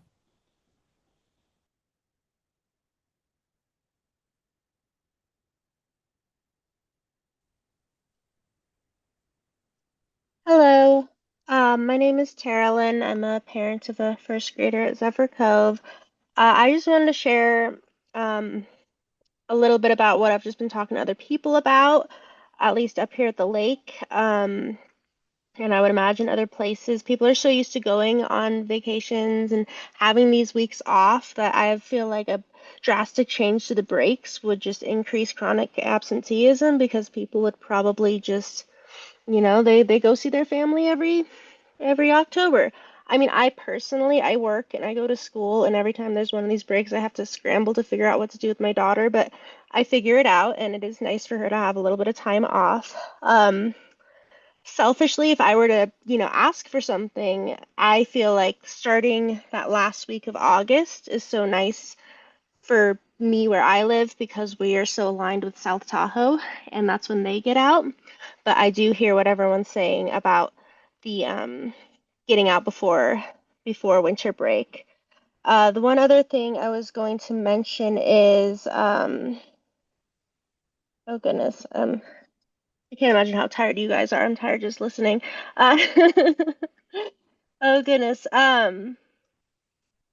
It's just to look a little bit at, like I said, at what South Tahoe's doing, at what Carson is doing, and I think Carson has something we had in Douglas County a long time ago. They have 2 weeks off for spring break.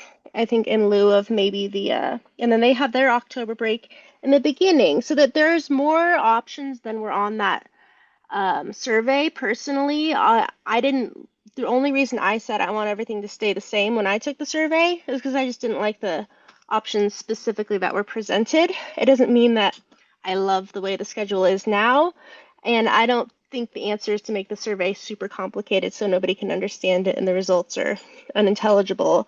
But I think there's so many ways that you could go with this, but I think kind of consensus being continue getting feedback about it. And yeah, I think somebody the first time this was brought up, not the first time, but the last time this was brought up had mentioned, and this was reflected in earlier comments, that change is scary and there's already a lot of change happening. So I appreciate this conversation being had, but it could be something helpful to maybe push off a little bit longer. Thank you. Thank you.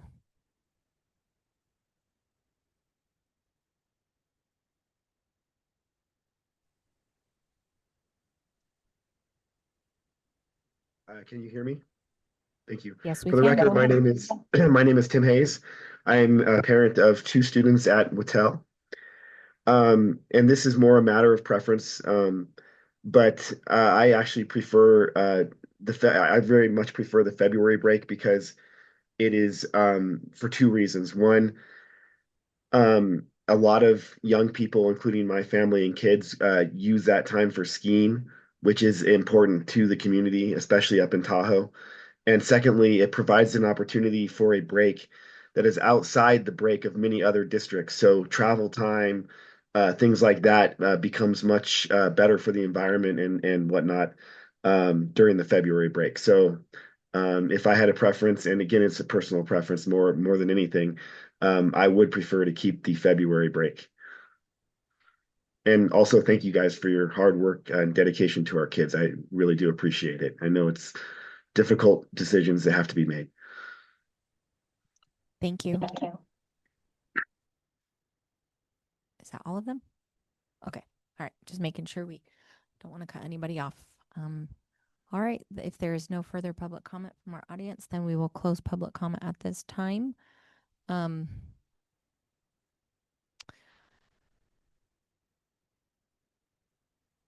wait for you to get to the table. Sorry.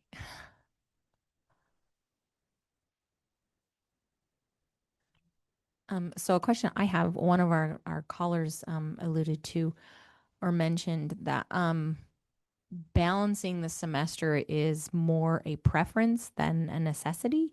Is that true? It comes down to the minutes, yes. The number that he And are- referenced is accurate. And So that's what we try to meet and then provide a little bit of leeway. The last time I presented, I attached this calendar information sheet that goes through the minutes. So 9th through 12th grade needs to meet for 7,200 minutes and per that's for the year. whole year. Yes. Okay.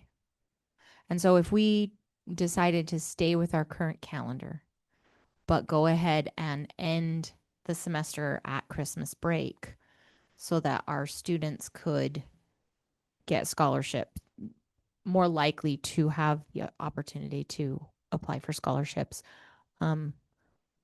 would that be possible? I can't speak concretely without running the numbers, but I can Right. do that for you. That would be, Sure. I would like that, yeah.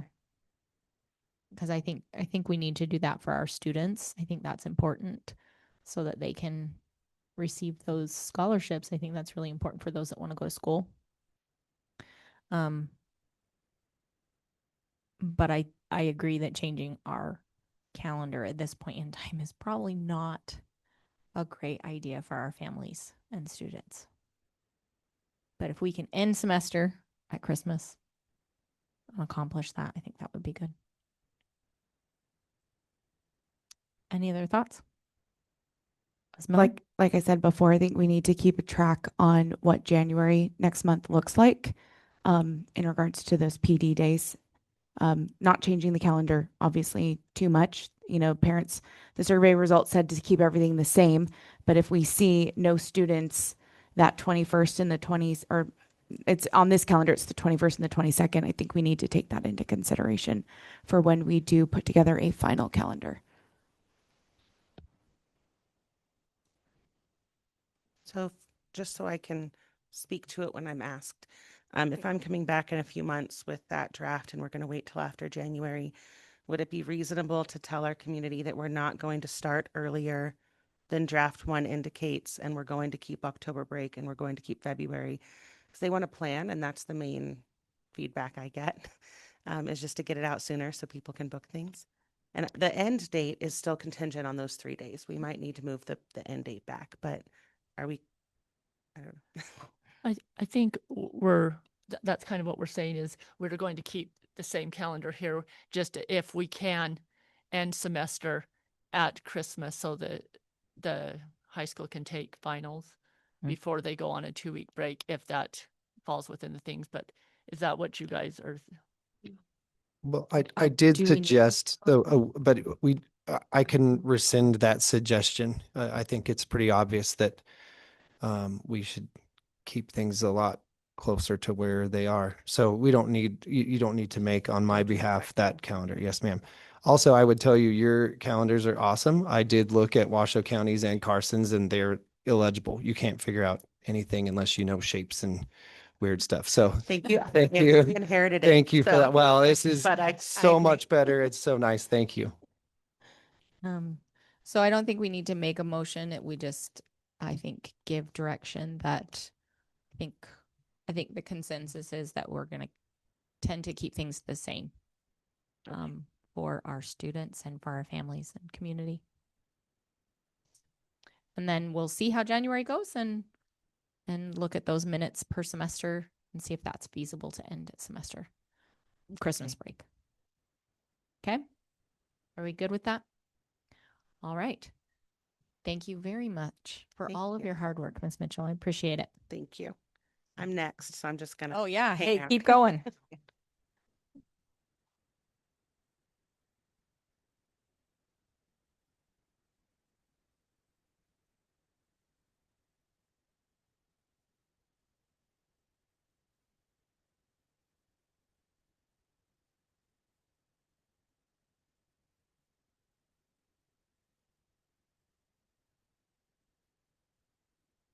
Okay.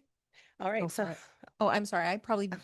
We are starting agenda item number 15, adjusted cohort graduation rates 2025. And Ms. Mitchell is presenting. Thank you. Thank you. So this is an annual update for you based on last year's graduation numbers, which are provided by NDE in November or so. So the adjusted cohort graduation rate is just the percentage of students who graduate within the 4 years, and this is the 4-year data. Go to the next slide. The 4-year graduation rate is measuring the percentage of students from 9th grade to 12th grade, taking into account those who transfer in and transfer out. This is the same cohort that is reflected on the NSPF. So one element of the star rating report that our schools are judged on is their graduation rate at the secondary level. So DHS, for example, is a 4-star school. They got 30 out of 30 on their grad rate indicator. George Woodhull High School is a 5-star school. They also got 30 out of 30 on their grad rate indicator. So this 4-year cohort is a huge part of the secondary rating. The next slide just kind of shows you how that breakdown goes. So when you're looking at the graduation rate, it's the number of people that graduated, and that includes standard diplomas, advanced diplomas, and CTE diplomas, divided by all of the students that enter in that 4-year, starting in 9th grade and leaving on time 4 years later. So we keep track of where they go, when they come in, when they come out, and all of that gets reported. So then the next couple slides just break it down for you by different populations and groups. This first one is the general grad rate. So our grad rate for 2025 was 85.85%. This is a 2.23 drop from the previous year. And that is what it is. So it breaks down. Douglas High went from 92.4 to 91.3. George Woodhull High School went from 75% to 91.6%. And Aspire Academy went from 55% to 48.6%. And all of those together make up that 85.9%. All right, the next slide is just showing you various diplomas that were earned in our district. So the diploma types that our students earned. We had 367 who got standard, advanced, or CCR. That's the CTE diploma. 12 completers. That means that they either had an adjusted diploma, which is for our students on IEPs that have adjusted expectations to meet upon graduation.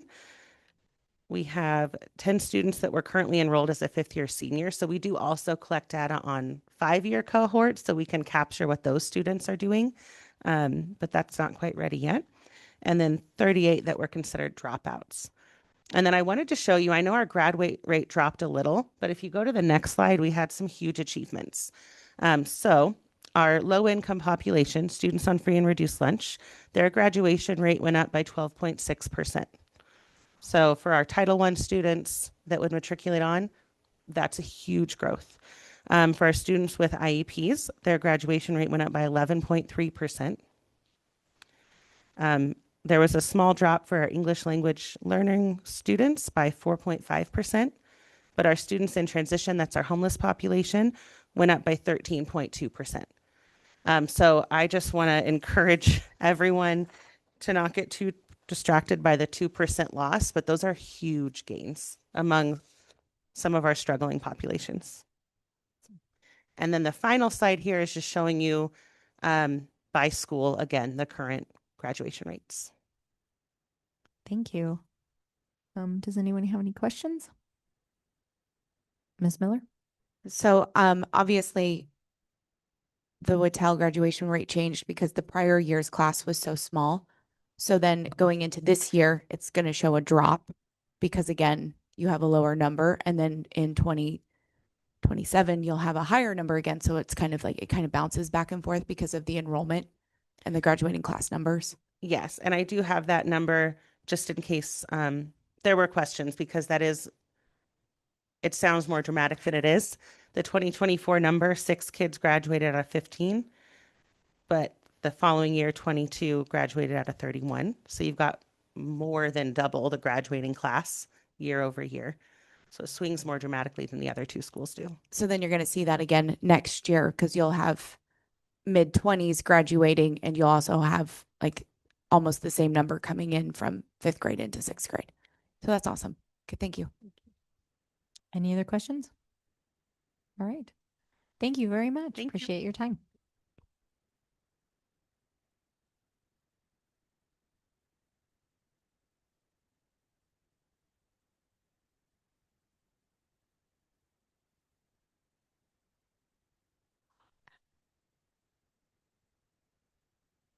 Okay, on to item number 16, overview of educational services and PDC. Thank you for coming, Mr. Brown and Ms. Peters. Appreciate it. We would definitely like to thank our 4 PDC learning facilitators for hanging out all afternoon and evening in case there's questions for them. So we just I went back to when I came here to put some historical context the way the office has evolved. When I first got here, there was assistant superintendent and 3 directors, plus 2 administrative assistants. And then within the AGPM office, there was program specialists. When Dr. Noonan arrived, as part of when the assistant director or the assistant superintendent retired, she looked at that as an opportunity to reorganize and made all of them directors. And I kind of put that wrong, AGPM kind of used to be under the Ed Services Department with the assistant superintendent, but then it became a director position and it's still under Ed Services, and we collaborate with them all the time on lots of different topics, but they're kind of their own department, kind of separate from what we do every single day. And then more recently, once I had joined the district office, we reorganized again to 1 assistant director, or 1 executive director, and an assistant director, and we had 2 administrative assistants. And when 1 left, we have been managing to get by with just 1 administrative assistant. Gets a little busy sometimes, and then the next bullet was actually supposed to be on the next page because we feel like professional development and education services, one of our highlights is DCSD has a super high teacher retention rate. And as you'll see through when we talk about what we do, what we do is supports teachers so that they don't want to leave. When they come, they stay. And principals. So high teacher retention rate. Some of the things that have happened with education services that falls under them, we were recognized last year. We hosted the Modern Learning Conference, one of two districts that were highlighted as showcase districts. We've been recognized for reaching stage 6 of 7 in the Modern Teacher Framework in 2025. Since joining Modern Teacher, there's been at least 10 awards and multiple nominations for our district, for teachers and facilitators and administrators for personalized classrooms of the year, innovative classrooms of the year. And there's probably more than 10, but we were trying to count them all up over the last 5 or 6 years. We are also right now recognized around the state and by the Department of Education for leading the state Portrait of the Learner work. When Leslie and I first went to that conference, we were invited to, when they were going to start developing a Portrait of the Learner, we shared our Portrait of the Learner because we'd already developed it. And oddly enough, 2 of the elements of the state Portrait of the Learner are the exact same as ours. Empowering and connecting, right? Yep.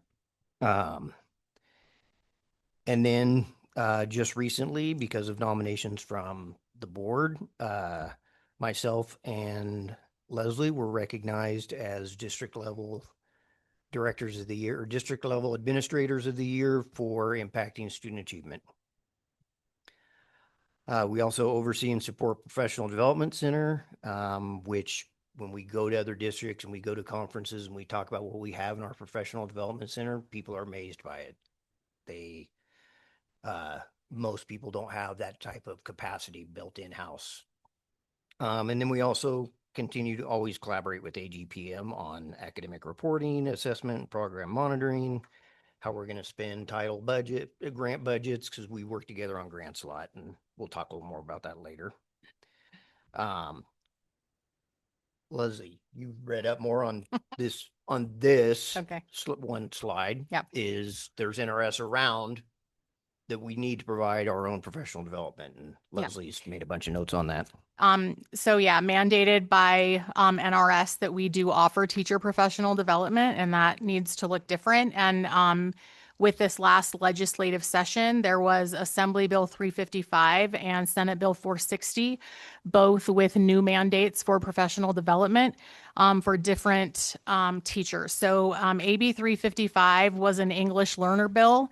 And that states that by October of 2030, all teachers in any school district in Nevada have to have professional development around English language acquisition. So the need for students, for teachers in Nevada to understand what language acquisition looks like for our multilingual learners and to embed that into their everyday teaching practices, regardless of content that they teach, is going to be a necessity for reemployment in the state. There will have to be evidence turned in by human resources that that training has been provided to all of the teachers, or they won't have their license.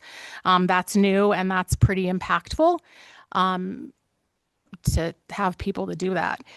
Senate Bill 460 had pages and pages of requirements and legislation.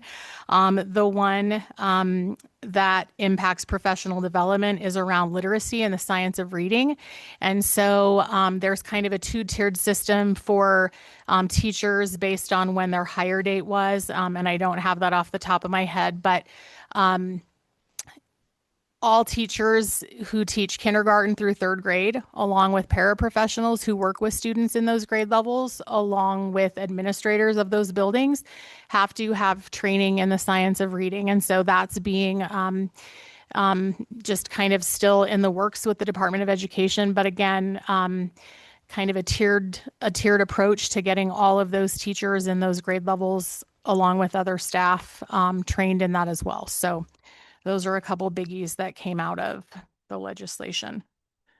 So I won't go through this. You're going to see there's 2 slides of lists of all the things that fall underneath our department. One of the first and foremost is Leslie and I supervise all the schools. So every time they have a need, they call us. If they have a parent complaint, they call us. Or it falls on us if they can't resolve it.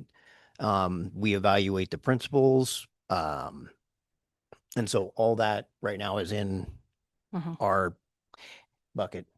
And going back to Senate Bill 460, there was also new legislation that supervisors of principals will be trained by October of 2026 in basically evaluating the principal in their evaluation of teachers. And so what that Senate bill says and that guidance in that says is that Shannon and I, or one of us, whoever is supervising principals next year, would be required to review 3% of all teacher evaluations for every principal we supervise. And that is not just looking at the evaluation. That is sitting and conferencing with the principal, conferencing with the teacher who the evaluation was completed for, and looking over all the documentation to make sure that timelines and processes and procedures were followed. If we were to find out that there was something missing, then that legislation says then we have to review all of the evaluations at that school site. So not only ourselves supervising those principals on their own evaluation system, we are then also the check and balance to make sure that they are evaluating their teachers properly also. So that is also in that lovely Senate Bill 460. So we support the implementation of Epic Learning and our DCSD instructional model. So all things instruction. Professional learning, things that don't come up a lot, but like course approval and development, curriculum adoption, which is quite an involved process, adoption and then the implementation. We supervise that and help organize it. And which on we that, have paused right now because of the budget. on Get that note, money we had back. just approved, some 6 through 12 ELA materials, SAVIS. We were piloting K-5 because we know there's a need there. But one, we can't get any kind of consensus on what they're liking as they're using some of it. And so based on that, we put a pause on it and returned $200,000 out of our instructional materials budget back to the general fund. I won't go into too much on dual credit and distance learning, other than you have to apply for district learning every 3 years. It's an application process. And so we do oversee that and support our school counselors. Summer school is a pretty daunting task. And that starts in February, the planning and organizing all the stuff for summer school and coordinating with inclusive education. Bullying falls under ours. Leslie and I review every single bully report that gets turned into the district. And then log it so that you get your bullying reports. We handle all the progressive discipline, behavioral threat assessment, and then any policies and AR revisions that are around curriculum and instruction comes through our office, and usually discipline. We help support the implementation of professional learning communities. We started 2 years ago, probably, as kind of a reset to help get them rebooted, and they were going well, but then they were starting to struggle. If you're not talking about things all the time, they start to fall to the back of your mind. We are in the middle of multi-tiered systems of support. We started with 3 schools last year, working with UNR, and we have every other school this year that is all being having their teams trained. We support with the strategic planning. I think Leslie put together a slide. I don't think it made it in, but maybe you can speak to that. During our strategic planning last year, when we prioritized, curriculum and instruction, high quality instruction was the highest priority with the big strategic planning group. And so that's our office. Yeah. 2 specific goals that connect kind of what Shannon and I do on a daily basis. Goal 1, student success with opportunity and access. The first objective is about rigorous, personalized, inclusive, and blended learning opportunities. And so that's a lot of what happens in our office through the work that we do. And then goal 2 is also part of that through really our professional development center. highly qualified personnel, recruiting, retaining, and developing qualified personnel. And so support for new staff through a comprehensive induction program, which is really our level 1 and level 2 academies, and then professional learning opportunities tied directly to school and district improvement plans. And so supports for school site professional development based on what those school plans are, but just overall district goals and initiatives as well. Did I list summer school twice? Apparently. But so one thing when it was divided up with directors is the offices talked, but they didn't collaborate as well as I feel like we do now. Like Leslie and I are a real team, but there are things that Leslie just handles so that I can focus on this myriad of things we do. The other things we do. So we divvy up the work really well. School performance planning, which is they've stepped it up over the last couple of years of holding schools accountable for their performance planning and goals. And Leslie runs the lead on all that and supports all our principals and reviews all their plans and gives them feedback. And then the read by grade 3 literacy specialists, we don't supervise them at the school site, but we provide them their support they need to be able to take training and literacy professional development back to their schools. Yeah, there's monthly, with that, there's monthly state meetings that I attend with other LEAs, so local education agencies across the state, where we get updates from Department of Education around legislation. So one of those, that SB 460 science of reading training, that's some of what we talk about. Different other required trainings. Every year we submit to you for review the local literacy plan. So there is a Nevada pre-K-12 literacy plan, but we then are tasked with every year creating a local literacy plan that then is monitored. So that's work that we do in our office, where we have to gather data about our students and their literacy and then report that out. And that also has elements of professional development and things. Same with Title III. That's the grant for our EL students. And so again, meetings with the EL teachers, WIDA assessment that they take every January, February. That's a federal requirement. And then there's a lot of monitoring with that as well, reporting that we do out of our office to the state. And that report is about a 60-page report, and Pretty extensive. what they want seems to have changed every single year. So you have it all down, you go to pull the data, and then they want something new. Yeah. So that you didn't keep track of necessarily. So Tandy and Leslie have been tackling that for the last, and she manages supports all the ELL teachers. Homeschool runs through our office. The Northwest RPDP, Leslie sits on their governing board, and just had meetings last week and helps decide how the Northwest RPDP can support Douglas County.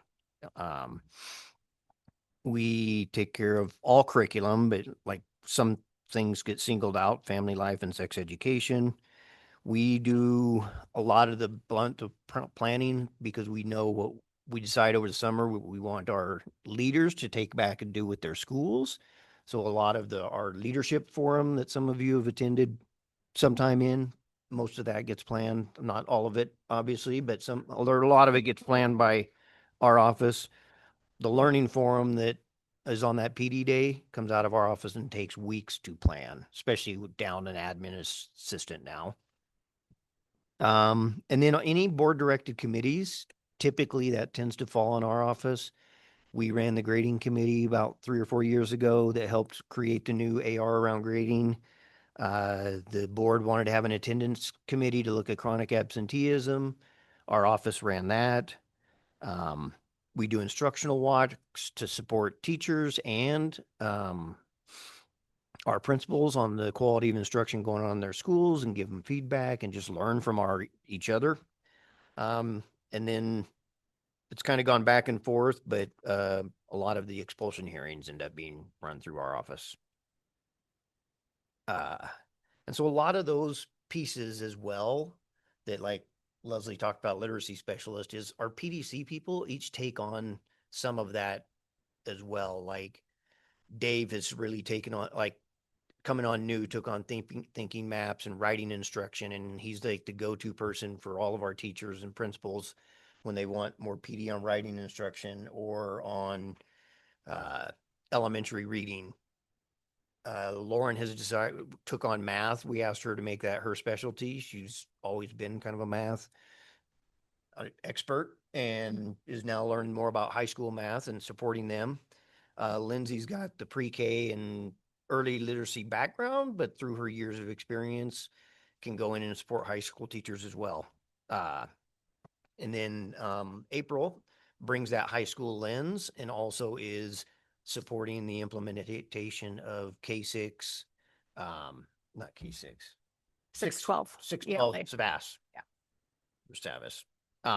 So a little bit about PDC because it's probably the biggest thing in our office, honestly. The most important thing is why we have the great teachers we have is the Greg Betts first developed it in 1982.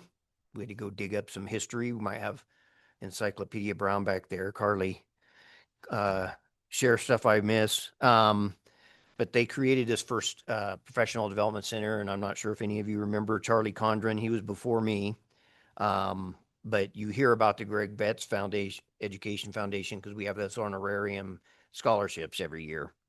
The funding of our PDC, 3 of our positions are funded through Title II, Title III, and General Fund. And then 1 position is fully funded through RPDP, and they've been doing that for the past 15 years.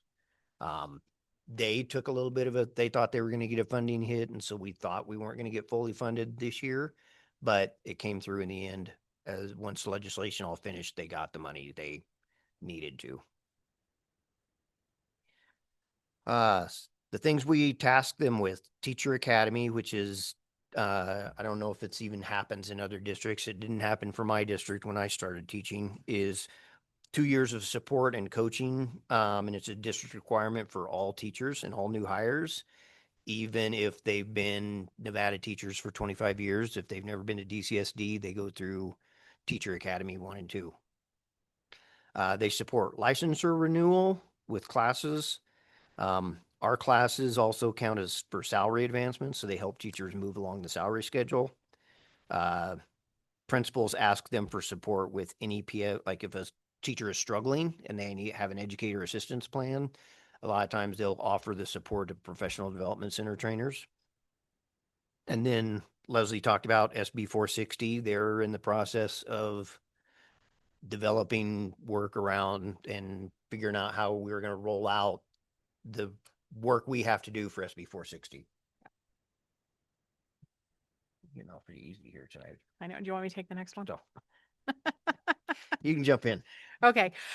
So we just listed out some of the responsibilities and I won't read them all, but some of the biggies over the past 5 years, they've supported 203 new hires. They had, for the 25-26 school year, 28 Academy 1 teachers and 18 Academy 2. So that's 28 brand new teachers to our district. And then in their first year, and then 18 that were hired the year before. Teacher leader support. So we knew when we had instructional coaches at each site and then that grant funding was going away, we still wanted to provide support at the site level. And so through some title funds, we were able to put a teacher leader at each site. And so PDC helps to support those teacher leaders. The idea with that is also we have amazing teachers and how can we build their capacity to become kind of leaders where they are. Some teachers don't necessarily want to jump into the administrative arena, but allowing them to become leaders with their colleagues. They offer about 20 credits per year for either recert or salary through their in-service classes that are offered to our teachers. All of the new hires get NEPF training, so that's direct training about their evaluation. So that's very relevant to teachers in our district. Like Shannon mentioned, they do a huge amount of help with the learning forum planning. And then really at the start of the year, it's a lot of the work with the new teachers, but they have veteran teachers reaching out all the time as well. And coming from the district I was previously in, what we have here with the support for teachers in this district does not always happen. And so I think that that is something that Douglas County has been known for. I remember when I was in third grade, I think it was probably close to the first year that PDC came out, and I had Mr. Ken Dressler at Gardnerville Elementary School, and I remember he went to PDC for a half day and came back and did some new cool things with us. And I still remember that was where I learned thumbs up, thumbs down if you agree or disagree. So thank you, Mr. Dressler, if you might be watching. Carly probably remembers him too. Okay. On to the next slide, there's professional development based on annual needs assessment. So they do not just decide what they think is the next best thing or shiny object out in the world of education, and education is known for that, right? We see something, someone goes to a training, they're like, oh, now we have to do this thing. What they offer is based on needs assessments from the teachers. And so I think that that is also super, super important. And then they do a lot of work. So we have different platforms that teachers use. So Reflex Math or Lexia or Zern. And so those all have codes and things that have to happen on the backside technologically and meetings and things like that. And so they do a lot of that also. All behind the scenes. So teachers can keep doing what they are in the classroom to do. I think the other really important thing to note on that slide is the last bullet is that we have a lot of alternative route to licensure teachers. So teachers that did not go into education right out of high school because they knew they wanted to be a teacher. These are teachers that have worked in business and industry and had a different career and now say, I think I want to be a teacher. And so they get a classroom, but that is their first experience in ever doing that, right? They're not, so they're taking classes at the same time as they're actually teaching. And so they do a lot of work and support with that. And teaching is hard and kids are, challenging sometimes, and just knowing how to manage, 25 or 30 students in a classroom if you used to have a job that was, working in an office somewhere, right? So they do a lot of that support as well. And like in everything we do that's district wide, like when we are developing common assessments and we're unpacking standards and we're rolling out new grading criteria, they facilitate all those meetings and work right alongside and support teachers in doing that work. Ashley, I think, was last month presented to you on all the grants. Almost every one of those grants have a professional development component required for it. And these are the guys that get that done. Guys and ladies.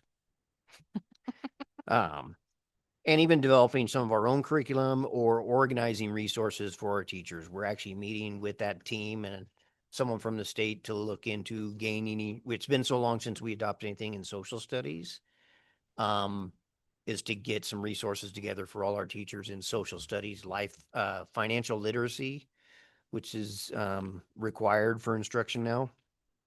So, and then this last page is, these are the results of, they do pre and post surveys. So this is just like a sample of it, but you'll see how far, it's kind of small, but the bars jump up from like before they were introduced to the instructional model or when they first started to at the end of the year, what do they know about it now? So what's significant is all those really tall magenta bars.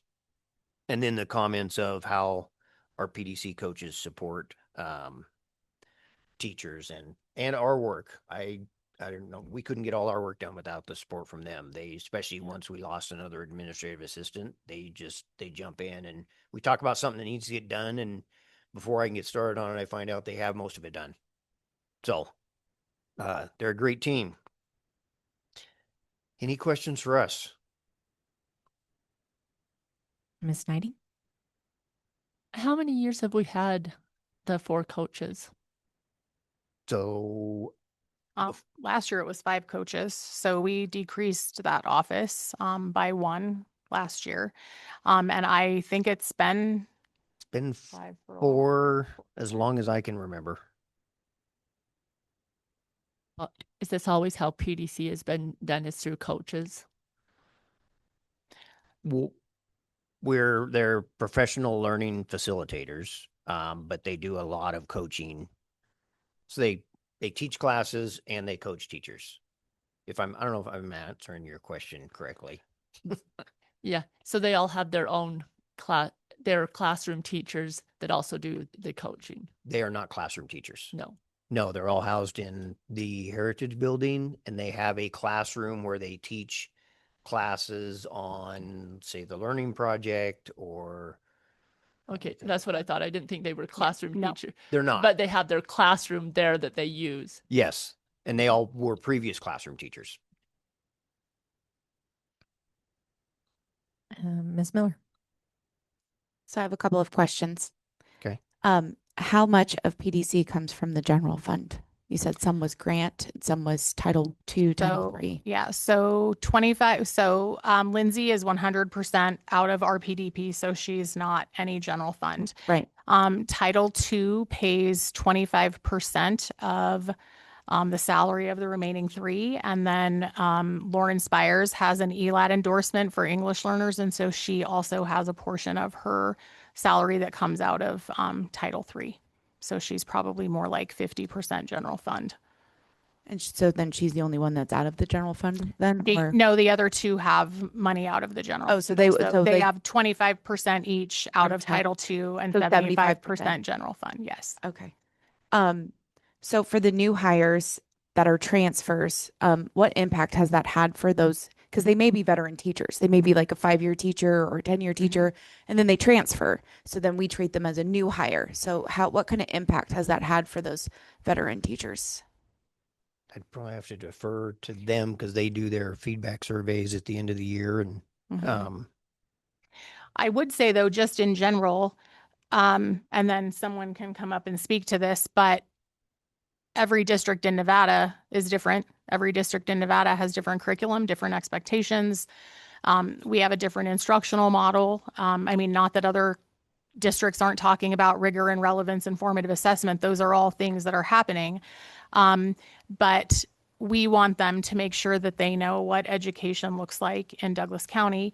And sometimes some of those teachers are also coming from out of state. So the impact would be high in them having somebody to help them understand their evaluation system. Because the NEPF is a beast. And so that would also be an impact, that I can think of just off the top of my head. Okay, thank you. And then for the teacher leader, that is a teacher at each site then? This year there's a teacher at each school. Amy Haranzi is at the lake. Right. And so they meet with our PDC facilitators and, talk about different strategies. And some of that is just, how can you support those teachers in your building when you're also a teacher? But we do have teachers that want to kind of step into that role. No, that's And really. so, yeah, they're there to support kind of on site. So do they get paid like a stipend to be the teacher leader? They do. they Okay. do Yes, the out of- stipends and the sub days that we use to have them come collaborate are all grant funded out of Title IV. Okay, that was going to be my next question. Yeah. Where's the funding coming from? No extra cost. So thank you on that. And then how many PDC trainers do other counties have? Well, I can speak. When I was in Lyon County, I was the one PDC trainer. And if you've been to Lyon County, that's a big district with 5 different it's a far drive from Smith Valley to Fernley, and stops in between. They now have one head of their PDC and a couple other trainers. So they have, I think, 3 or 4. I don't know about Carson. I don't either because they organize differently. Okay. Do you? Okay. And then when they are hosting their classrooms, do all the PDC trainers train at the same time? Or is it just like one is training and then you have them bringing that group of say English or math or science or whatever specialty that are PDC trainers? It's just once at a time? They coordinate. And sometimes they tag team a training and there's 2 PDC facilitators in a training. Sometimes they have something specific that they're working on. And so they've calendared, so they have that training room available and they bring in, Lauren works with the math leaders at elementary school level. And so they'll come in on a time when other trainings aren't happening. Okay, thank you. You're welcome. Are there any other questions? Mr. Sink? I have some questions. Okay.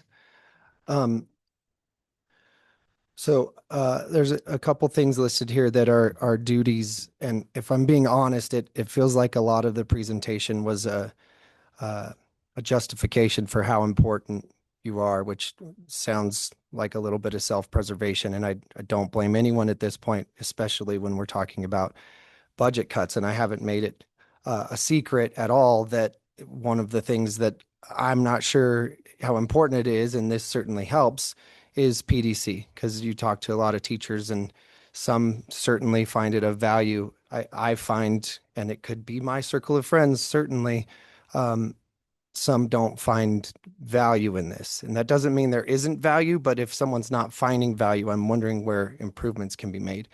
And so I do have some questions. We know we have to have 4 PDC days. Is that because of a justification that those are student contact days?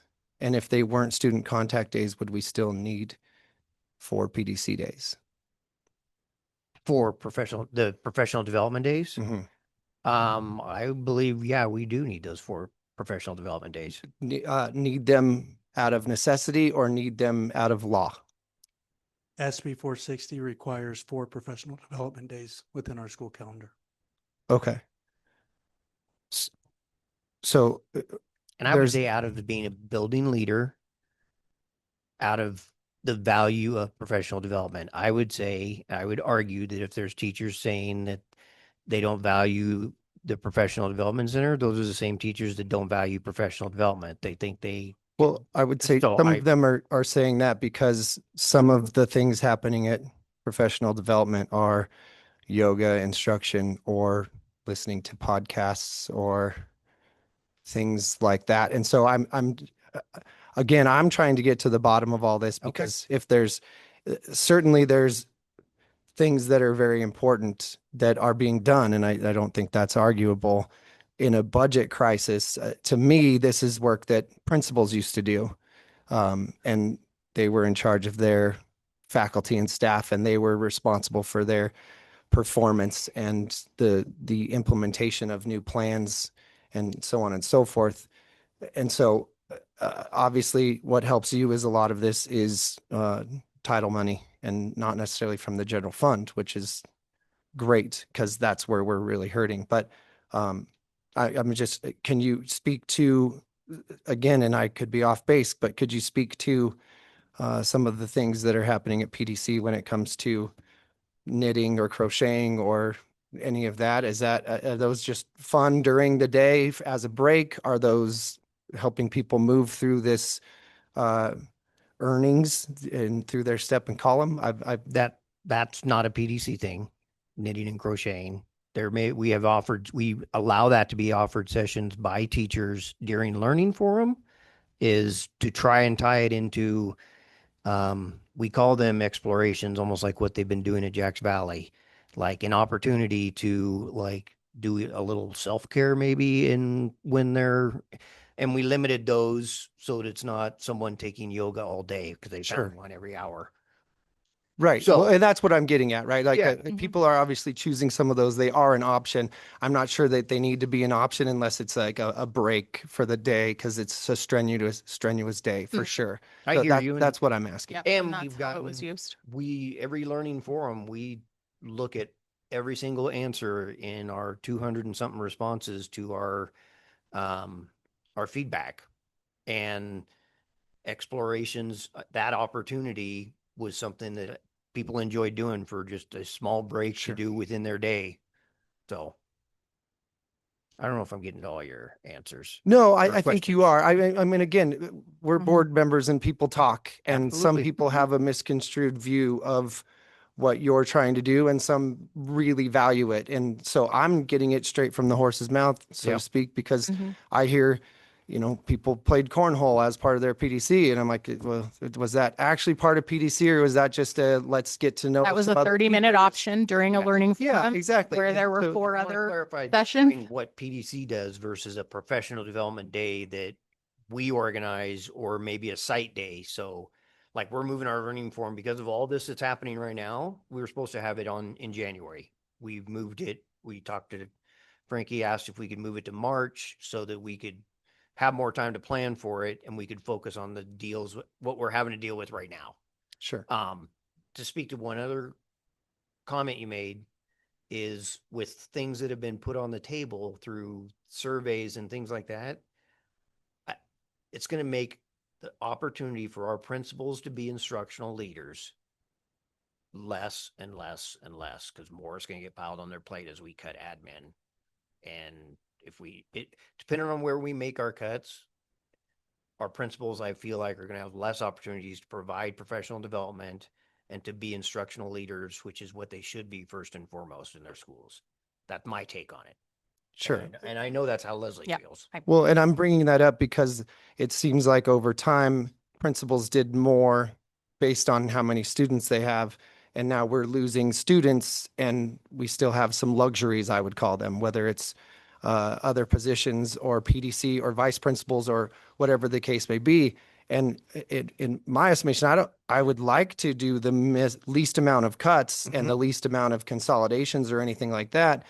But it feels like some of these things are required because of the luxuries we have that we're not willing to get rid of. If they are in fact luxuries, again, that's perception, but It's definitely perception of a lot of people if you look at the survey. I mean, they think my job's a luxury. well, And, which I is mean, why I'm that's asking, right? pretty 'Cause- clear, right? And if you're going to look at survey results, then there are a few of us sitting in this room that might not be here next year. And I know that's a part of it. But like Shannon said, if you're going to cut people in this room that go to schools that provide support for principals who are dealing with other things that are mandates from NRS and the state, then there's a lot of unintended consequences that we're Absolutely. going to see. And I really think you We're need gonna to see, look for at sure. that whole vice principal conversation we had again, and I won't go there again because I'll probably start crying. But I get it. Like, we know that there are a lot of impacts, and clearly a lot of people in this district think that there are several of us in this room right now who really don't bring value to the district. And you guys will ultimately have to make the decision about what that looks like. But obviously there will be unintended consequences in any decision you make. But this would be a pretty big one, I think. So. Can I ask a question? Mm. Where do our PDC teachers get training on, you said the science of reading, is that the new one that's coming out? Yeah. So where do they go to get that? So some of that training comes directly from the Department of Ed, and they share that out. Some of that is what I get. And then, sometimes I have gone to the sites and done that training. When we had schools that had corrective action plans for their English learners that didn't score high enough on the SBAC, we had to provide training as part of that corrective action plan. So I worked with the Department of Education and put together trainings that then I went to the schools and did for the teachers. Some of that would be training that I could then also bring to our PDC trainers and train them, and then they could go out and do that. So it just depends. Okay, thank you. And some of it we send them to evidence-based conferences or trainings from using Title II money. Okay. So, And that Title II money pays for that whole conference? yeah. Okay, that's good. Yeah, any trainings. We outlined a bunch of trainings this year in Title II. So Good. Awesome. to support them so that they can support teachers. Thank you. Ms. Knighting? Was your department within their budget last year? Did you guys go over your budget last year? So you stayed within your budget? We have like a lot of categoricals.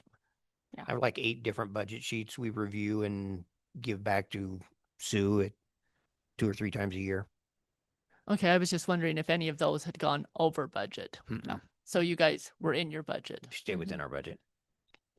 And then my only other question was, what other things does Title II fund? Is it strictly just through your department, or is there other things that Title II funds? So I might have to defer to Ashley a little bit, but it's all around teacher induction and retention. So Is that might be right? specifically for teachers and teacher development. For teacher training and professional development is, I think that's all. Title II.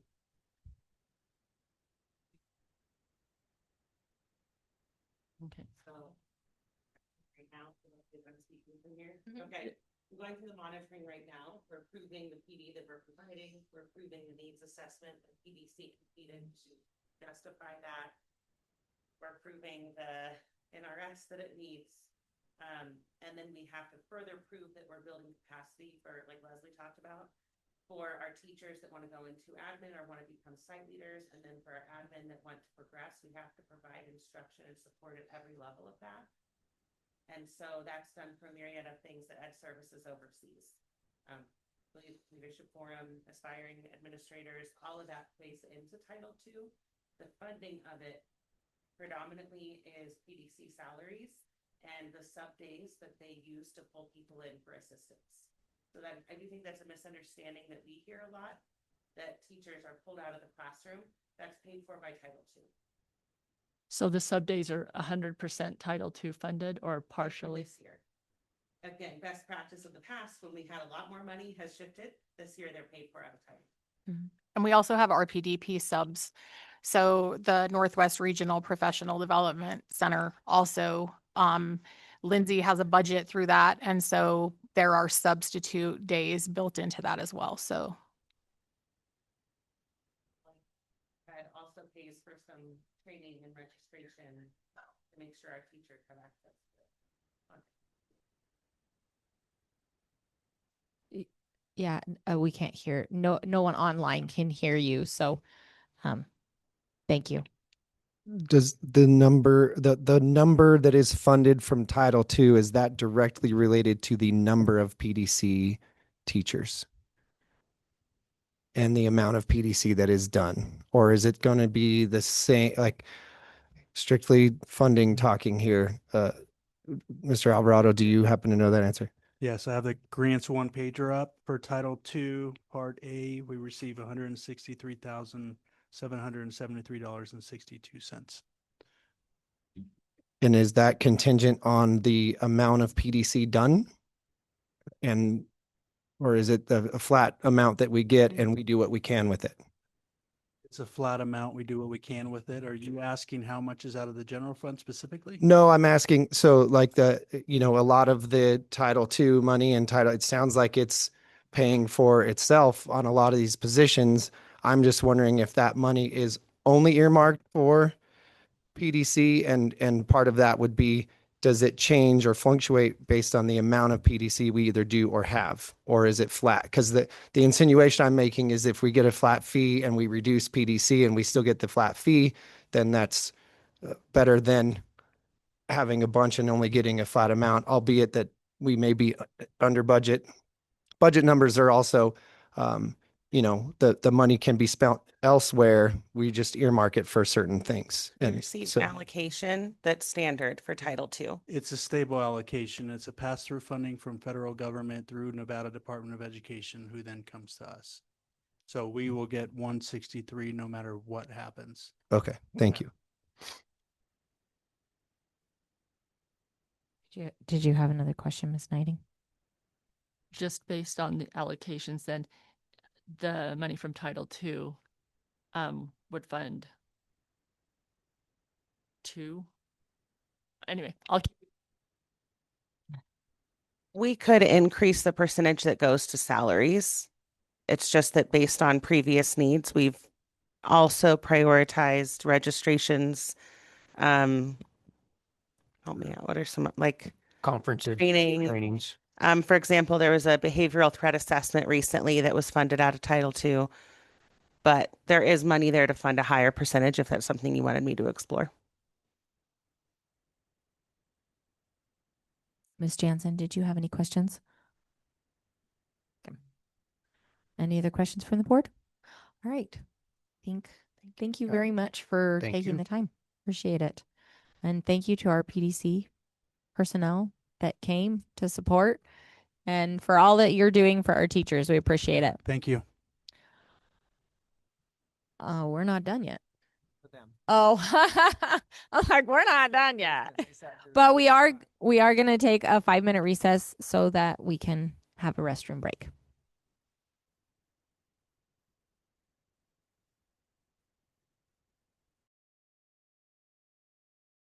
Party grooving, moving and grooving. Really fast, we are going to jump to our student board student. Oh, it's getting too late. Yeah, we are, but she needs to go home. She's got school tomorrow. Yeah. So Okay. She has tests yes, tomorrow. and then Yes. I got a final Okay. tomorrow. All right. you have a final tomorrow. Yeah. So it's not even the end of semester, and you're taking a final. Yeah. Impressive, Prairie. Thank you for being here. Of course. Okay. So run. Yeah. So just a couple quick updates. Fall sports have started, and basketball is going great. There's 2 freshman basketball games tomorrow at Douglas High School, both the girls and the boys. There's a couple away games. I'm not really sure where they are, but yeah. Not really any club updates, just a lot of community involvement with the holidays and stuff. And then our music department has been going to the elementary schools to go perform for the kids, and I've been a part of that, and it's really been neat to kind of introduce them to the music and kind of get them involved so we can kind of continue with the program. And yeah, it's just really been great. And again, we're just have finals in the beginning of January, so everybody's just preparing for that. But that's it.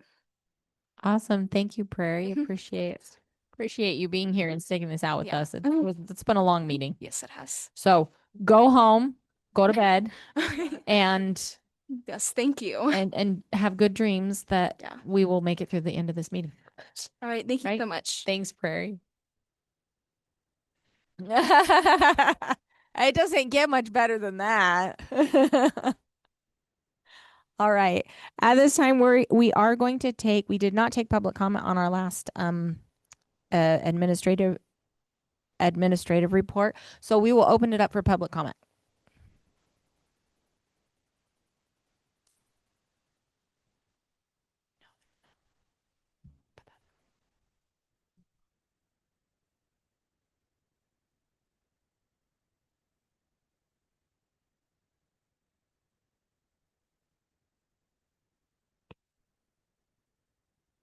There we go. Is that right? Hi, Carly Strauss for the record.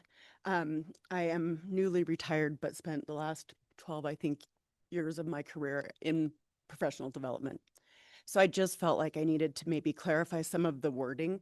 I think there's some confusion. On the calendar, there are PD days, which are professional development days. Some of those are site, some of those are district. That's typically where the professional development center would come into play. Admins at sites usually run their own PD days. They might ask for one of the trainers to come in or whatever, but and then you have those district-wide, so that's the learning forum or some of those larger days where there's big district-wide initiatives. And that would be where the professional development center trainers work. In addition to all the other responsibilities they have, which is the new teacher training, the teacher academy, those first 2 years, which are so critical. Even if you're a veteran teacher, like Leslie mentioned, there's a lot of different philosophies and things that are Douglas County unique. And also it's a camaraderie. This is how we keep people, is by connecting them to one another. If you've been the new kid, you've been the new someone, it's hard to be new and when everyone's busy around you. So we took great pride in providing that connection with this cadre of people that you're we started together. We use the expertise and differentiation, just like good teaching practices in classrooms, to address the fact that some are veterans and some are brand new, literally have never been in a classroom, not student taught, not gone to college for this profession. And that right there justifies the need for jobs like the professional development center trainers, right? That's a whole nother ballgame. The one thing I will say is you've heard of people yes, they had an elective period. Again, camaraderie is important. Morale is important, right? They got the chance to take one 30-minute short session. I did ring making. is a fan favorite, everybody. But I taught that. You get to know some of our specialists in ways. We have PE teachers, yeah, that they teach yoga. We have art teachers that they felt the most comfortable teaching an art lesson and letting their colleagues see them in that light. So I think that's important. The other thing that I think is important is we have listened to teachers, and we know we give them an opportunity to recertify for free by coming to night weekend classes. That's our nights. We are not luxury. Wasn't luxury when I wasn't at my house until 7 or 8 o'clock at night. 4 or 5 nights a week, or 4 nights a week and a Saturday, when I was missing out on my own things. But yes, we do a podcast for credit now because they're busy. They listen in the car. We hold them accountable for listening and giving us their feedback and input. Some of their favorite things is the podcast. It's a hoot. We did a great one today. You should really listen. It is there. It's a different opportunity, and that's recognized at the state level as innovative and not luxury. That's all. Thank you. Ask. In regards to the podcast that she's talking about, is that something that's available for like all of our staff to? Okay, thank you. Oh. Awesome. Thank you. Marty Swisher, Gardnerville resident. I just wanted to say that as a principal, I really appreciated PDC for the level 1 and level 2 commitment that they make. They work with every teacher in the school district. And some of those teachers struggle, and they come in and they observe every new teacher and give them feedback over and over. And it's separate from the evaluation process. It's for the teacher to get better. And so we often had conversations about, hey, I think maybe this person's struggling. They say, I will pop in and I will work with that teacher. So I think it's really important that we remember that the Learning Forum Day, which is almost exclusively teacher-led, they prepare the presentations. I've done presentations at the Learning Forum, is very different from PDC. Professional development, when you go back to John Soderman and Charlie Condren, that started it, was about teachers. It's about helping teachers get better. And so there's great value in this. I went through PDC myself. I was a 9-year veteran from Arizona, teaching in Arizona, came up and did PDC. And I thought, oh, I've got it all going.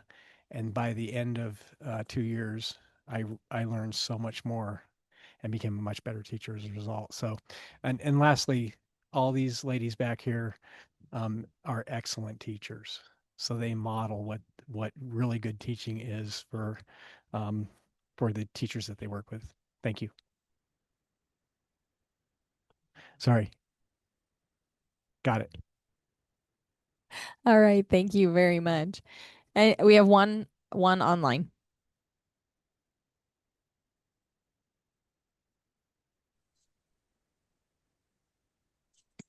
Hello, can you hear me? Yes, we can. Go ahead. Hey, it is very late, but I'm still awake for this. My name's Amy Carter. I'm the principal at Powell Middle School, and I was just calling in to thank Frankie to talk about the 4 PD days that we have, because those PD days are so important as an administrator, just like Marty said and Carly said. Those are ways that we build community at our school site. Those are ways that we talk about safety and relationships. Those are also ways that we provide that instruction for our teachers. As Carly and Marty both just talked about, some of our teachers are brand new and some of them that come in are veteran, but we do want them to learn what is our culture and community of Douglas County School District. And so our PD people come alongside us. Leslie has come alongside us at Powaloo, because this year, our big initiative, as the board has come to Powaloo and seen, is our WIG. And our WIG is all around reading instruction to improve our MAP scores and our SBAC scores. And Leslie has come to Powaloo to provide training, and so has our PDC and our PDP as well. And then after, and because of that, our teachers feel that they can reach out to PDC. And so our teachers have had PDC instructors in there Leslie and April have been coming into one of our English classes to provide some more PD around the SABIS curriculum. We have also had Carly in there. We've had a lot of the PDC people that reach out to teachers because like Marty said, it's not evaluative, right? Those new teachers want to be able to have a safe place to ask all those questions that maybe they don't want to ask us in a pre or post conference. So those trainers are really providing those safe spaces to have all kinds of conversations with, and we really appreciate them. I also want to say that they are open. Oh, yes. And earlier we had talked about having these on. I think one of the board members, maybe it was Mr. Zinke, talked about, like, isn't this what principals have done in the past? And yes, we have done all of these things in the past, and we continue to do these PD days and this professional development around instruction.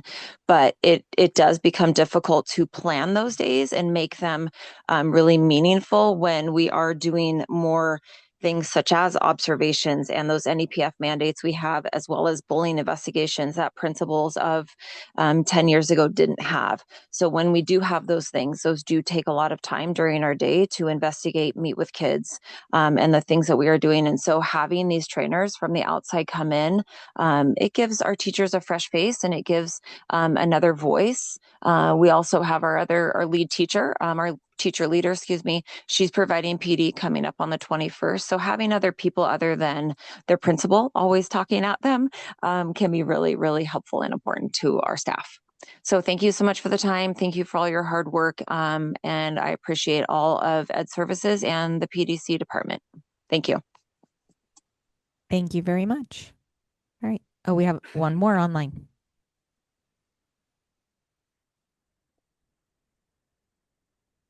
Hi, Emma Archbold for the record. I would just like to make a case for PDC, and while there may need to be some structural changes to what that might look like moving forward, I think that having some type of professional development center is absolutely necessary. Not all of our sites are the same across the district. Well, at my current site, I feel super supported by my administrators and colleagues. That wasn't really the case at the first site that I worked at, which was my first year of teaching.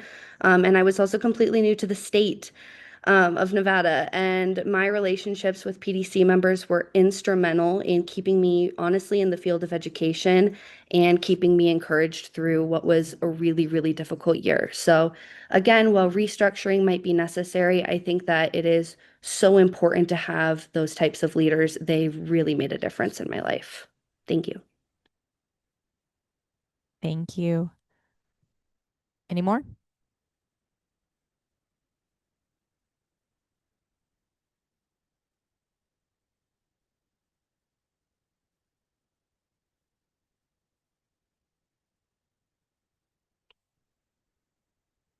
Lindsay Bednar, for the record. I work in our professional development center. I am fully funded by RPDP. They pay my salary to Douglas County Schools. And like my Shannon and Leslie, my bosses, said that I have sub days, I have a budget that I pay for a lot of things that happen in our district around professional development. But the one thing I just wanted to add was that, like Emma just said, I know that we have all been in so many meetings with teachers or conversations with teachers. And a lot of times it's been like, please don't quit. You're really good at this. Please stay. We need you. We are that person that they go to. Carly, we have to set a goal for RPDP. I have a boss at RPDP, Ben Dixon, and I have to set a goal every year. I think it was like maybe 2 years ago, Carly, one of the things she had to report on was how many teachers that she talked with, met with, worked with, coached, whatever capacity it was in our district. And it was, I want to say like 300 plus teachers. And we have like 370 maybe in our district. So almost all teachers we meet with, we see, we give professional development to. Just like you can't have a basketball team without a coach. We are really important to our teachers to keep them doing what they do, helping them do what they do. And then also we met with Melissa Bays today on the podcast, and she had a student with her, and the student was like, can I offer a holiday tip? And we're like, yeah, that's great. We would love to hear from you. So Faith McDuffie, said, she's like, I think that it's an overwhelming time right now. It's Christmas, but we need to remember to take a deep breath, ask for a break when we need it. But I think the most important thing she said was to use kind words. And I think probably going to get emotional. I just really want everybody to keep that in mind, because when you say things like eliminate a department, it's really hurtful to the people that are in the job, doing the work, supporting our teachers. So I think just, yeah, keep that in mind. Just let's use some more kind words when we're talking about people's positions. Thank you. Thank you. Any further public comment? All right, we will close public comment at this time. And we are, just to make sure that we get this in tonight and not have to push it to next month, we're going to jump to item number 20, which is our superintendent evaluation and final rating approval for 2025. I am going to assume that everyone on the board had the opportunity to look over the evaluation. And does anyone have any questions? Because we are not going to go through the entire process like we did in July. So if you have a question, ask a question. Otherwise, we will move it along. Sound good? Okay. Anybody have any questions? All right. So we'll open it up for public comment on our superintendent evaluation and final rating approval. All right. No public comment. We will close public comment at this time. Do I have a motion from someone on the board?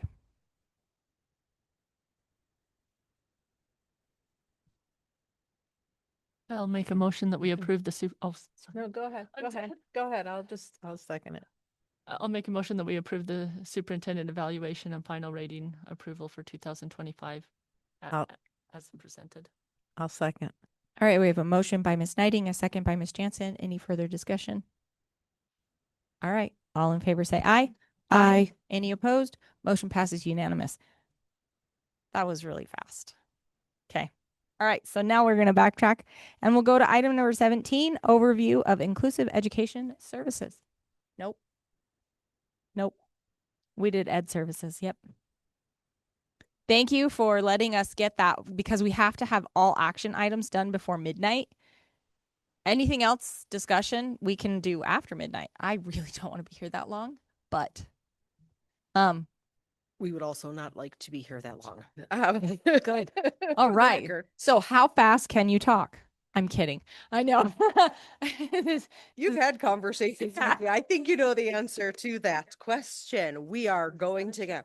So we have prepared a presentation for you. We are not going to read slides to you. I think you'll appreciate that, because most of the content is really like a list. What you see here is just an overview of what we supervise and oversee. It is not all inclusive. Could you go back one slide? Somehow we're missing one. Huh. Sorry, jump to 3, please. That's really weird. So we're missing a slide somehow, and that's okay. We're going to punt. So if you look at what we do and what we oversee right now, as of yesterday, when I ran the numbers, we have 711 students with IEPs. That number fluctuates on a daily basis with enrollments, with withdrawals, and we make children eligible for special education every single day. So that number is somewhat fluid. But what's not fluid is the level of service that we have to provide to our students, right? One of our commenters mentioned, we have to provide that free and appropriate public education. And so all of the positions that we supervise and oversee are related to that. They're all required by federal law because we're required to provide that level of service for students. So looking at the funding and grants, and I know that this is of great interest right now. One of the things that we have done is we've worked with vocational rehabilitation, and they have provided funding for half of our transition specialist position. And I know we talked about that last week. They have provided us with the PAYS lab, which is a vocational lab that we have now at both of our Valley Middle schools, and they fund a position. So we have a teacher assistant in that classroom who provides that support to students and provides that instruction, and her salary is fully funded by Voc Rehab. We also just recently got Project Discovery and I Achieve, which is a curriculum for our students who are significantly impacted. So our students with in our autism CLS programs will have access to that curriculum as well. And although that does not necessarily impact like our general fund, it keeps us from having to pay for the curriculum, right? And it's a huge benefit that we got from Voc Rehab. So we right now have it at Douglas High School. The training is beginning of January. And then we're also having that installed at the PAC lab. I'm sorry, a PAC classroom, so that our students who are working on transitioning to jobs are going to have access to that curriculum as well. And it is all job training. It has programming for working in retail, for small engine repair, for beauty salon positions. Like, it covers the gamut. So all of our students will have the ability to engage at their interest level. We also have gotten funding from the Nevada Department of Education. The CASE grant is $2 million that is allocated through the state of Nevada for students who have intense needs that far exceed the typical cost of educating a student with an IEP. So last year we were given $189,000 in from that grant, and that offset part of the deficit that is special education. We also, for this year, got a special projects grant from working with the state. They gave us, I believe it was $234,000, and that pays for our teacher of the students with visual impairments, our person she does all of our Braille work, and one of our paraprofessionals who works with a student with a visual impairment. So that, again, offsets the general fund. We have the Nevada Trip Grant, which we talked about last time. We have grant money that comes through early childhood. This year we got an additional allocation, which provided for materials and curriculum for our pre-K programs. And then the last 2 years we had through the Nevada Department of Education a total of $225,000 for the PIP grants, which were priority improvement projects that we got to use to do some pretty fantastic things with our students. And when we're talking about funding and grants, I cannot let it go by to again shout out the Pipkin family. We have had such a change in our number of students with autism that we had a dramatic need for our teachers to have that licensure. The Pipkin Family Foundation gave us $40,000, which we used to train, to send our teachers through autism endorsement program. So that's a huge shout out to them. I don't even have words for how appreciative I am, because that really serves our students. And then, of course, our PAC program goes out into the community and has community partners that provide a lot of job training support for our students. So I didn't want to not cover that. Through looking at our funding this past year, we have reduced or froze two of our psych positions. So typically we're fully staffed at 6. This year we have 4. 3 are employees, 1 is a contractor. We had Amy's prior position was a split between our office being a compliance specialist and working with a professional development center, which we just heard about, and really working on training up our special education teachers. Amy and I have absorbed all of that work this year. We've frozen one of our BCBA positions. We've reduced 1 social worker. This year, we reduced para hours and positions. And then we also had a nurse who resigned, and we assigned our chief nurse to a site. So she is based out of Pinion Hills now. And so she is a school nurse in addition to her chief nurse responsibilities. I hope that was fast enough. Okay. So the next slide is, how did that get there? Okay, I don't know. Somehow our order jumped, but that's okay. We're flexible. So within this list is just kind of an overview of some of the things that we do. The biggest chunk of our job at any given point in time is compliance based. We are looking at Are we in compliance with federal, state regulations, federal and state laws, and trying to stay up to date on things that are changing rapidly, because the Ninth Circuit Court makes a decision and we have to pivot and change our practice. We have the grant applications and oversights, which we just talked about. We will talk about dispute resolution in a minute. We oversee contractors. We have our vision services, our deaf and hard of hearing services, and we have one psychologist that is a contractor. We are still trying to get a speech language pathologist contractor. It's really hard. It's really hard to get contractors because we're rural, and virtual services are just not always the same. So we're always working with that. We do oversee evaluations for 32 staff members between Amy and myself. We have taken on, as I said, staff training. We also have Child Find, which is a big responsibility that we have. All students who are suspected of having a disability have a right to Child Find services, which is an evaluation at no cost to them. Typically, our Child Find program looks at students who are 3 through 5, but we also have to assess students who are private school or homeschool. So that can be kind of a big chunk of our work.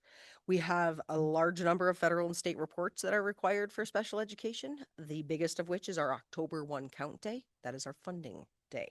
So that is the most important report that we do, and it takes, I don't know, 2 weeks of us both working full time to get it done. And that's just one report that we do. And then we're also going to talk a little bit about extended school year coming up. Okay, so now what are we on? No. Medicaid. Okay, now I think we're back in order. So Medicaid has come up several times. And so I really want to make sure that there's an understanding of where we're at with that process. To begin billing Medicaid is actually a pretty lengthy process. You first start by applying to Medicaid to be a provider. Then you have to acquire an electronic health record. Right now, all of our student data is kept in Infinite Campus, but that's not HIPAA compliant. So it requires a different system to keep EHR or electronic health records. And so Douglas County has never billed Medicaid, never ever in the history of Douglas County. So that is something we would have to go out, find a provider, sign a contract, and begin that process. We also are required to have parental consent. So that is, again, because we've never billed Medicaid, something we do not have. So we have a mechanism for it that we can use, but we have not historically done that. So billing Medicaid has to start with parental consent. And then, of course, we have to have staff training. None of our employees who are Douglas County based have that experience. Some of our, I think one of our occupational therapists and maybe a speech path or two worked in the private sector, worked in a hospital or something like that, where they did bill Medicaid, but the vast majority have not. So that's something that's going to be a big chunk of work. And then, of course, you have to have a biller. And so that's a position that has to be hired. So those are kind of complicated things to do. And it's not like, hey, today we're going to start billing Medicaid. And so one of the things that we just did on December 15th, the state opened up applications to be part of a pilot program. That program would provide the educational health record database, right? So we would use their programming. And it also provides the biller. So we wouldn't have to hire that position. So basically it's like hit the ground running, right? They'll do the staff training. So we're not on the hook for that. So there's a lot of pieces that would be a great benefit to Douglas County if we get to be a part of that pilot. So as soon as I saw the application, it was completed on the 15th. We will know January 6th. So that is their date. And so they have the staff training. It is a partnership with UNR and Medicaid. So they've got things dialed in. And the best part is that we have some staff who are somewhat resistant to Medicaid billing because it has been such a complicated, difficult process that they've heard from their friends. So the system through the pilot is designed to make it easier. And then our staff, being part of the pilot, would have feedback on how to make adaptations to the programming to make it better, easier, and smoother for users. So I'm really, really hopeful. They did say they did want to include a district in the pilot who has not historically billed Medicaid. And I'm not sure there's another one out there. So I'm keeping my fingers crossed that we're going to get that. We're going to get that position. Or I'm sorry, part of that pilot. All right, Jared, what have we got? There we go. Okay, so we do so many different things in our office. One of the things that we oversee is CPI training. So we work with a company called Crisis Prevention Institute, and I'm not sure, Yvonne, you might have been trained, right? And so we have the opportunity to provide this training for our teachers and our paraprofessionals, and we do this for any and all teachers and paras who are interested. We don't limit it to just special education, though we do require our special education paras to be trained. And what it is it's a day-long training that spends about 4 hours working through de-escalation strategies. So we teach, how do you handle difficult conversations? How do you de-escalate someone, be it an adult or child who is escalated? How do you work through those scenarios? And then the second half of the day is holds that we use when we have students who are in a crisis. And so that's a training that we do right now in our district. We have 4 trainers. I am one of them. We have an occupational therapist, our physical therapist, and one of our RBTs, our trainers. So we have that so that we can cover all the people who need to be trained. And now Amy gets to talk. Wait, there's more. Okay. So getting to the next bullet where we talk about our back to school inclusive education day training, that has been a day that our special education teachers, our school psychologists, our occupational therapists, our speech and language pathologists, and our PT and our adaptive PE teacher come back to the day before the rest of teachers come. That has been something that was negotiated into the contract so that they have 1 extra day for that particular training. So that is something that Cheryl and I plan together, and we collaborate on the upcoming case law. We talk about truly compliance is a big part of that day. We allow collaboration time for them to get together, work with each other, ask questions. We have new teachers who are usually entering that training as never been here. As you know, special education tends to be a revolving door. So we are really working hard at retaining our teachers as best as we can by providing that specialized training day. We just found that it's too hard to provide that level of training when we have to do it on a half day, or we're pulling them away from their school sites from other trainings that the principals may be providing that day. We're trying to keep them as connected to their schools as possible. So that's why this has been a really good use of our time for our inclusive ed teachers for their training.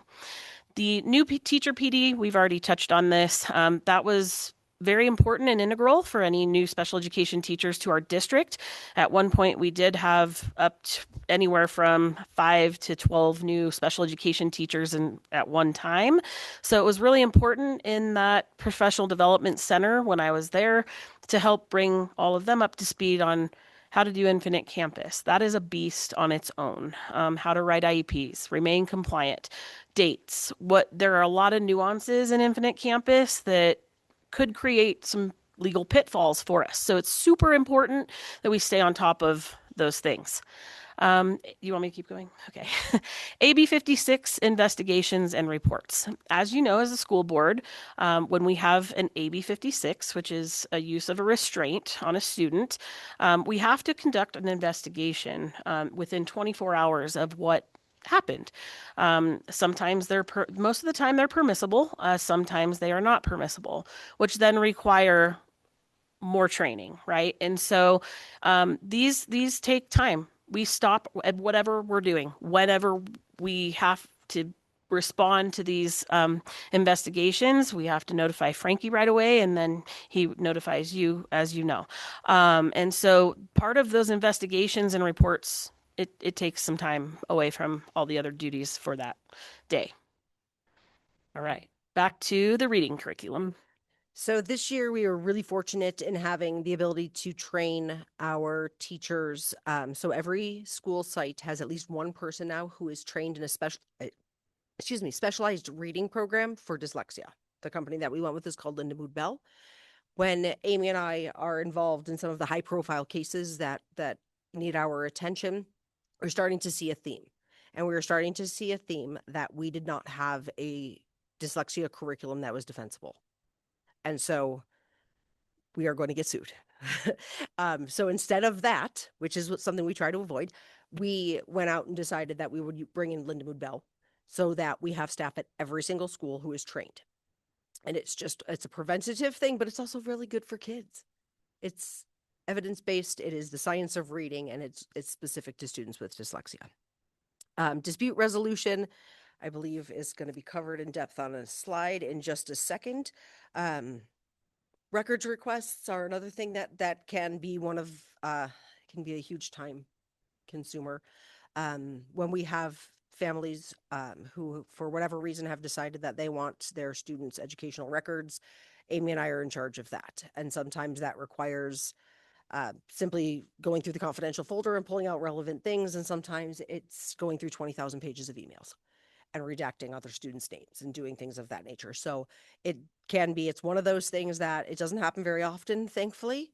Most of our parents have their student records. We give it to them as they go along, but occasionally it comes through. And when it does, it's something that is relatively time consuming.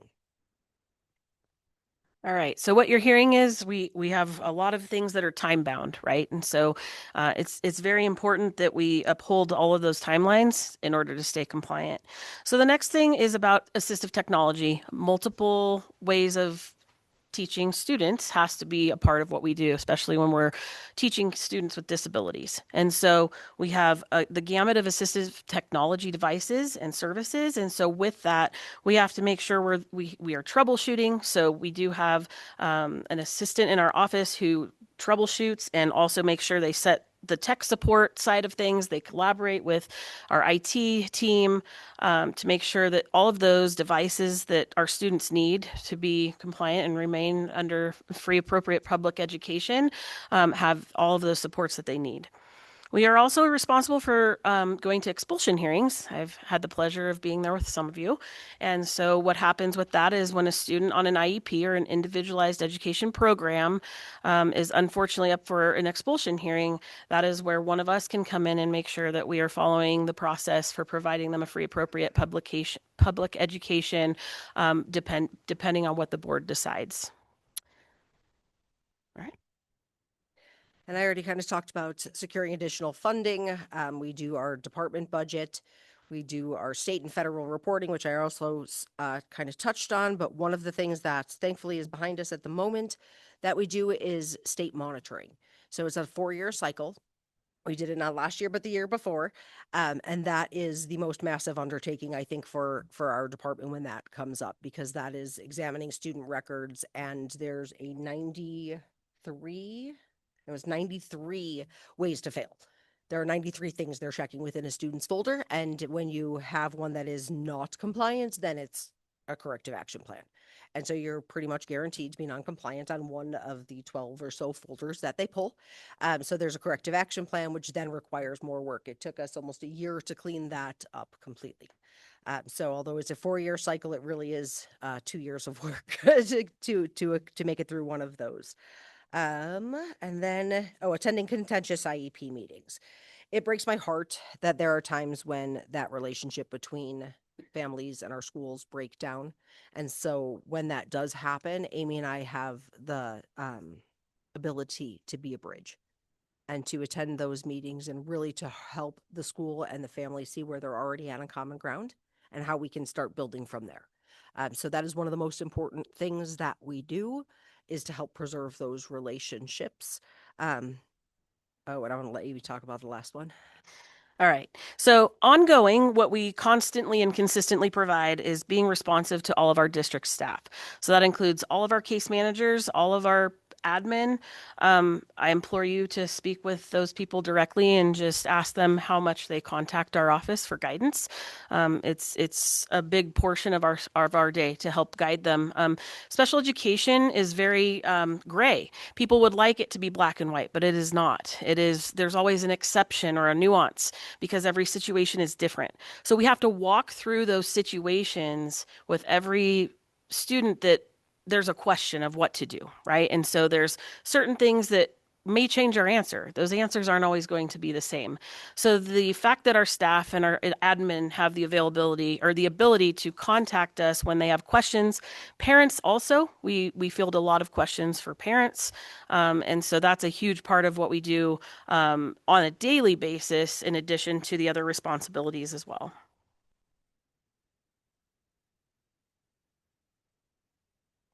Good. Extended school year. So this is another project. that we are required to provide. And what this is we call it ESY. You may have heard that acronym for it. It's extended school year.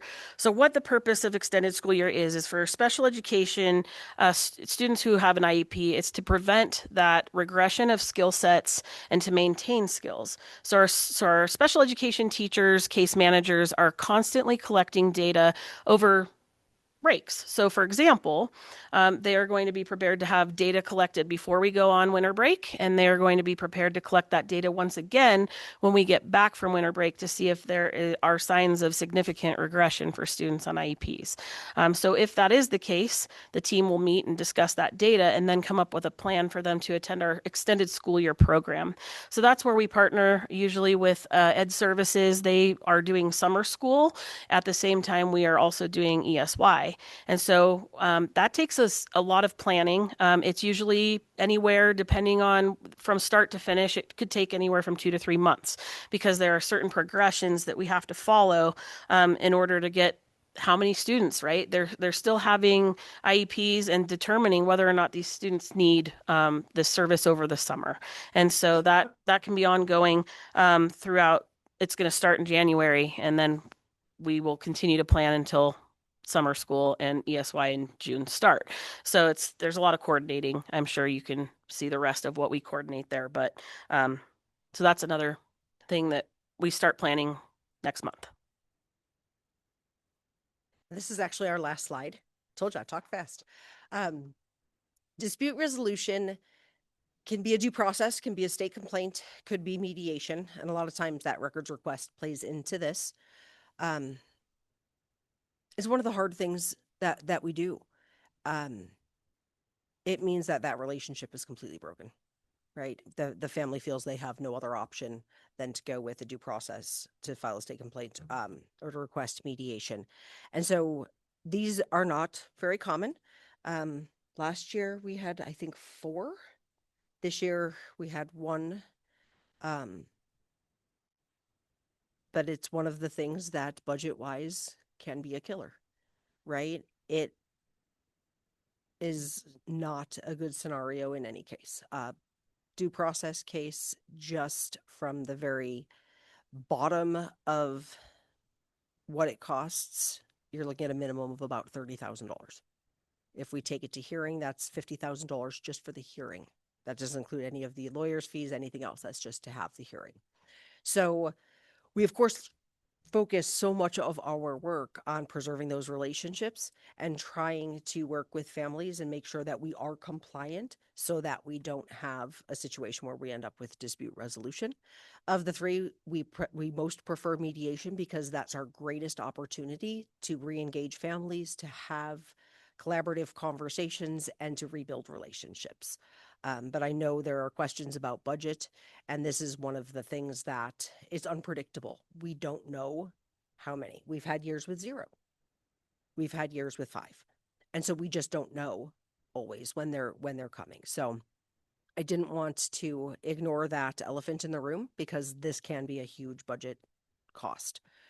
So I just wanted to put that out there that this, I will tell you, is one of most of our employees, be they administrators or teachers, it's their biggest fear, right? Is that it's going to go this route. And so that's why we do so much of the preventative work that we do.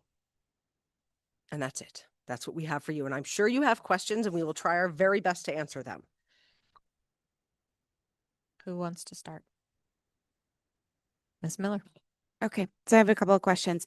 So in regards to Medicaid, that's obviously revenue with potentially no costs.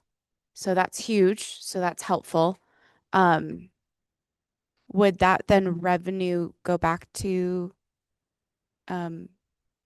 inclusive education, or would it go back to the general fund? That's revenue that could go back to the general fund. We haven't set a purpose for that revenue because the revenue stream is not active and alive. Okay. No, I just figured I was just like, that's no cost. So that's huge, you know, bringing that in. Can I add one thing? I'm sorry. Go for it. I don't think I did.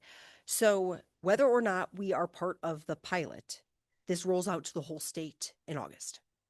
So at the very latest, we can engage in August. That's awesome. Thank you. The other thing I can share is Medicaid is only billed on calendar year. It has to happen from January 1 to December 31st. Okay, not school year, but regular calendar year. Okay. You said that there was last year, or maybe it was this year, there's 711 students on IEP in the school district. Do you have that number broken out by site location? Is that I available? do not right now. Okay. I could get that for you. Absolutely. Okay. We can disaggregate it pretty much however you like. Okay. No, I just it would be interesting to know how many per site that we have going into other conversations. That could be helpful. And so as we've just started working with Jeannie to put together projections, we are looking at that. We break it out by site, by program, how that would look in different scenarios. So we've Okay. already started that work, and we can provide that. I can actually provide that data to the board with the class sizes at each school site. So it would all be in one beautiful spreadsheet. Awesome. Thank you. And then I had one other question. You were talking about dispute resolution and how many times in a year it's an unknown factor. Now, in regards to compliance, sometimes there is some kind of insurance or liability insurance. Is there anything that does that for compliance? So Pool Pact is our insurance agency, and I'm going to let Frankie talk about exactly what they cover with a due process case, because I'm not 100% sure. I think he can speak to that better. Yeah. So with due process complaints, we always send it to the pool. And sometimes they open up a claim if there is an attorney involved already in that situation. And other districts are experiencing due process complaints from that same firm or that same attorney. Okay. But they don't always open up a claim for us. It's not a guarantee. No, I just was trying to understand because sometimes if you can use insurance, it helps offset some of that cost type situation. That's a So, good question. It's just not a guarantee that they'll open a claim every time. no, but we have to ask the hard questions. And so, this is new for me, seeing all of this. And so I figured I'd just kind of ask some different questions. So thank you. Mr. Zinke, do you have anything? Yeah, I know. I'm going to be unapologetic about asking a lot of questions. I actually have one question for you. You mentioned that the dispute resolution is a cost that both is non-predictable and absorbent, right? So what do you find the biggest discrepancy is in cost per pupil and how much we receive per pupil? Because there's obviously a pretty big gap there. So what do you think or know that is? I left this part out earlier. I'm going to do it. The IDEA was actually passed in 1975 as the Education of All Handicapped Children's Act. When that was passed, the federal government said that they would pay for 40% of the additional cost of providing special education services to students. They have never in the history of the IDEA, which is almost as old as I am, come higher than 18%. So the breakdown starts at the federal level. That's a huge chunk of it that they've never even come close. Most years it's between 13 and 15%. So the federal funding is the biggest part of where that breakdown happens. I think so. Ms. Knighting? For last year's fiscal year, special inclusive ed was one of the areas where we went pretty far over budget. Do you have information on why it was so far over budget for last year?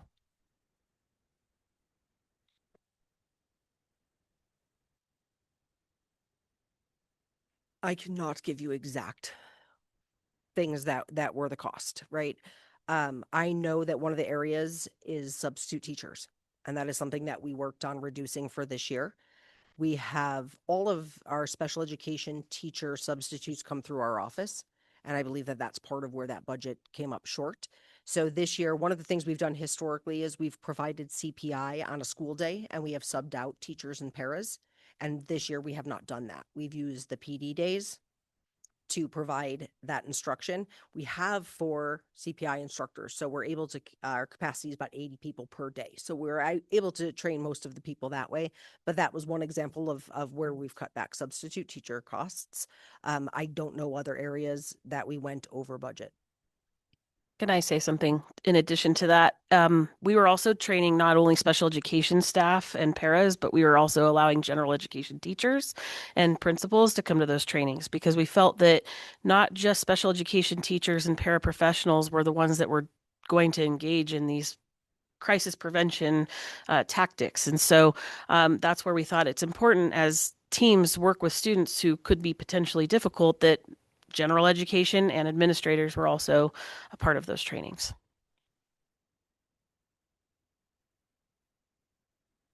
Ms. Dwyer? I can speak to some of this. I've actually been working with Sue on a lot of the budget because also substitutes and timesheets come through me as well. There's a lot of like crossover. And so I asked her that specific question, why are we so over budget? What's the problem? Because obviously I used to manage that department, and so I was curious. So in talking to Sue, she said that the discretionary funds are good, that those are managed very well through Cheryl and Amy in their office. So they have the GT fund, they have the school nurse fund, and then they have all of special education fund. So those funds are okay. It's the salaries and benefits. So it comes down to the people in the positions. And so when Cheryl says count day is the magic number, right? They give us NAC determines caseloads of what we can have, and they base funding on that. And so we really have to look at the services we're providing and cut to the bare minimum. I mean, it's sad. I think that's where we're at. We're going to have to increase caseloads to the maximum allowances, and then the sub time. So they've already made changes to help with the sub days because we were way over on subs district wide, not just in special education. So that helps kind of answer that question a little bit. But it all comes down to the funding we receive, and it's not enough to serve the students that we have.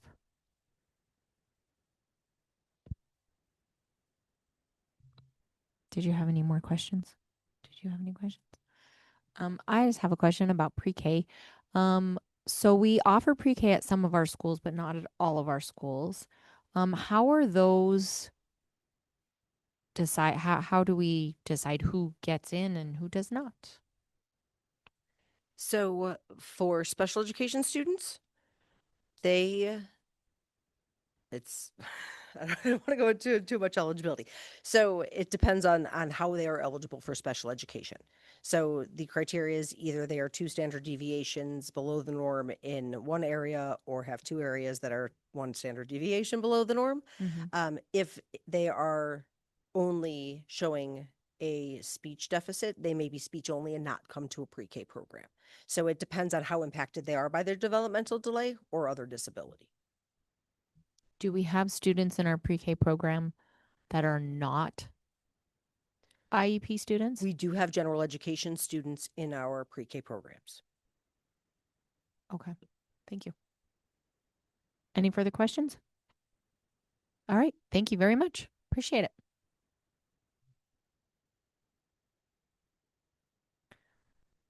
All right, item number 18, Board Policy 905. This is the first reading with regards to school visitors.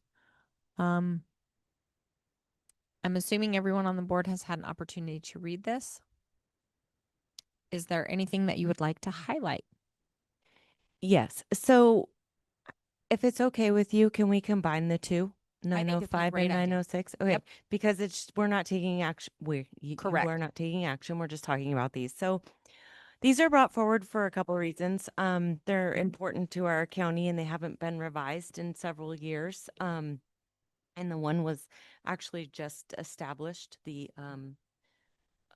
school visitors. Yes. Yes. And so the other thing that adds to this is that Frankie received notification at a NAS meeting that they were changing the guidelines for tuberculin tests for facilities that care for children. And so it was presented to us that visitors and volunteers were potentially going to be required to have a tuberculin test before they could volunteer or visit our schools. we haven't received final guidance. What the research I've conducted, I can tell is that we have to, at the very least, do a risk assessment or questionnaire when we register our volunteers or our visitors. And so that is potentially something that we would have to add to those two policies. And I will get clear direction on that specifically. The visitor policy, I think, reads it covers. The only thing it doesn't address, and there are times that we come into where a visitor wants to come and stay all day. A visitor wants to come sit in a classroom or sit with their child or ride the bus with their child or so there's certain situations that happen. Albeit they're good intentioned, we can't have people just sitting in classrooms all day for a variety of reasons. Privacy, FERPA, Cheryl just talked to, right?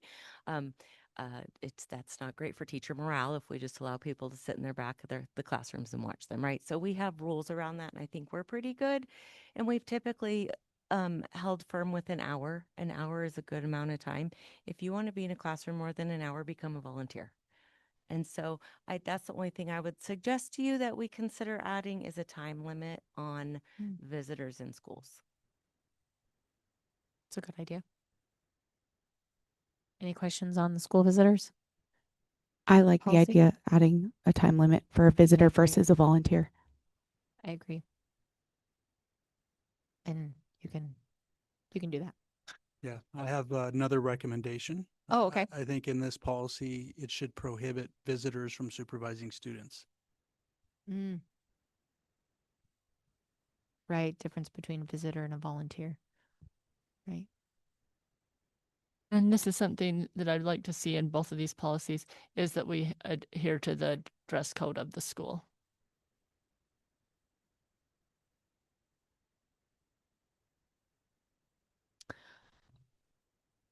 Anything else to add? The only thing I noticed is on the are we moving on to volunteers yet? Okay. On the volunteer one, the only thing that I saw that was that needed maybe a little was it says band chaperones. It needs to say band and choir or / choir, or they kind of go together, but I'm not a band mom anymore. I'm a choir mom. So,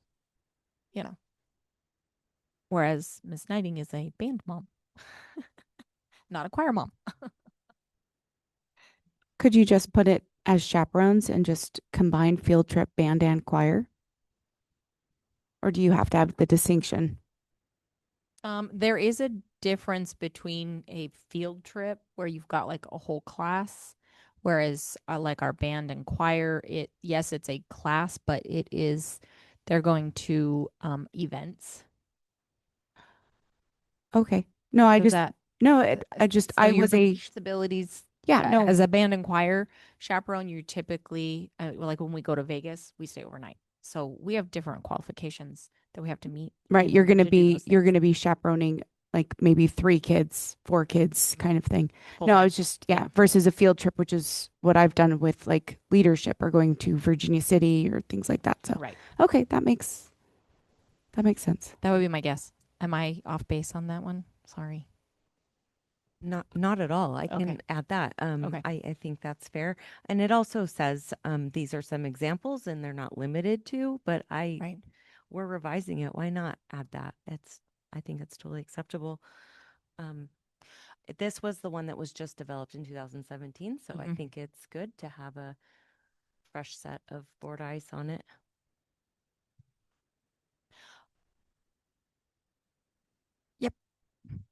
Just under the screen, and this may be in some of these cases, the main office is closed during that time. So I'm guessing people would figure that, but you like during a football game, if you're with the band, the main office is not open for you to check in, or so I don't know if there's if you check in with whoever the advisor for that is, or.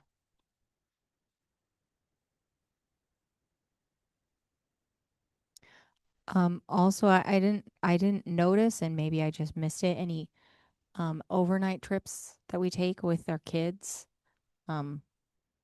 I don't know if there needs to be an extra, you're never alone, you never go into their hotel. Like, I don't know, but that might be something, just based on some past experiences that I've had with parents as we've gone on overnight trips. Might want to add a few things in there. I will look into that because I do believe we have board policy that addresses chaperones Okay.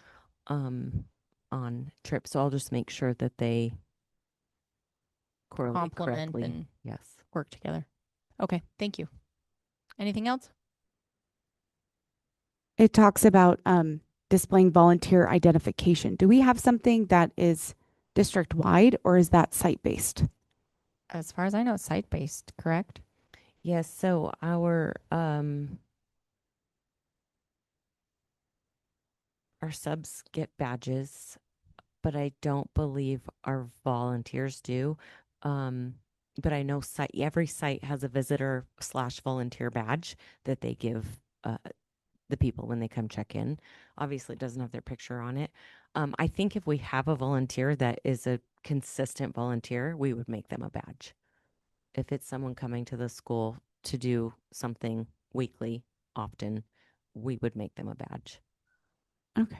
I just wanted to understand that because I know at Zephyr we did create, like, we used to have stickers that said volunteers, and then we got away with those, but now we have badges that they'll use, and if they don't have that, they can't go on the field for walkathon, they can't go on the field for field day, things like that, and it hangs up in the office. So I didn't know what other things that other sites do. I know other elementary schools that do that, but I don't know that our middle school or high school does anything like that. They just do. have They the have. sticker. I think they're much like the passes. It's just like a basic Generic card pass that'll get them through the doors. So they will give them to their subs or their volunteers or their visitors. But like I said, well, visitors are always accompanied by an administrator, but a volunteer or a sub have to have a card, a pass, and they do. I know they do at all of their sites. And like I said, in any case that we have a regular, we would make them a badge. Okay, thank you. All right. Anything else? All right. Thank you very much. All right. On to board reports very quickly.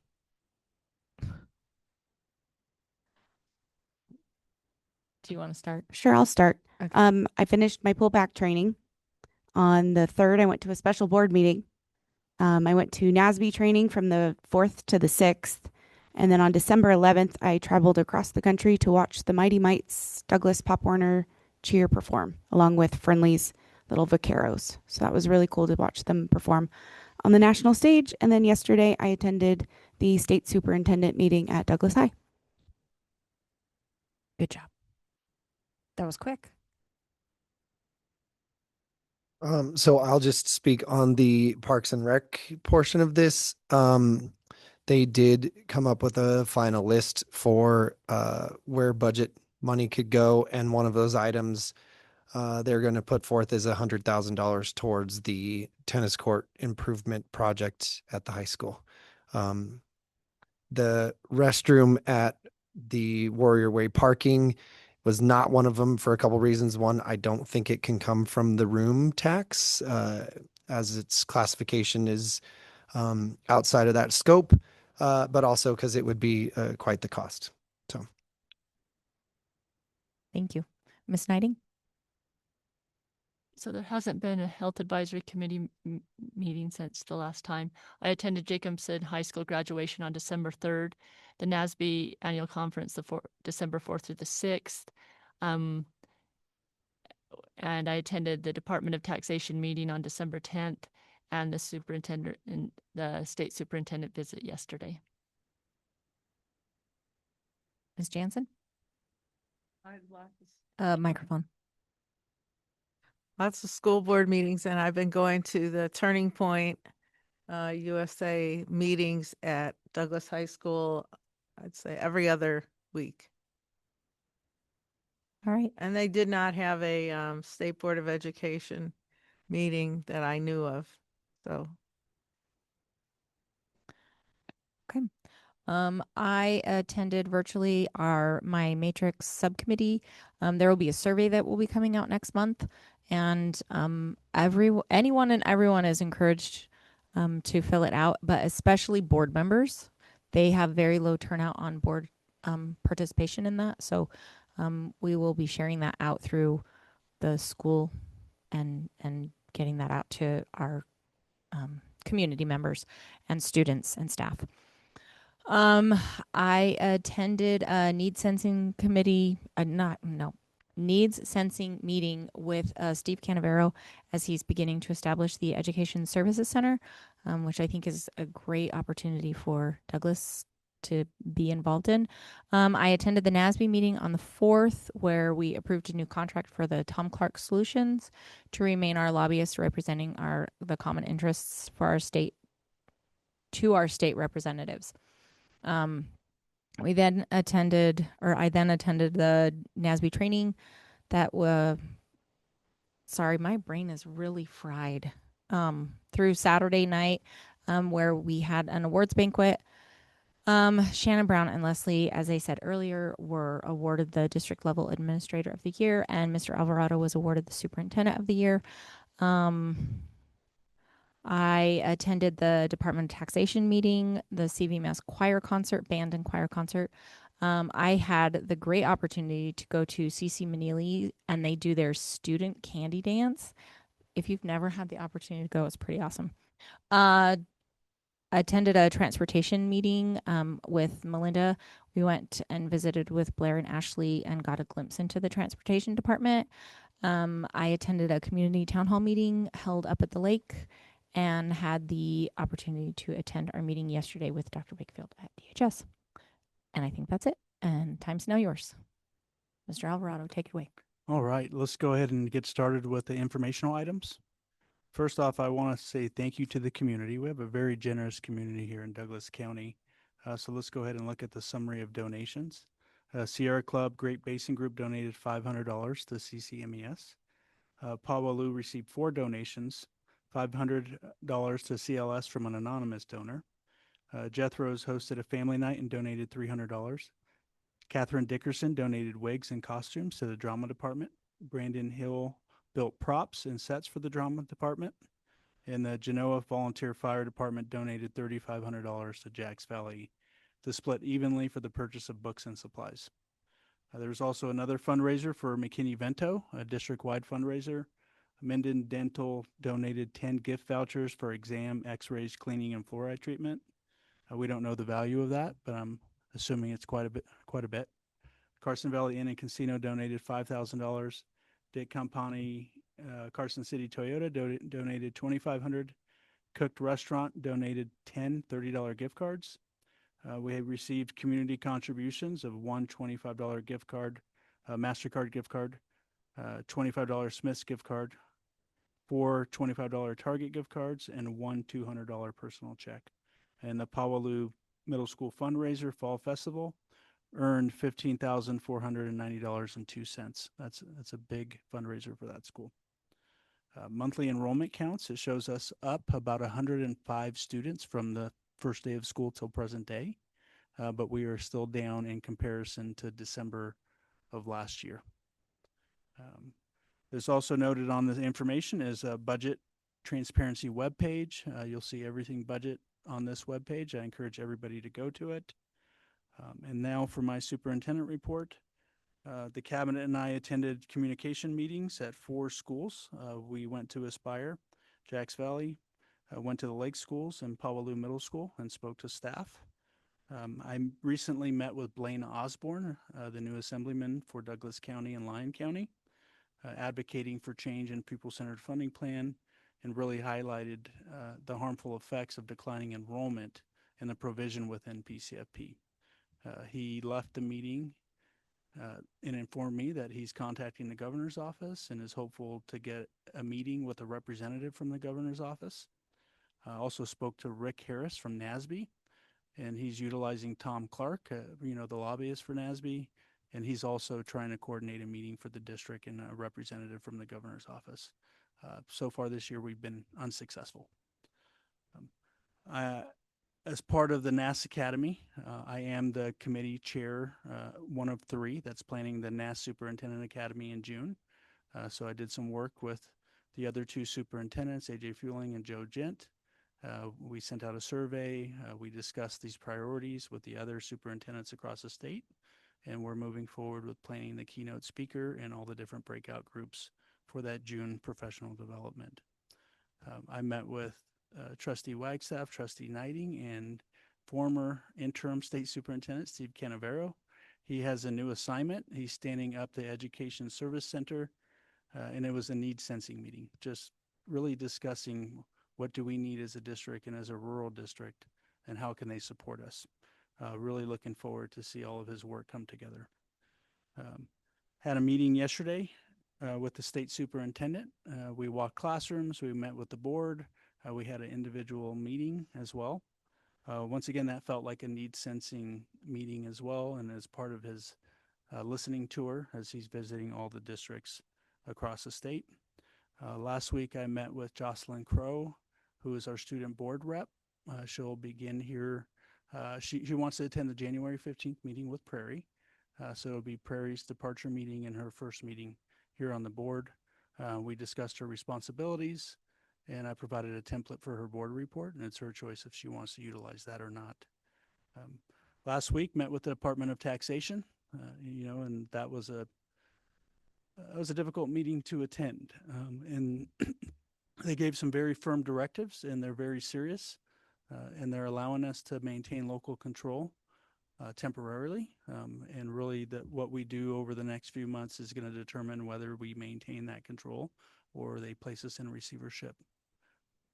They did not make a decision on severe fiscal emergency or even fiscal watch at that point. However, they have been in contact with me this week. They were watching our board agendas. So they are watching us. Let's just put it that way.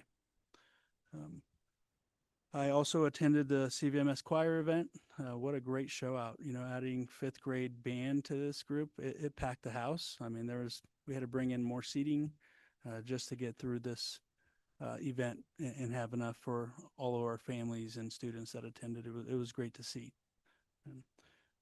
In addition to that, I did go to CC Mary Math, and I got some Spire Bucks and DeRozier's dough, and got to interact with some kids and watch families play math games. It was really intriguing seeing how involved our parents are at the school level and how much fun the kids were having in their little micro businesses that they developed. Yeah.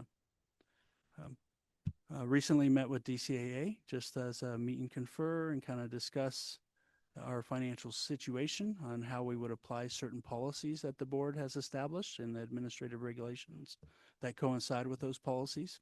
And we'll continue those collaborative efforts. That truly sums up my report for tonight. All right. Thank you very much. And on that note, the meeting is adjourned. Only 11:06.